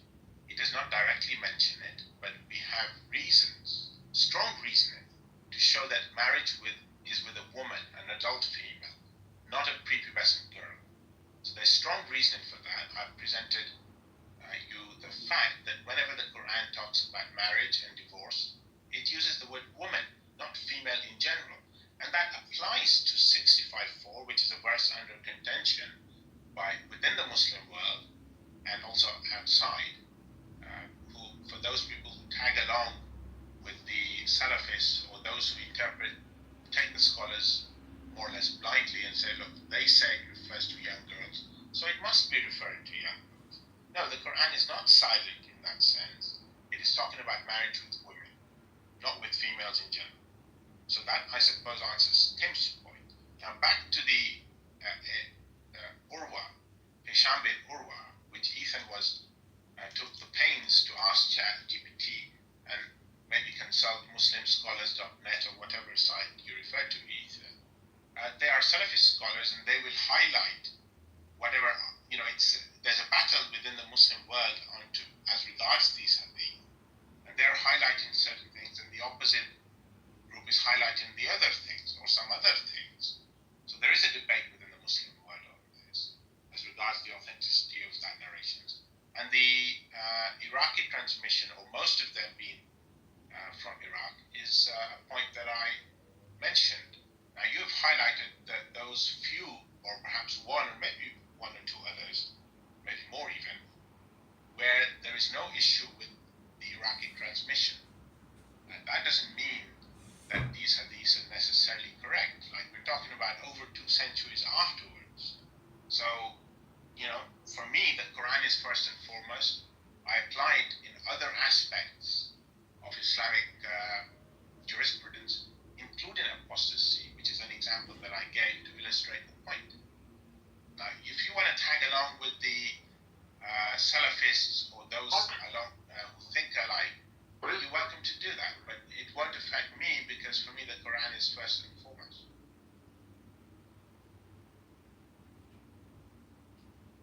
Okay, but just we've been through this so many times, but okay. So obviously all the stuff that you said to Tim, we've had a whole conversation about that where we're showing you disagree with all the classical lexicons, you disagree with all the tafsir, you're imposing what you take the word to mean after literally like more than a millennia of semantic drift. You're taking that over the consensus of the early interpreters of it, including and what the lexicographers would say based on the standards that they use, which is also consistent with the same evidential standards that you're applying to evaluate the reliability of Bukhari. Because then we're going here to the Bukhari stuff, and there is no evidence that these verses, that Bukhari was credulous of Urwa during the Iraq period. I just don't see any evidence of Bukhari being credulous of Urwa, not cognizant of the criticisms of Urwa during the Iraq period. I mean, the criticisms that are made of him during the Iraq period, even if they were true, and even if it were from the Iraq period, they would not prove your case. They would just be slight evidence in favor of your case. And the nature of the criticisms is way different than the nature of the error he would have to be committing to get this wrong. Okay?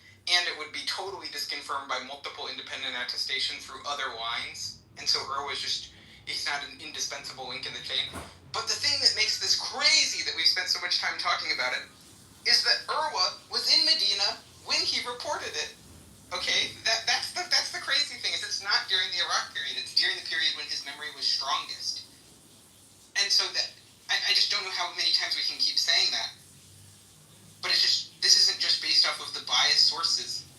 There's no evidence that you could give of Hassam in Kufa or Baghdad, okay, before Urwa's death. Sorry, no evidence that Hisham was in Kufa or Baghdad or Iraq? Before Urwa's death. So you reckon he died in Medina? Is that what you're arguing for? No, Urwa was in Iraq. And Hassam, right. You could try to say that there's a documented move of his to Baghdad, right? But you have to consider these two things. So, the Urwa... Again, okay, go on. No, sir, I'm just trying to... So, we're trying to pin down when would this connection have to have happened. The Urwa to Hassam connection. Now, we know for a fact that he was recording and reporting hadith when they met up during the Medina period. Now you're trying to claim that, well, it's possible they met up again during his Iraq period, and he was actually reporting a verse from the Iraq period when they, surreptitiously, unbeknownst to the historians or any evidence, met up in Iraq. Now I'm asking for the evidence that these two ever met in Iraq. Again, you sound, if you ever become a Muslim, it seems you would be a Salafist who die hard, who looks at the hadith and then forgets about the Quran. What?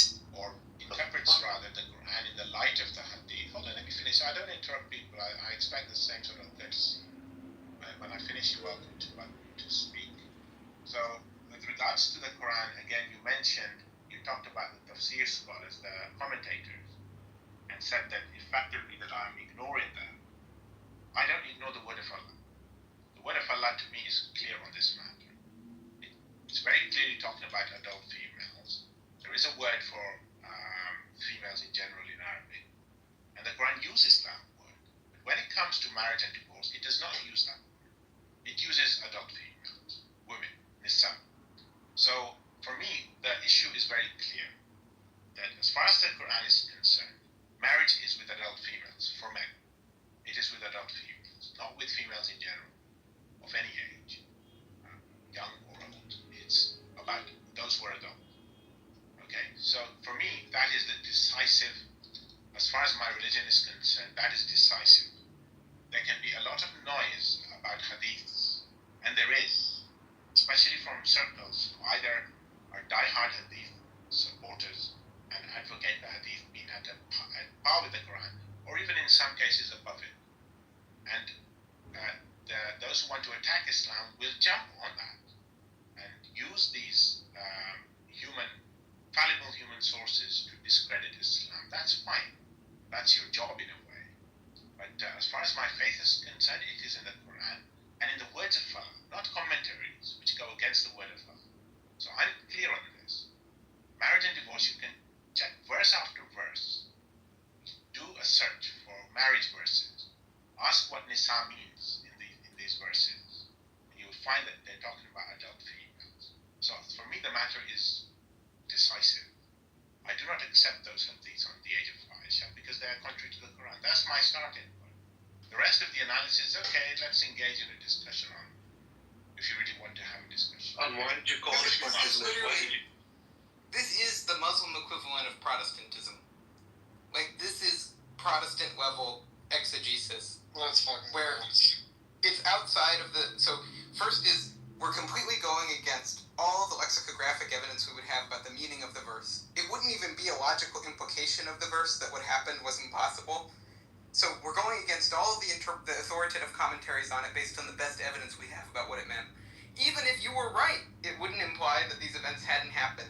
And we're using that to dismiss lots of multiply attested independent lines of transmission with a lot of source transparency, with reliable sources. Okay? That directly attest to the events specifically, and that satisfy all the historical criteria that we would use.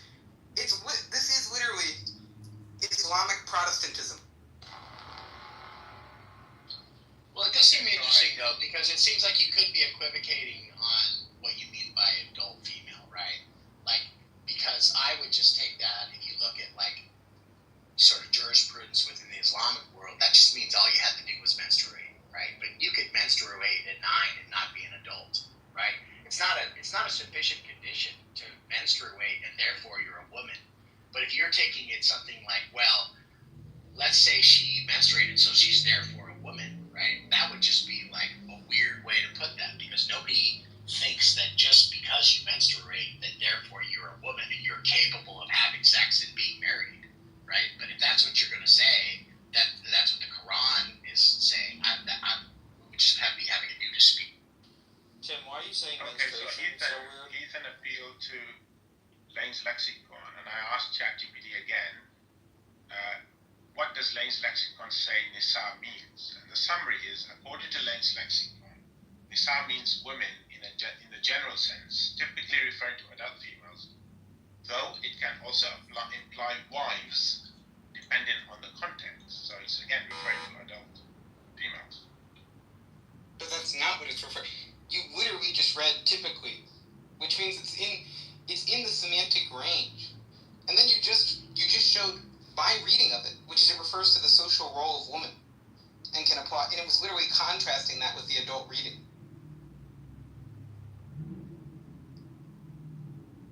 Go with the flow, Ethan. You're free to choose. Islamoprobe, do you take it that if a female menstruates, that she's now considered an adult? A woman may not menstruate, an adult female may not menstruate, and that's one of the conditions mentioned in 65.4, where a woman does not menstruate. But what's the waiting period if they don't menstruate? 3 months, right? Why is everyone saying that word so fucking weird? What are you talking about? Menstruate? It's not menstruate. Oh, God. Okay, Jesus.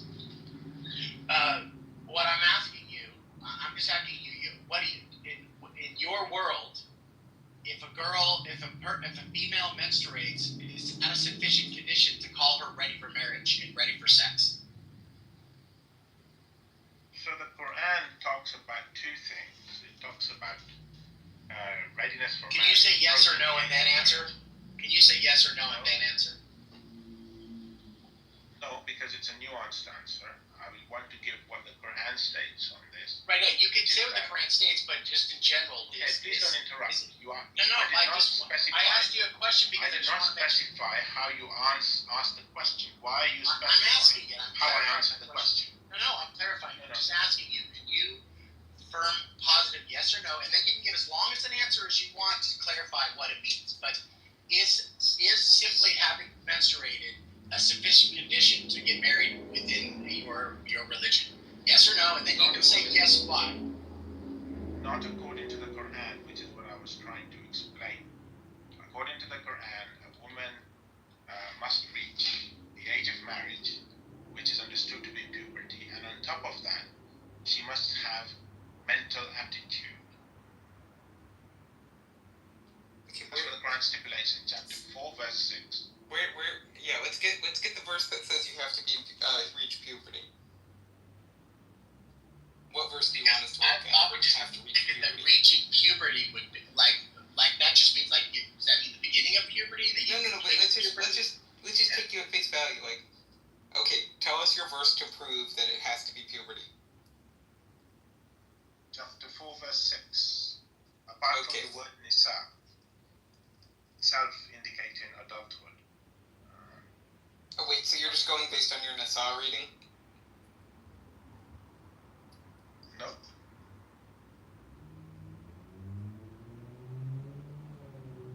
What is the evidence that the marriageable age is puberty that's in the text?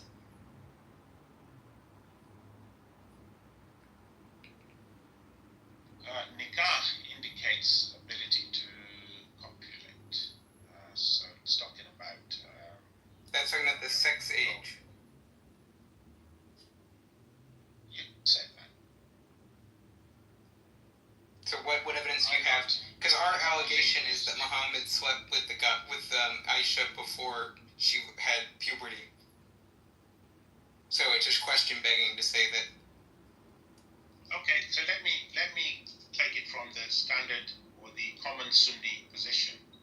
I'm not a Sunni, I'm an Ahmadi, but from the common Sunni position or the Salafist position, those who uphold the Hadith, she was 6, and the reason the delay for 3 years took place was because she was not yet post-pubescent.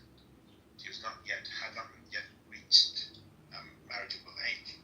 So let me start you from the Sunni perspective and show to you that actually your argument is flawed from the Hadith. Okay, well no, now we can argue from a different perspective. So if you'll grant us the ages, now we can argue about the puberty. Okay? So the first thing we can do is we can look at what are the first mentions we have of Aisha menstruating. Okay? Now basically, in going by Arabic years, we have it in about 10. Okay, 10 AH. Okay? So then, and basically it could be, maybe you could read it as 6. Okay, so 6 to 10. So at least 4 years after the marriage, as many as 9 years after the marriage, that was when Aisha started weeping because she had just started to menstruate on the journey. Okay? There's no hadith at all that has an earlier menstrual period. All of them are subsequent to the one in Surif. Okay? Then we have playing with dolls. So we know she continued to play with dolls when Muhammad was there after they started living together. Okay? We know that basically the dolls were forbidden to the girls that hadn't reached puberty. But they were forbidden to the people who had reached puberty. They were allowed for the girls that had not yet reached puberty. So that legal rationale means she's being treated as a minor who hadn't reached puberty. Then just like, if we thought about it from just plausibility, not working within the Islamic perspective, basically, the average age of menstruation is going to be 13 years of age. Under 10 years is a very long tail. That's an extremely precocious puberty. Okay? So, I mean, statistically, if you had, and when you have bad nutrition, which you would have had at the time, that would delay rather than accelerate the puberty. So, we have the first mention of her having menstruation that's like 5 years after the wedding being charitable. We have evidence that she had the legal status that a prepubescent girl would have, even after they had consummated the marriage. And we just have the prior plausibility that she would have extremely precocious puberty in a malnourished environment. Okay, so can you provide evidence that dolls were forbidden to girls post-puberty, and under which law? Was it under Islamic law? So we have it under the classical jurist. Yeah, so if you look at, so we have Al-Bari's commentary on Bukhari 6130. Okay, so we go there. So, here, I'll read it. So, first is, let's get the original passage, and then we'll get the commentary on it. So, original passage. I used to play with the dolls in the presence of the Prophet, and my girlfriends also used to play with me. When Allah's messenger used to enter my dwelling place, they used to hide themselves, but the Prophet would call them to join and play with me. The playing with the dolls and similar images forbidden, but it was allowed for Aisha at that time, as she was a little girl not yet reached the age of puberty.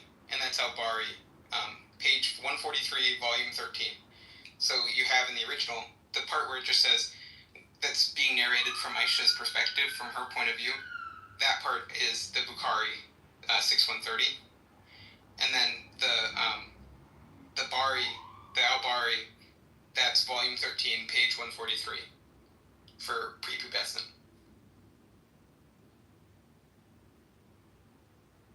So again, does Islamic law forbid women from playing with dolls?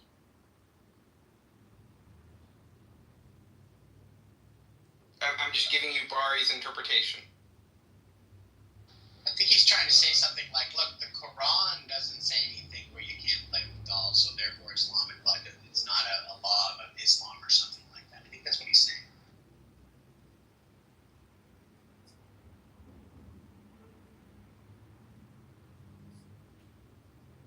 Yeah, I mean, Al-Bari's inference, not my inference, Al-Bari's inference is that since playing with dolls and similar images was forbidden, but it was allowed for Aisha, she must not have reached the age of puberty. So that's the classical Islamic jurist position. But is it from the Quran or the Hadith of the Prophet that it is forbidden to play with dolls if you are post-pubescent? See, that's from the commentary of the jurists on the Hadith. Yeah, so it's not a Hadith. So it's not Quran and Hadith. No, it's just the inference that is drawn from the Hadith by the jurist who knew the rules. Okay, alright, go with it. Well, I don't know why you'd be laughing and chuckling, right? It seems like what happens is anytime a position you don't like, you just sort of like, you seem to dismiss it out of hand, but not for no good reason, right? But then when you want to, you'll stand on some point for the equally no good reason when you want to, when it seems to like, when you want it to like bolster your point, right? So we're providing, or at least Ethan is providing you with like well-known documentation on these things, giving you tafsir, giving you hadith, giving you textual context, giving you like where this came from. And then when it doesn't agree with you, you just seem to like nervously chuckle and go, well, go with that if you want, bro. I mean, how would anybody able to be able to ever convince you of anything if that's how you're going to act? Yeah, the point you misrepresented my position. My position is clear. The sources of Islamic knowledge, let me mention them in case you haven't heard me mention it before, which is probably the case. The Quran is first and foremost the primary source of Islamic knowledge, the supreme source. If anything conflicts with the Quran, we would not accept it. The second source of Islamic knowledge is the practice, the established practice of the Prophet, the living practice, such as how to perform the Salah, the Muslim prayer. That is the second source of Islamic knowledge. How he performed the Salah, for example. The third source is the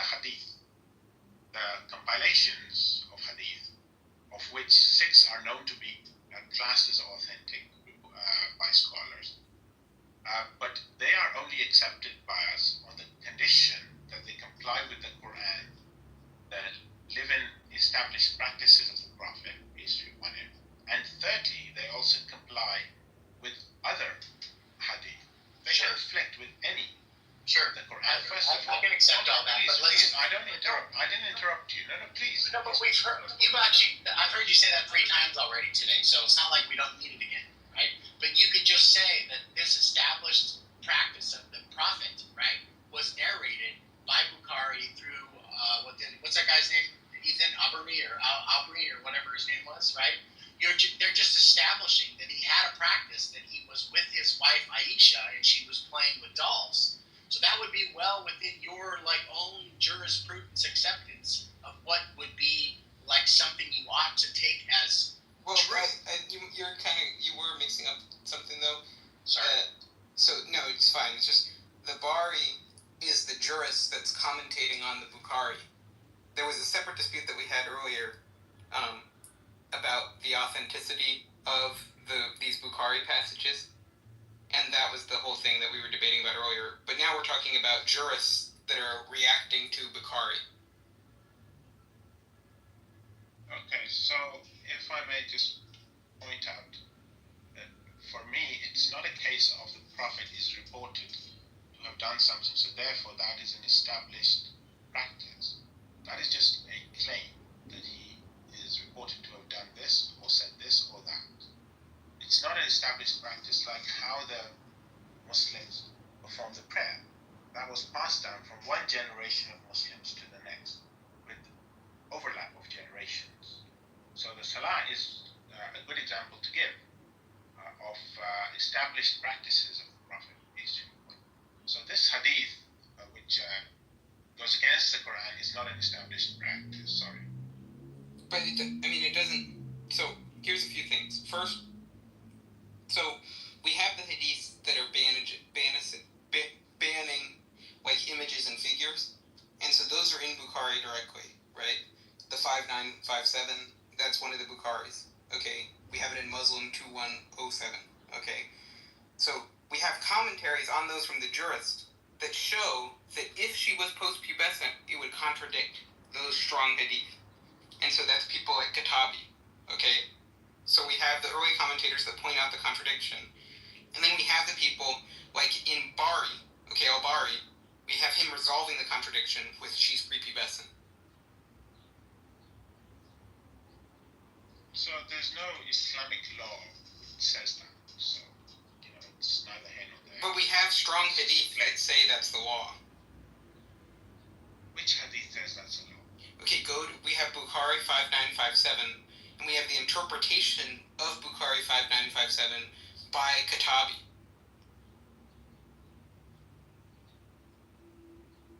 No, that's just the same hadith about the 6 and 9. No, that's not the same. It's the makers of these images will be punished. It's that hadith, the general hadith, that bans the images for adults. Then if you go to Kitavi, the hadith shows dolls are forbidden in principle. The exception applies because Aisha had not yet reached puberty. The exception is age limited. Once the reason, childhood, disappears, the ban reapplies. Okay, so that's the early commentator in Kitavi. Yes. Then we have the medieval rulings. Okay, What? Go on. What'd you say? I said you're still grasping at straws. It's not. These are very reputable sources within Islam that we're citing uniformly authorities, and you're going based off of your own judgment. No, it's not my judgment. There are millions of Muslims, Ahmadi Muslims, who uphold what I'm stating. So it's our Khalifa. No, but what's an actual historical authority that you have to support your claim? Historical authority? The Quran is the word of God. But it doesn't contradict the Quran. You haven't shown a contradiction of the Quran. You've presupposed that your reading of the Quran is correct. And it goes way beyond what could plausibly be supported by the text. And no one ever took the text to mean that. Again, these are just claims you're making. Well, he's talking the idea about a Quran. Let me at least speak. Come on, Tim. Calm down. Come on, please. I mean, the authority that I appeal to for a start, is our Khalifas, the Ahmadiyya Khalifas. And I have myself heard the commentary on 65.4, for instance, by the Ahmadiyya Khalifa, who specifies that it's referring to women. So, if there is a scholar in the past who suggested otherwise, or somebody who interpreted the hadith about idols and idol worship and pictures to apply to dolls, which are not idols, then that is his interpretation. You want me to blindly follow him because he's one scholar you can appeal to. There are thousands of scholars amongst Muslims. And there are opinions which are incorrect. Okay, give me one. Give me one source within 300 years of the life of the Prophet that supports your view. Which view in particular? About idols and dolls? Your view about the age, your view about the dolls being permissible, anything. No, you have to establish that in Islam. Give me your view about that it means that it excludes underage women. Like any view you've supported throughout. So underage women, that the dolls were permissible for adult women, that, anything about the age of Aisha being 17. Give me within 300 years of the life of the Prophet any source. You want me to appeal to Shiite sources who mentioned that she was about 18? Yeah, give me if it's within 300 years of the Prophet and there's any source transparency at all, I'll be interested in it. So I don't need to go there. No, because if it's within 300 years of the Prophet and it has any source transparency in it at all, I will listen to it, be happy. Why not 350 years? Okay, if you have to go 350 years out, that's less good, but okay, fine. Give me that. That'll be good. I'll give you 400 years. Why is it less good when the Quran is the word of Allah, which we believe to be the word of Allah, which is clear enough that marriage is with adult females? But it's not clear about that. That's why all the early commentators disagree. For 300 years, people didn't take it to think what you think it So that's the definition of not clear.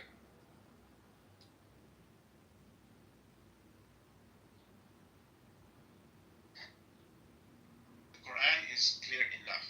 It talks about women in that verse, for instance. It talks about reaching the age of marriage. It talks about rushd, or having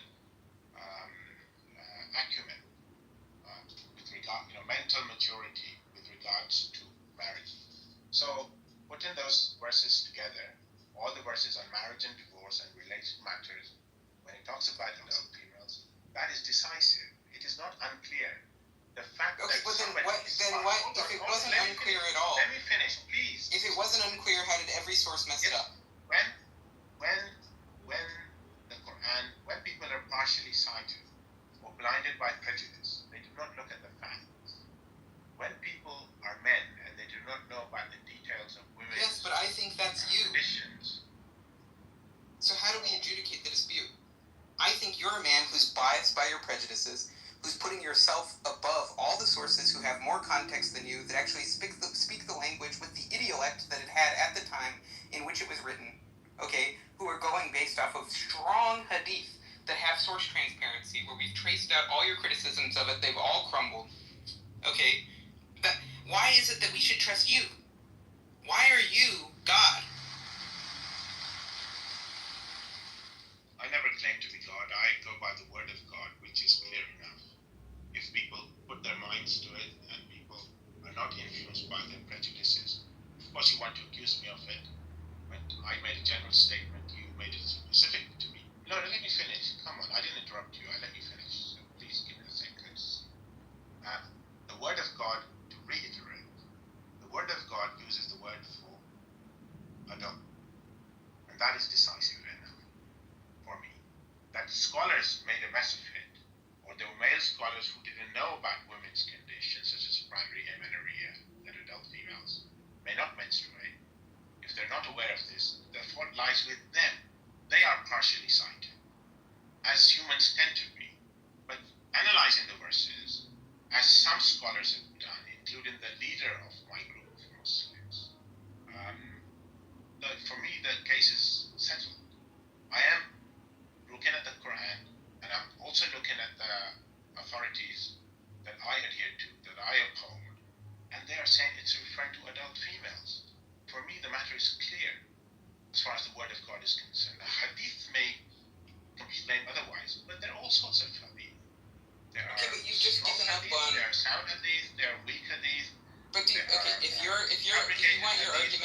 persuasive. I don't care about autobiographically that because of your biases and presuppositions that what's good enough for you is to go with your own linguistic intuitions and all of your extremely late modern sources that apparently agree with you out of a desire to conform to basically the social standards that are prevailing today.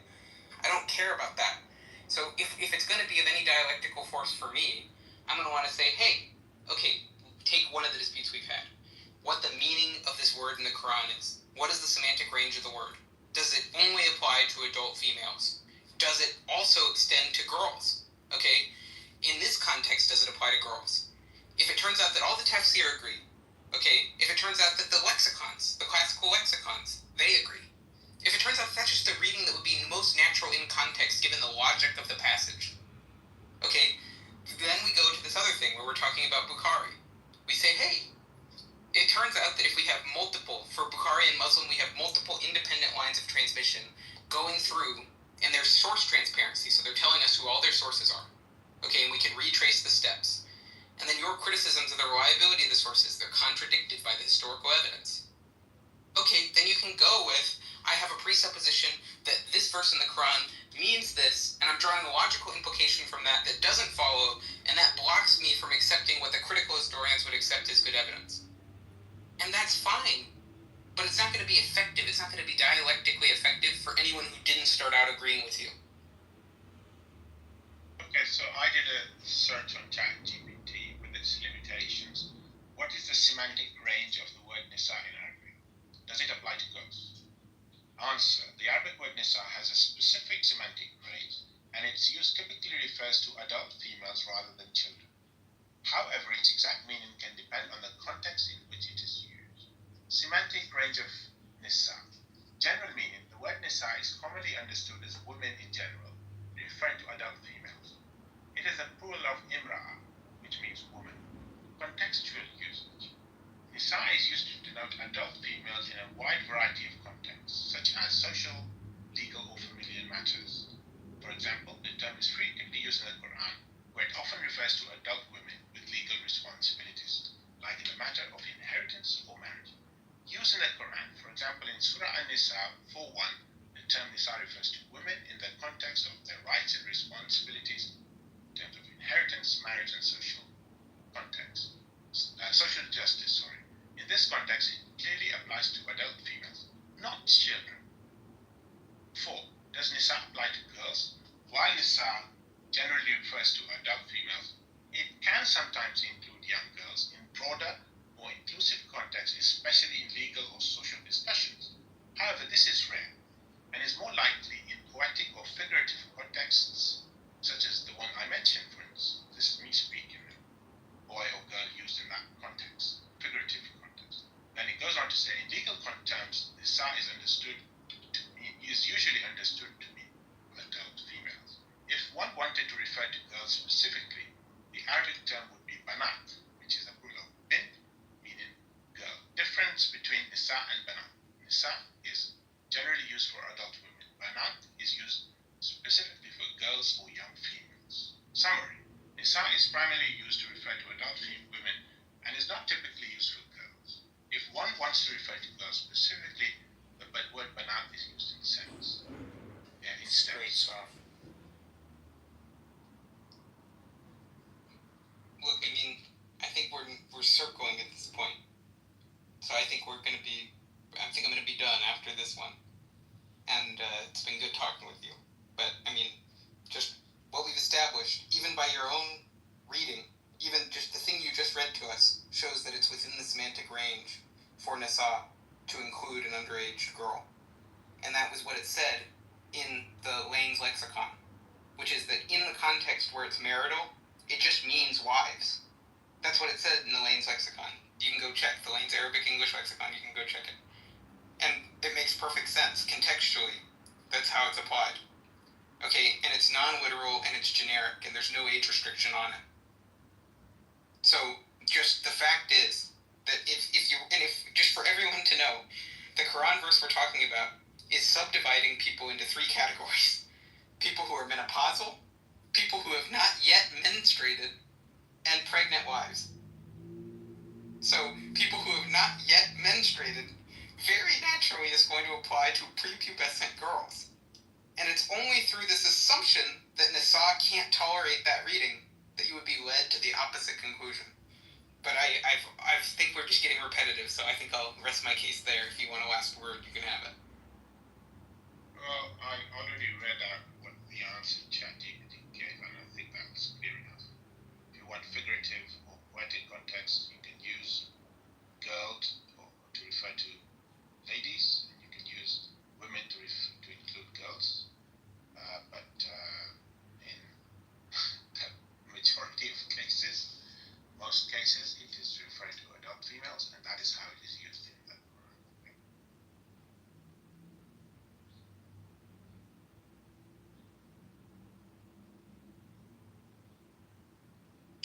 Looks like you outlasted it, Ms. Lama. Took the W. Hung in there. Well, the final word means the word with weight, as I understand it. So when someone has the final word, it doesn't mean the literal last word. Who have never had the weightier argument shall prevail. But can I speak to Sasha now? Sasha? Yeah.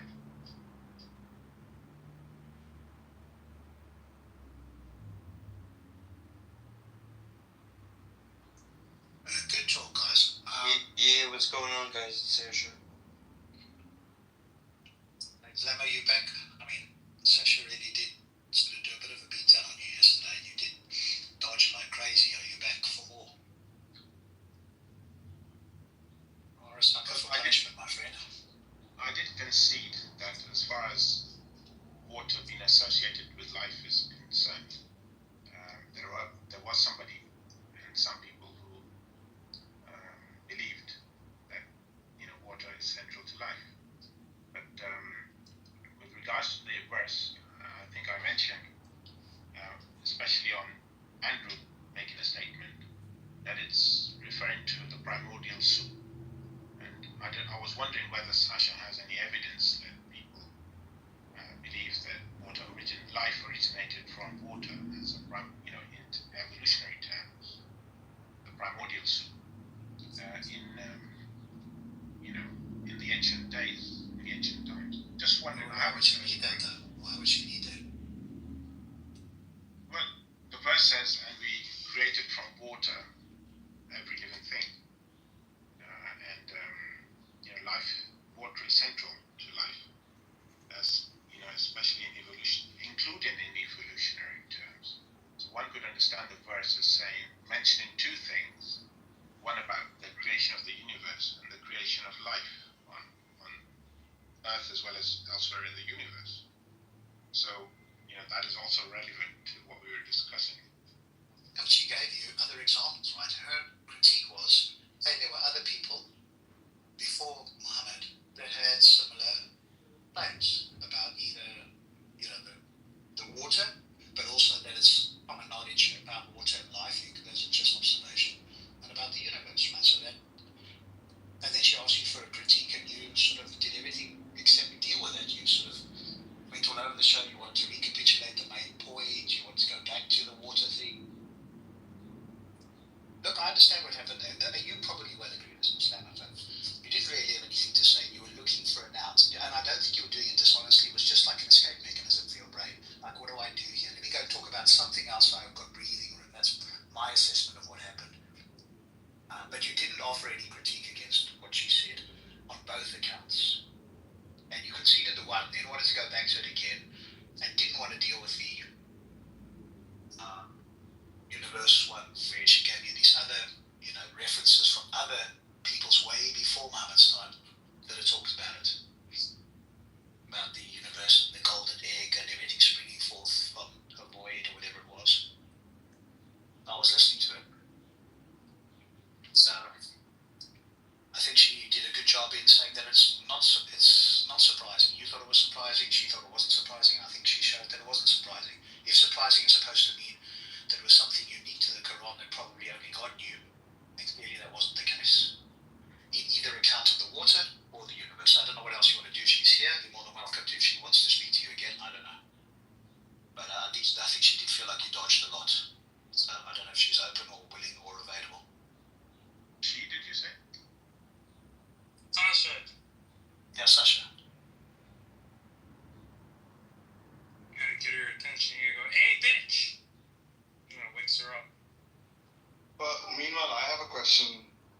I could ask. That's okay. Like based on like your views that you shared on Islam and so on. Like I just wanted to ask, do you think it's possible for a black person to be racist?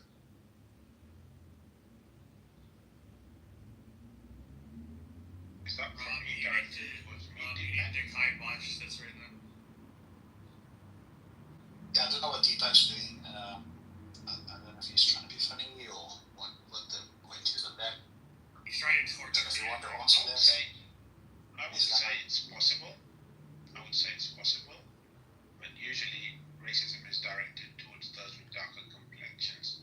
But race is not totally to do with color. So people can be racist towards other people as well of different nationalities and whatnot. So okay, yeah, well, there's the answer to that. So again, I don't know if Sasha's here, my friend, but what else do you want to say? Because you didn't have much to say yesterday, and you did sort of try to segue away from both of those points when she gave you other, accounts of similar stories about altering life and about the early universe. What's up? So I don't know what else. Oh, there she is. Sasha, I don't know if you want to speak to Islamo again. He's been asking about you, asking for you. Okay. What do you want to talk about? Islam or probe? no, it's okay. We had a discussion. Was it yesterday? So that's fine. You take care of yourself. It's getting a bit late here, so I might wander off. Just take care. That's all. Everybody. Okay. Good day. Yeah, you're good. Get easy until next time. Until next time. Take care. Cheers. I will give you props. Yesterday I spoke to Sasha, today I spoke to Ethan. He's certainly going for the high rollers, so to speak. So,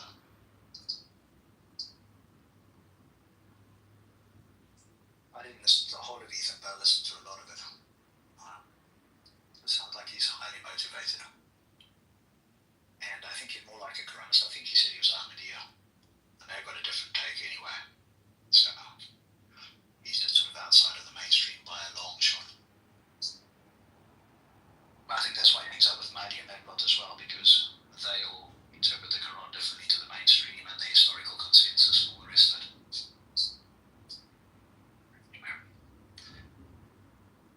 Cool. Anybody else welcome to bring up whatever you want. Okay.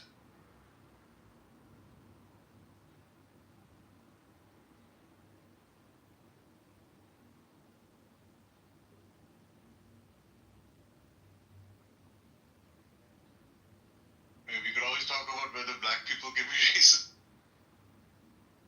Alright, can somebody, defenestrate Deepak? Thank you. Deepak, are you near any windows right now? I will self-defenestrate. Please, thank you.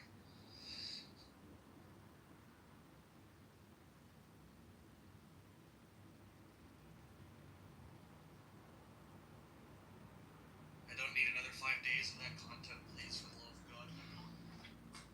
But just for posterity's sake, black people can't be racist. Yeah, part of that was, I didn't listen to much of it. That was pretty brutal, and Andrew took it on the chin. Yeah, it was pretty fucking brutal. Also, Mela, for posterity's sake, your mom can be racist. Ooh. Now that hurts, Piper.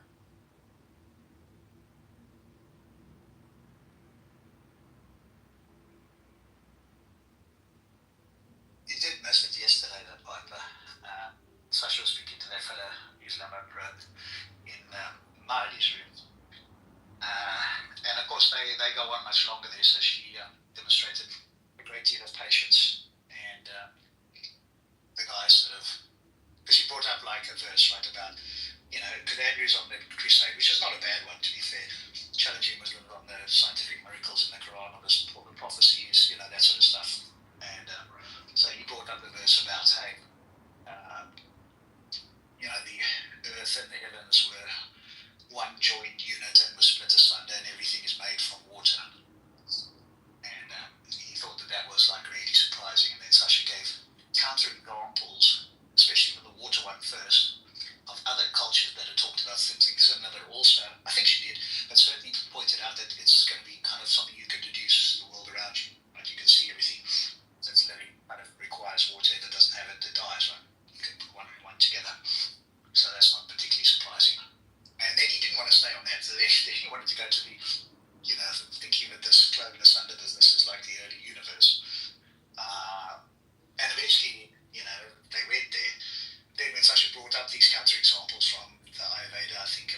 much the same. He wanted to go back to the water one.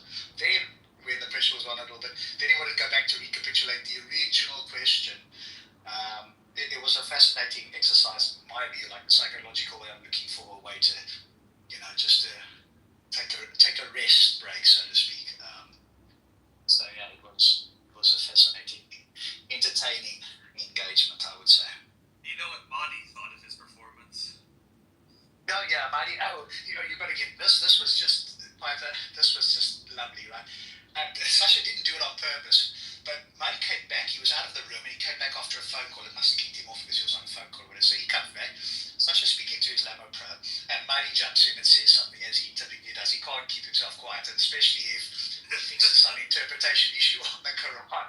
And so Sasha says something like, "Can you stop butting in?" And that particular sentence just hit him so hard. He repeated it about 3 or 4 times. About 5 minutes later, he still said it. It was like a real insult that she said, "Don't butt in." He really took offense to that. I was like weird, isn't it? That, it's not like you're calling him anything or whatever. Hey, butting in. Okay, it's his room. And of course, he was butting in. I can visualize him in my mind's eye repeating it at 30 miles per second, angrily. Martin, don't butt in. It was just like one of those things that caught him or, whatever, and he just really didn't like that. And then he didn't want to allow Sasha to speak, and then eventually with sort of Andrew's pleading, he allowed Sasha to speak again for 12 minutes, literally he timed it. And when it got to 12 minutes, he's like, okay, now they've had a conversation, now the other people are going to speak, right? So it was, that was just like one of those weird things that happen, unscripted stuff. Yeah, it was. At least this guy tried to, provide something, but he did sort of end up scurrying away on multiple occasions. Yeah. But Andrew was very sort of amenable there. He was trying to keep the peace and trying to keep it going, etc. Because he's very much on a campaign about these Quranic miracles and stuff. So I didn't know that was one of the things. That exercised it.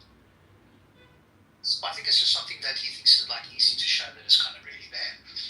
And I said, yeah, they should try and convince you because you already think miracles are something that happens or has happened, right? For us, we don't think it happens, so it's harder for us. The bar's going to be higher for us. You've already reached that bar, so they should try and convince you. Because apparently, he had a 3-hour conversation, but Cloud was saying that Andrew allowed other people to jump in, and so it got diluted. And you got to keep it focused on those people and not have other people jumping in. Otherwise, it just sort of goes all over the show. But apparently, he got them to not walk back, but to kind of do the Martin Bailey thing, right? First it was, or maybe it was a walk back, depends how you characterize it, but essentially they made a strong claim and then sort of agreed that it wasn't like a miracle claim or wasn't a strong miracle claim or whatever, however Andrew phrased it. No, and it's hilarious. It's hilarious that their best sources are all explaining away the lack of miracles.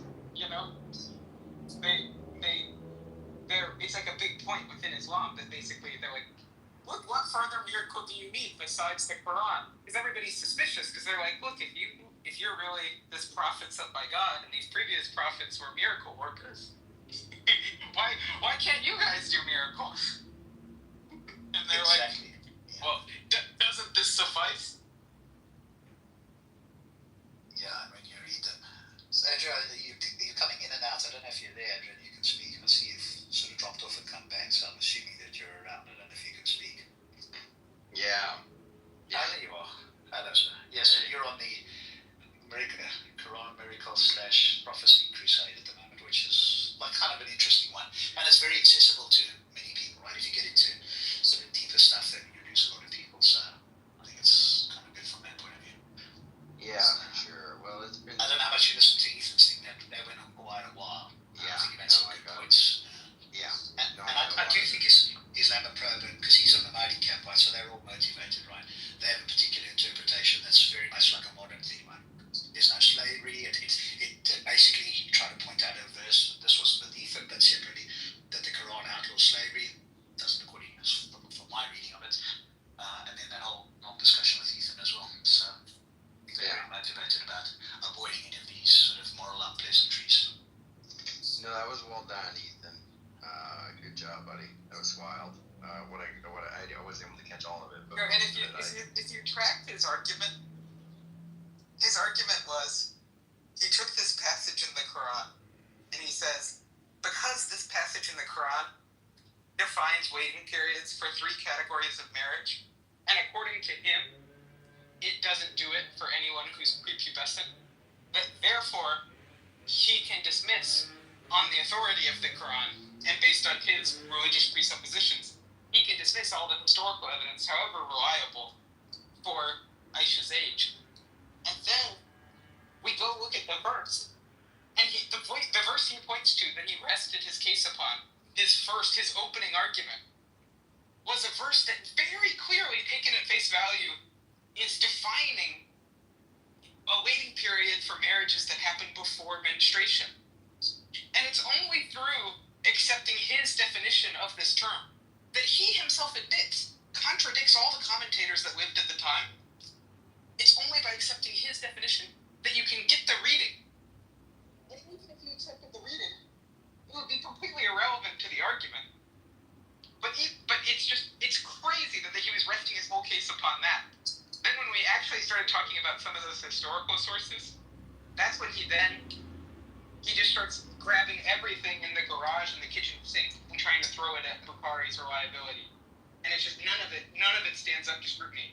And all of it is based off of him doing very biased prompts to ChatGPT. Yeah, I heard a lot of that. But that's what, as you point out, Ethan, that's their presumptive income. Because they hang out with Mahdi, who's got his own private interpretation of the entire Quran, which you can't find anywhere online, by the way, that his father and family members have got a copy of, and he's like with some obscure school of interpretation. Whenever you bring something to him, it's like it's the wrong interpretation. Virtually guaranteed. Any critique you bring, it's going to be that you understand it correctly. Yeah. And I mean, it also goes, not to turn it around on Andrew here, but it goes to show you that you can't really get moral instruction from a book taken by itself, just relying on people to interpret it. Because basically, if you go by that standard where you make everybody their own pope, people will find whatever they want to find in the text. And so if you want to give people moral instruction, you can't let everybody be in charge of interpreting the text for themselves. Well, that's how you get Matt Adams saying that the Bible condemns slavery because it says that thou shalt not steal. Oh boy. Well, you certainly had Philo agreeing with what you were saying. He was liking it, well, at least insofar as that you were affirming Catholicism. He was like, yeah, Protestantism is satanic. I was like, oh boy. I still think the best part of it is when he claimed that guy was senile and so that the hadith was unreliable, and then you dog walked him and showed him that that information wasn't passed through him, and then he started going, well, I don't get it. What do you mean? Well, I could, maybe. Well, it was more complicated than that, because it was like, on the one hand, we had the information in a way that didn't go through that guy. But on the other hand, basically, we could show that guy, the only criticism that was ever made of him was that his memory started to decline when he was old. And we know for sure that this passage didn't come from that period of time when his memory had declined. It was from the period of time when his memory was being craved. And so it was bizarre to level that criticism against him as a justification for dismissing this hadith. And the other thing that was crazy is just that why does he think that people place the Bukhari above the Quran itself? What is it that convinces people to do that, even if he theologically has reasons to disagree with that? It's because Bukhari was a really, really competent hadith critic. And if this guy knows about this criticism, of course Bukhari did. He wasn't going to rest his inclusion of the hadith on the guy's late period in Iraq. He wasn't going to rest inclusion on that. Just knowing Bukhari, he's the pinnacle of the hadith criticism in their tradition. And the reason why people would raise criticisms like this was that so that editors of collections like Bukhari would be able to take it into account. And so it's just, on so many different levels, it couldn't possibly be true that this guy just confabulated it in his old age. But given all that, it didn't even matter, because even if he would agree that that was true, he was still going to say it doesn't agree with the Quran, so therefore it doesn't matter. Based on a preposterous interpretation of the Quran. So it just is so... It's so impossible to reason with somebody who thinks they're all, church. I think Ethan, you at least you had a better time having the conversation in the sense that you didn't overtalk each other and all that sort of stuff. Try that with Marty, and you'll probably want to shoot your brains or his brains out. Yeah, I mean, at least the thing I'll say for that guy is, I think he was not reasoning well, but I at least believe that he was engaging in the conversation honestly. And for most Muslims, like 95% of the ones that I engage with on this app, that is not true. Yeah. Yeah, that's it. Cloud's not here to yell at you for that statement, Ethan, but I can tell you, it's some wild stuff happens. Can I ask a question? This is gonna be day 4 of beef. So this I heard a rumor that basically that you're on a Calvinist stage, and you're on the Calvinist stage, basically decrying the liberal Christians as basically being the worst kinds of Christians. It ain't going any further than today. Basically the biggest problem with Christianity is liberal Christians. It ain't going any further. Kind of thing. And apparently Guava came on the stage or something. I said Andrew, aren't you a universalist? No, I was on Ask. It ain't going any further. I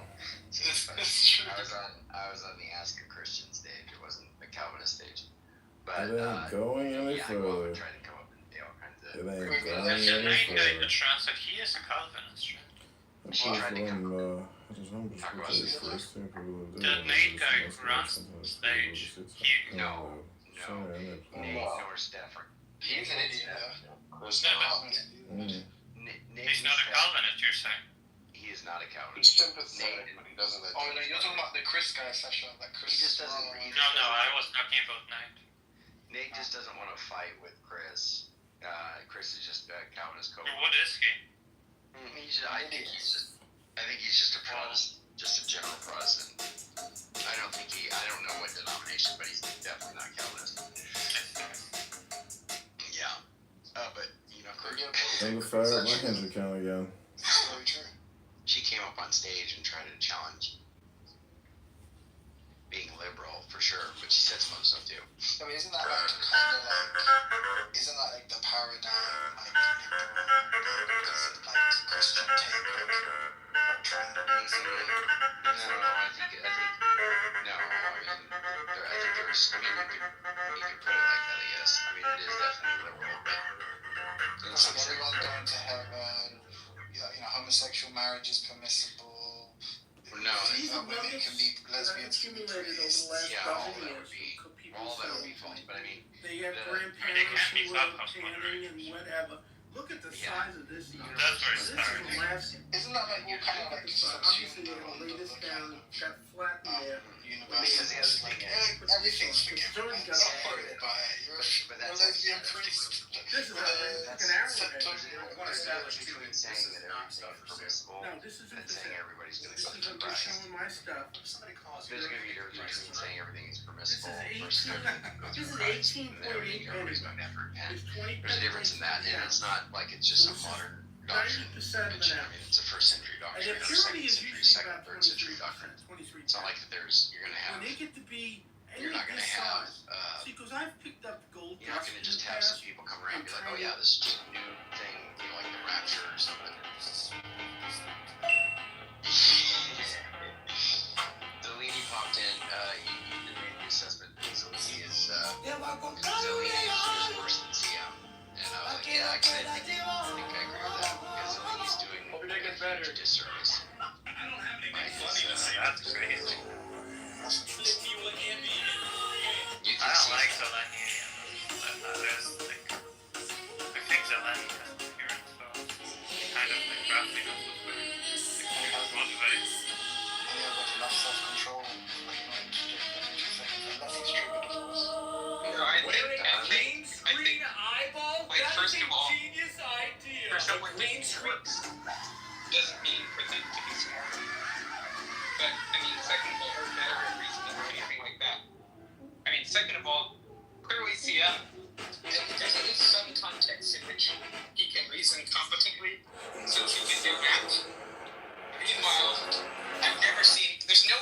context in which It ain't going I've seen any Zeleny further. use it properly.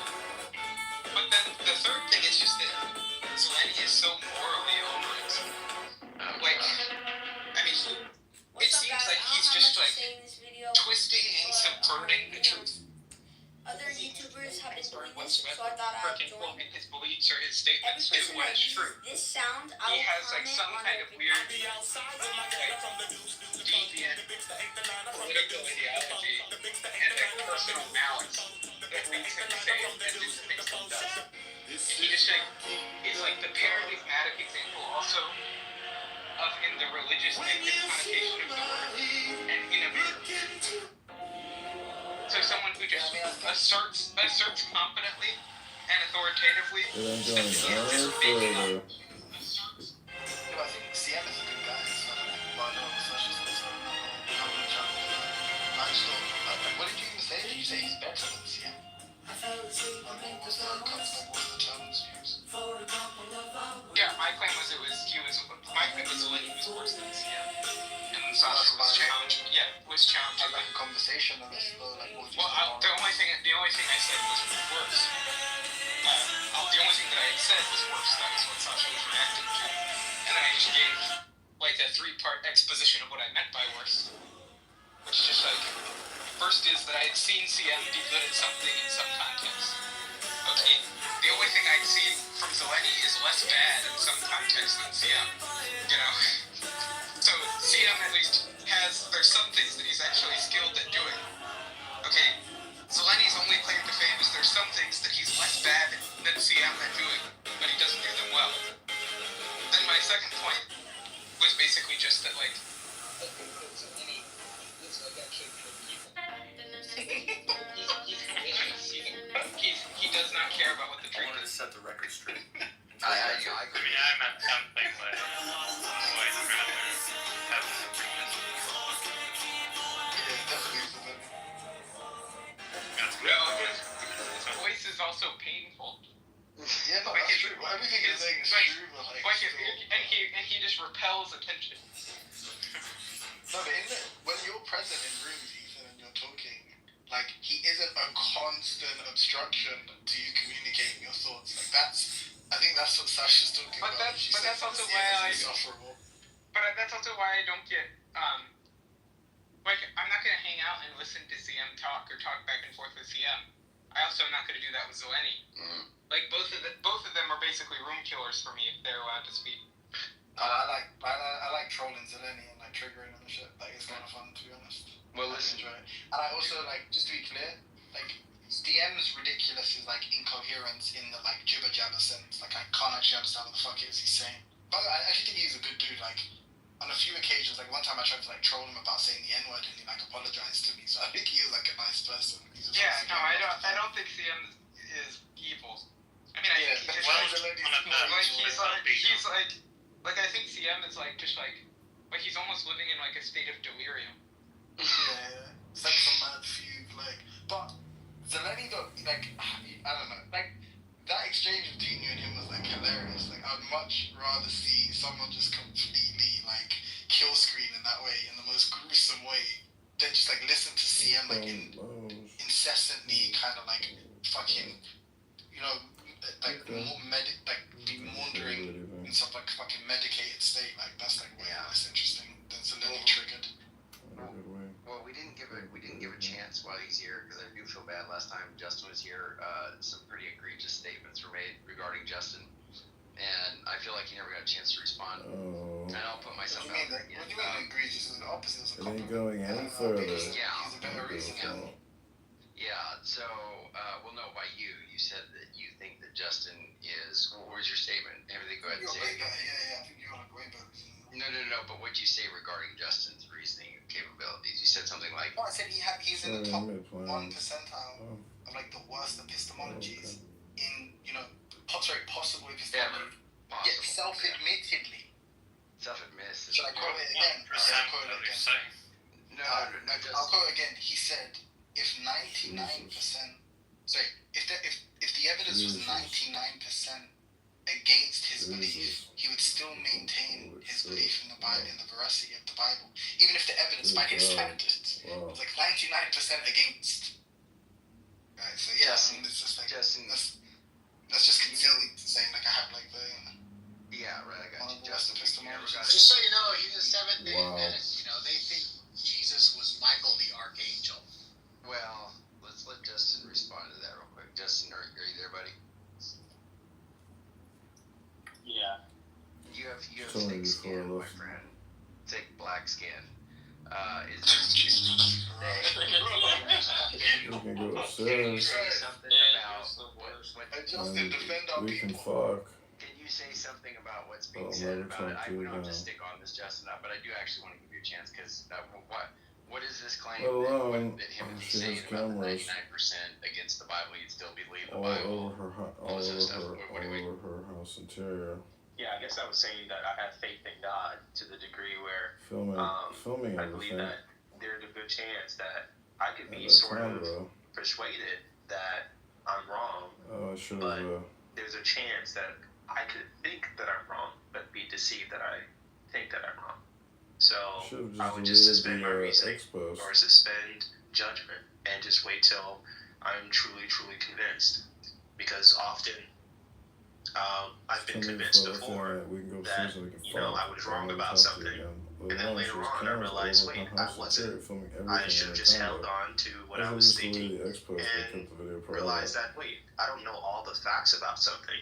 So I could be convinced about something and just be wrong about the way I was convinced. Like- So I'd rather believe in God. Yeah. Yeah, I'd rather trust the word of God and, stick with that. Like speaking of being convinced about something and Just thinking, listen, you're going for it, yeah. potentially thinking you're wrong about something, or thinking you're Pretty right and then sure finding out you're wrong, like evolution, for example. You thought maybe people had convinced you Pretty that sure evolution was screen true, time. and then you were like, oh no, actually they turned it. Like they'll give you these various things, like the fossils show that Yep. evolution occurred or something like that, and do you feel yeah. Yeah, like, so for example, when it came to dating and fossils, like maybe 10 years ago, 15 years ago, Weird one. I dated the subject, and then they told me, oh yeah, all these different, what do you call it, like organisms, like seashells and so on, like all this limestone showed that there was billions and trillions of things that existed that proves that the world was billions of years old, and this could not have possibly existed about 5,000 years ago, even if there was a flood that destroyed all the world. So, I mean, with the math, it kind of checks out. If limestone is made out of nothing but seashells and dead organisms, then yeah, it checks out, and I'll be wrong. So, in my mind, I'm thinking, well, yeah, they must be correct. But then later on, I realized, oh shoot, they were wrong about that. That there was different ways to actually come up with limestone, and they just didn't know, or they just didn't present that to me. So, it was smart for me to suspend my judgment on that, and then to just agree because someone, convinces me on something. It's sometimes I don't know enough to actually say, okay, let me put all my faith in what they're saying. I'd rather put my faith in that. So basically, you're saying that you suspend judgment with regards to things that. Whatever. I reminded myself not to waste time on pumpkins blowing But then split. anything that does align with your presuppositions, you by default adhere to those things. Yeah, because there's a constellation of things that make sense to me. So, if let's say one star is missing out of the constellation, then I'll say, okay, well, let me just wait. Let me suspend my judgment. I'm not gonna change my entire universe because one star is missing. Now, if all of my presuppositions are dealt with and definitely shown to not make any sense in any corner, then of course I would change my belief.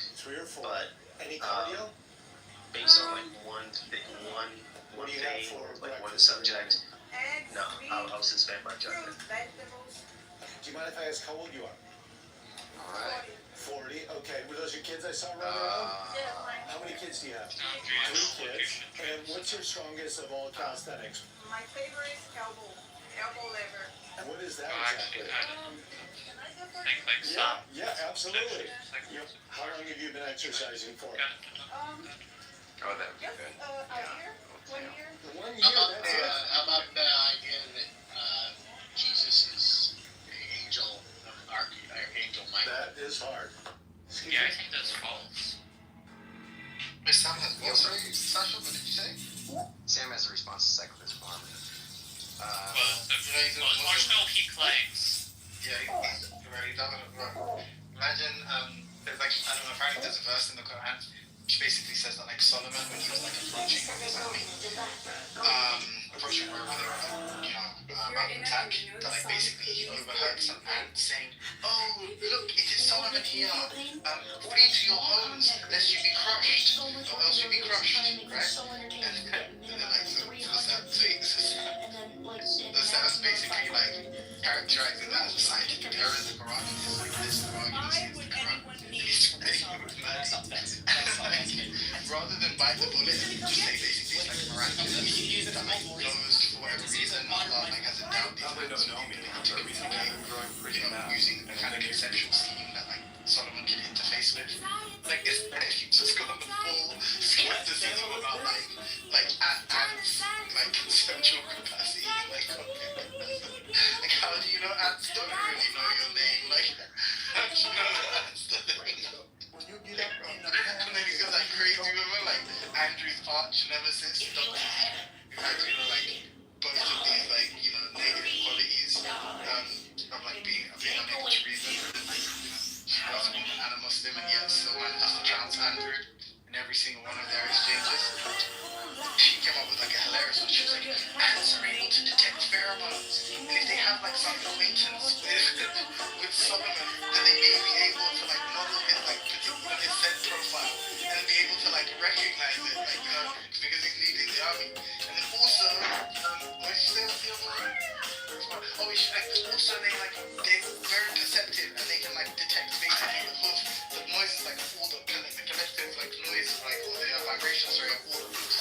And then because of that, they know an army is approaching, and then obviously they know where their homes are. Like, right? Sounds like a good inside. I didn't mean to disrupt you. I actually forgot that you had said that. But I'm curious now what did it? And Justin, true warning, you still about Catholicism. What did it, Ethan? What was the final straw for you? Please don't scroll. I'm just trying to become a big content creator one day, but I have no supporters. So if you have the chance, please subscribe. Team I asked Fisherman, Philo, we're which making a supports difference. Let's keep posting quality fish releases Catholicism. He said using this Protestantism by far. Protestantism is satanic. Know what the objection is? Do I know what it is? Yeah. I don't think they excuse them off from each other. Like, I don't know. They have some specific disagreements for sure. And they operate differently too. Is it about children? Guys, that video is almost at 1 billion views. Let's go see if we can make this. I don't know. So, Yeah. Jingle bell, jingle bells. I have to be respectful. You have to respect the impressions.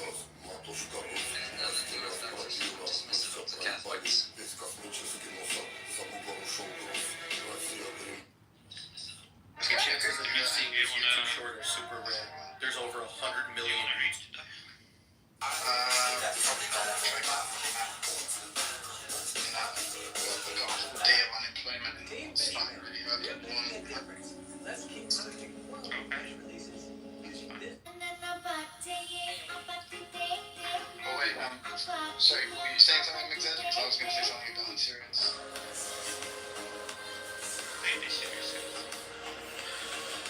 But I was just going to say, like, don't you think, like, isn't it expected given the kind of criticisms that people have on the stage? Islam, the kind of scandal that the Catholic Church was like guilty of. Like, wouldn't we expect to find that amongst like Muslims or in madrasas? Held or seen in person. This is at least 15 pounds. I got to go look up the state record when I get home because. Wait, sorry, did Israel fabricate that? The chances of you seeing this, Yeah. So what was the finals? The finals felt for you? I know you were inquiring, but it pushed you over the edge. Well, I was just thinking about these issues for Catholicism versus Eastern Orthodoxy versus Oriental Orthodoxy, and I basically became convinced through philosophical arguments. Body weight. Every woman should be able to do 11 push-ups. Regular push-ups. On the knees, okay? Was true. No. That the Thomistic model of the Trinity was true. It was more plausible than what the Eastern Orthodox or the Oriental Orthodox were committed to, and that it all. I mean, there were other reasons I had to prefer Catholicism, but looking into that issue in particularly, and just being convinced by the scholastic philosophy, that's embraced by the Catholic Church. I mean, I think that was the most recent development that preceded my decision to convert. How does this relate to your syncretism or your? How does this relate to your syncretism or your? Yeah, I don't think that's true anymore. I don't think that's true anymore. Because I know you've kind of oscillated on your perception of what happened with Jesus. So then, how are you going to? Round table. How would you understand that then? Yeah, I take the church's position. And would it just be on the authority of the church? Is that what is that part of the argument you would make, or is it something? Is there something you've reevaluated, or how are you going to justify the belief in such? In what? Which things? Particularly the resurrection. I think we have really good evidence for. Yeah, I think we have good evidence for the resurrection. I mean, one example is I think we actually have good evidence for the authenticity of the shroud. Okay. I think that's actually very convincing evidence. I mean, there's other evidence that can be adduced, and a lot of how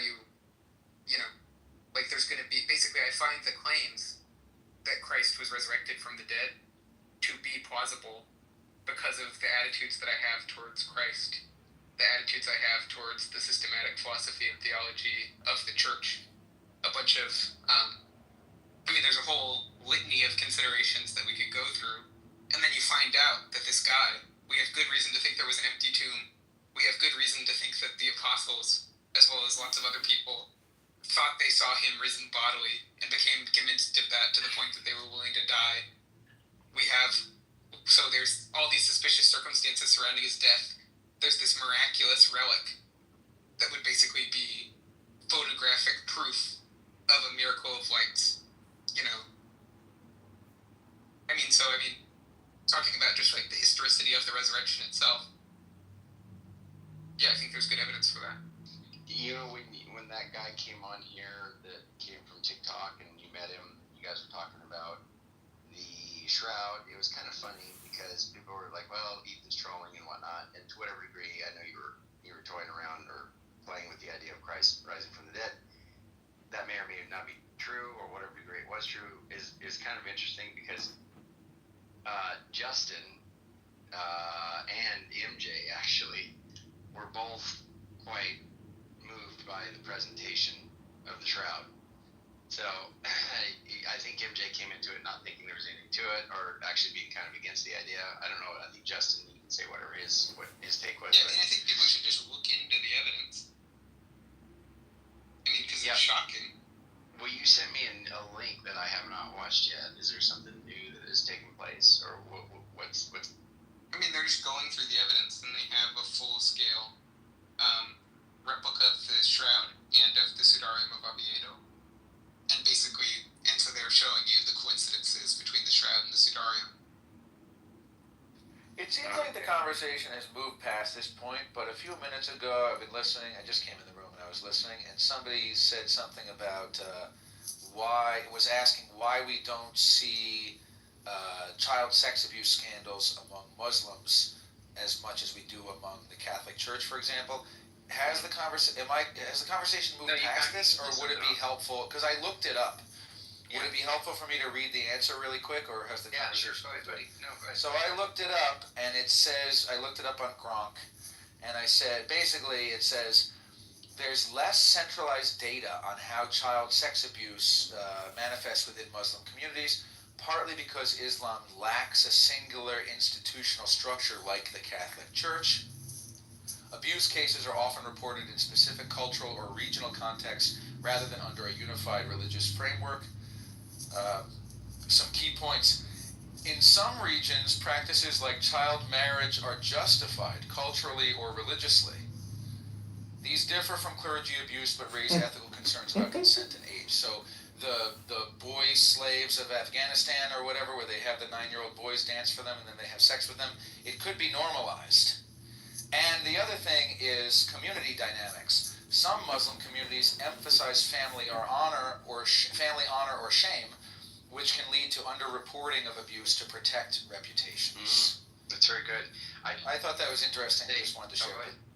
Yeah, I wanted to say something on that that I thought about a lot, and this is prior to me being there's been a lot of stuff that I've had in opposition to the Catholic Church, but that's largely has gone away over time. But one of the things that is said is that the Catholic Church, that they hide a lot of pedophilia.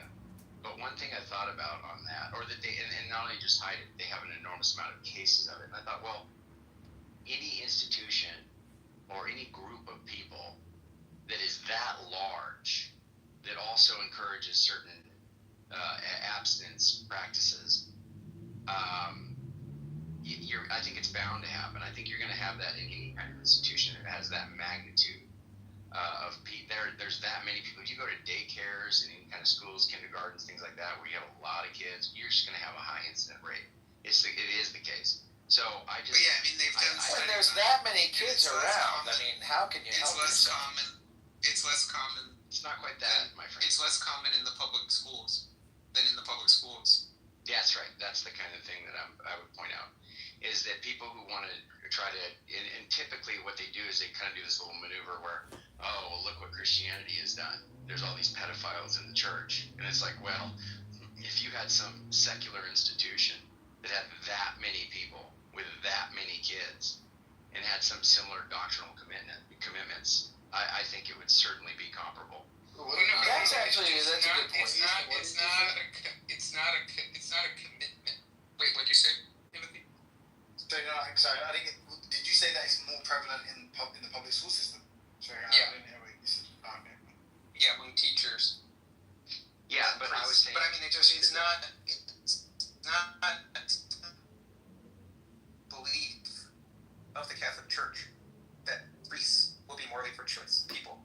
Like that's not the Catholic Church believes that there are lots of wicked. Oh no! The doctrinal commitment I meant to abstinence, like to. No, I know. I was just explaining that it wouldn't falsify Catholicism, even if it were true that priests were especially wicked. I agree. I don't see it as. I actually completely lost it once I thought about that, compared to any other group of people. And that came to that realization. I don't know, over the last few years. I was just like, you know what? That's a good point. Yeah. Well, I'm glad that.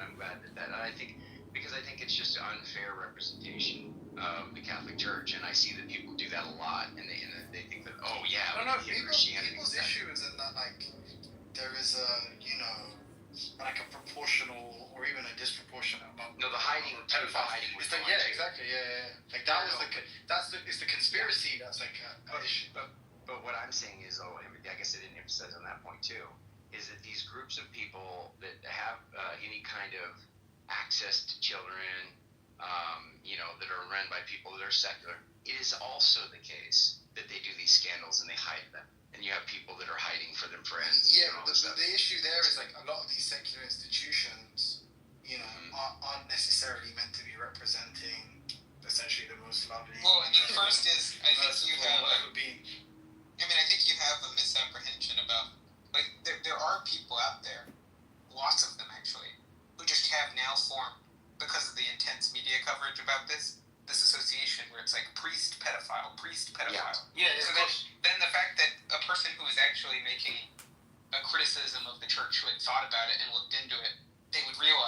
that's not a tenable accusation to make. It wouldn't really falsify the religion, you know, and it's also just not, it's not true that it's more statistically prevalent either. But then basically there would be a separate claim, which is like, look, there was a conspiracy among people who were in higher positions of authority within the church to basically cover up some of these abuses that had occurred.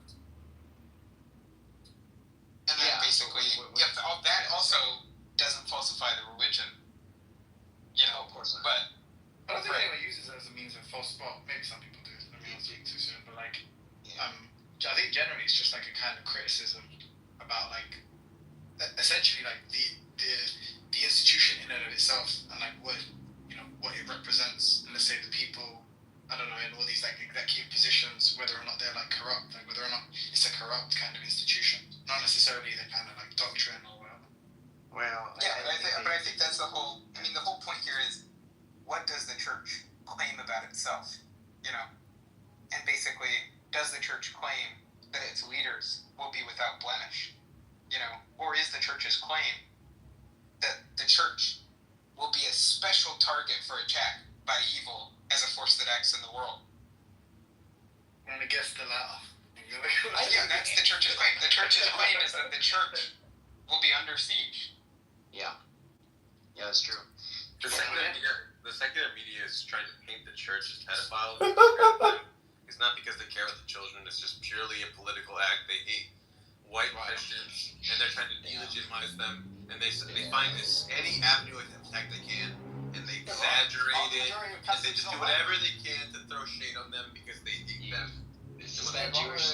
Well, I'm getting your back right now, Andrew. Why are you trying to call me this subversive? Right. No, but I mean, I think it's just one of these. It's one of these things where it's just like actually, like, it is good that abuses be pointed out and called out and reformed, and that pressure be put on leaders to correct those abuses.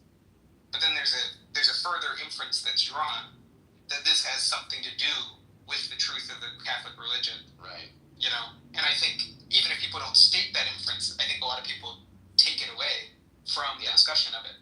And basically, the point would be that regardless of whether you accept Catholicism or you reject it, that Catholicism will be under attack from the world is the Catholic Church's historical position. Yeah. And I haven't been persuaded, right, of Catholicism, but I have definitely dissolved, like many of my contentions have dissolved against Catholicism. And one of the, because I've long since, like for, I don't know, decades, I've held the view that Catholicism is like got some serious aberrant problems, like there's big issues. But upon scrutiny, I think this whole accusation just dwindles. You do this comparative analysis, you're just like, yeah, that's not really an issue. It's fucked. Yeah, If they wanted to be honest about the danger of the church, they would compare it to the rate of teachers, and they would say, yes, this is happening in the church, this is also happening in the schools. It's not a property of Christians or Catholics or whatever. Right. It's a property of men in power who have access to children.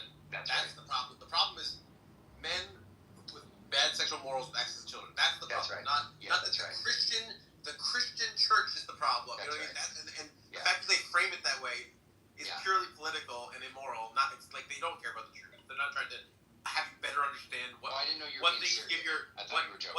They're not trying to make you understand what things are making you put your children in danger. They're just like, if they would be honest about those facts. They're not. They care about. Even if it's not pernicious, it's definitely not being fragile or delicate with the information.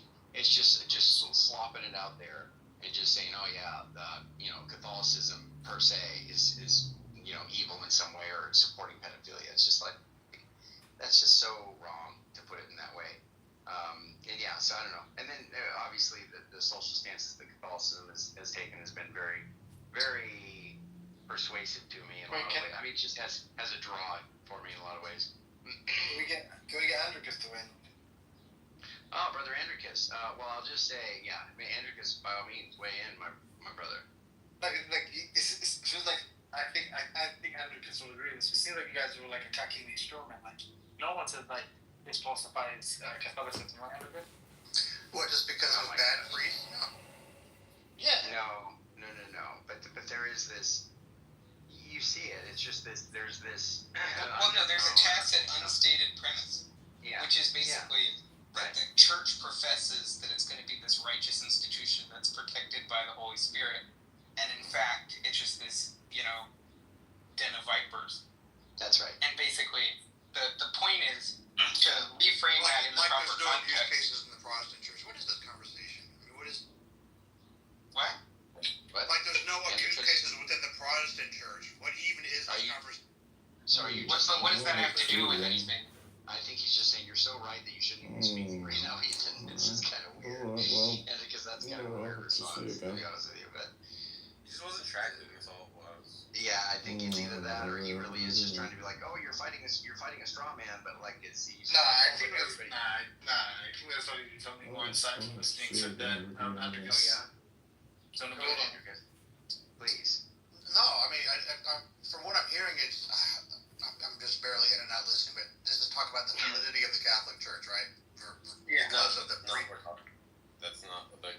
It's not really. That was definitely a point. That's definitely a point Alright. that's under discussion, Samuel. Okay, please don't try gaslight our friend Andrew, because. Jordan saying the conversation was not. It wasn't like, oh, look at these Catholics and all these sexual abuse scandals. That's not the conversation. The conversation was, why is the media being biased, talking about Catholic scandals and not talking about teacher sexual abuse? Why are they focusing on that?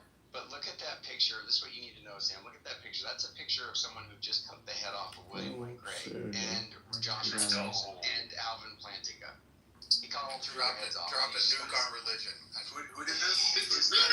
He's just got his back to the camera now, and he's got his flowing cape, and he's just like, I decapitated the bed to the bed. You're gonna. Meanwhile, he's not really tracking what's being said. He's trying to come. I'm working. I'm working. I'm just here to get some background. What is this conversation? Go ahead, man. No. You're like, no, really. Can you catch him up? Don't worry about it. No, Andrew, because I really want you to weigh in on the thing you were saying today, because I feel like you're one of these special characters that it's like we have an exchange, and then you're clearly saying something that I think is wrong, and then we walk down the primrose path together and we check out for the night and come back, and we just kind of don't really. Hey, it's too early. We can't start. Okay. Well, I mean, I'm very. What time did it start? Well, Andrew gets his tune. God's all good. He has concepts of he originates evil in his mind, right? He's the originator of evil. This guy was driving down the road. It's not. Yes, I'm saying it's your not me. It's your novel. This guy is driving. It's before it even gets off the ground, right? It's like, He said if God even has the evil thought in his mind. That's Yeah, right. You know why I know it? Because no one successfully responded to. That's I see. Very good. Andrew gets you done well with that. You got the ultimate gaslighter in the corner. Says the guy. Wait. Says the guy is black. I mean, exactly. I can't remember. So the three of you just denied the fact that you were saying that there wasn't this like tacit implication of like the belief in the falsification of Catholicism from the revelation that like a significant number of priests were pedophiles. Okay, that's clearly what's being discussed multiple times. That was even state that explicitly. You guys just tried to lie to dear Andricus. Sam just lied to his face. Obviously, that's expected from Sam. No. Well, we've also got Sam. Have you guys ever heard our friend Sam here come with what we call Sasha the PH diffuser? But the way to handle violence is to carry a gun practice with it. And when someone I acronym. I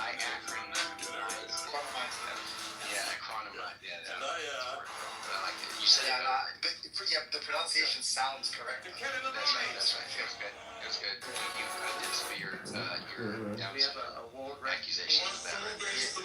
Obviously, it's made in China, so don't get too used to using it. It's gonna very good. It's gonna malfunction. You're gonna have a great day, Very man. good.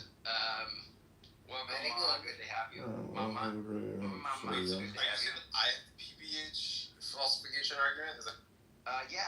You're not fit.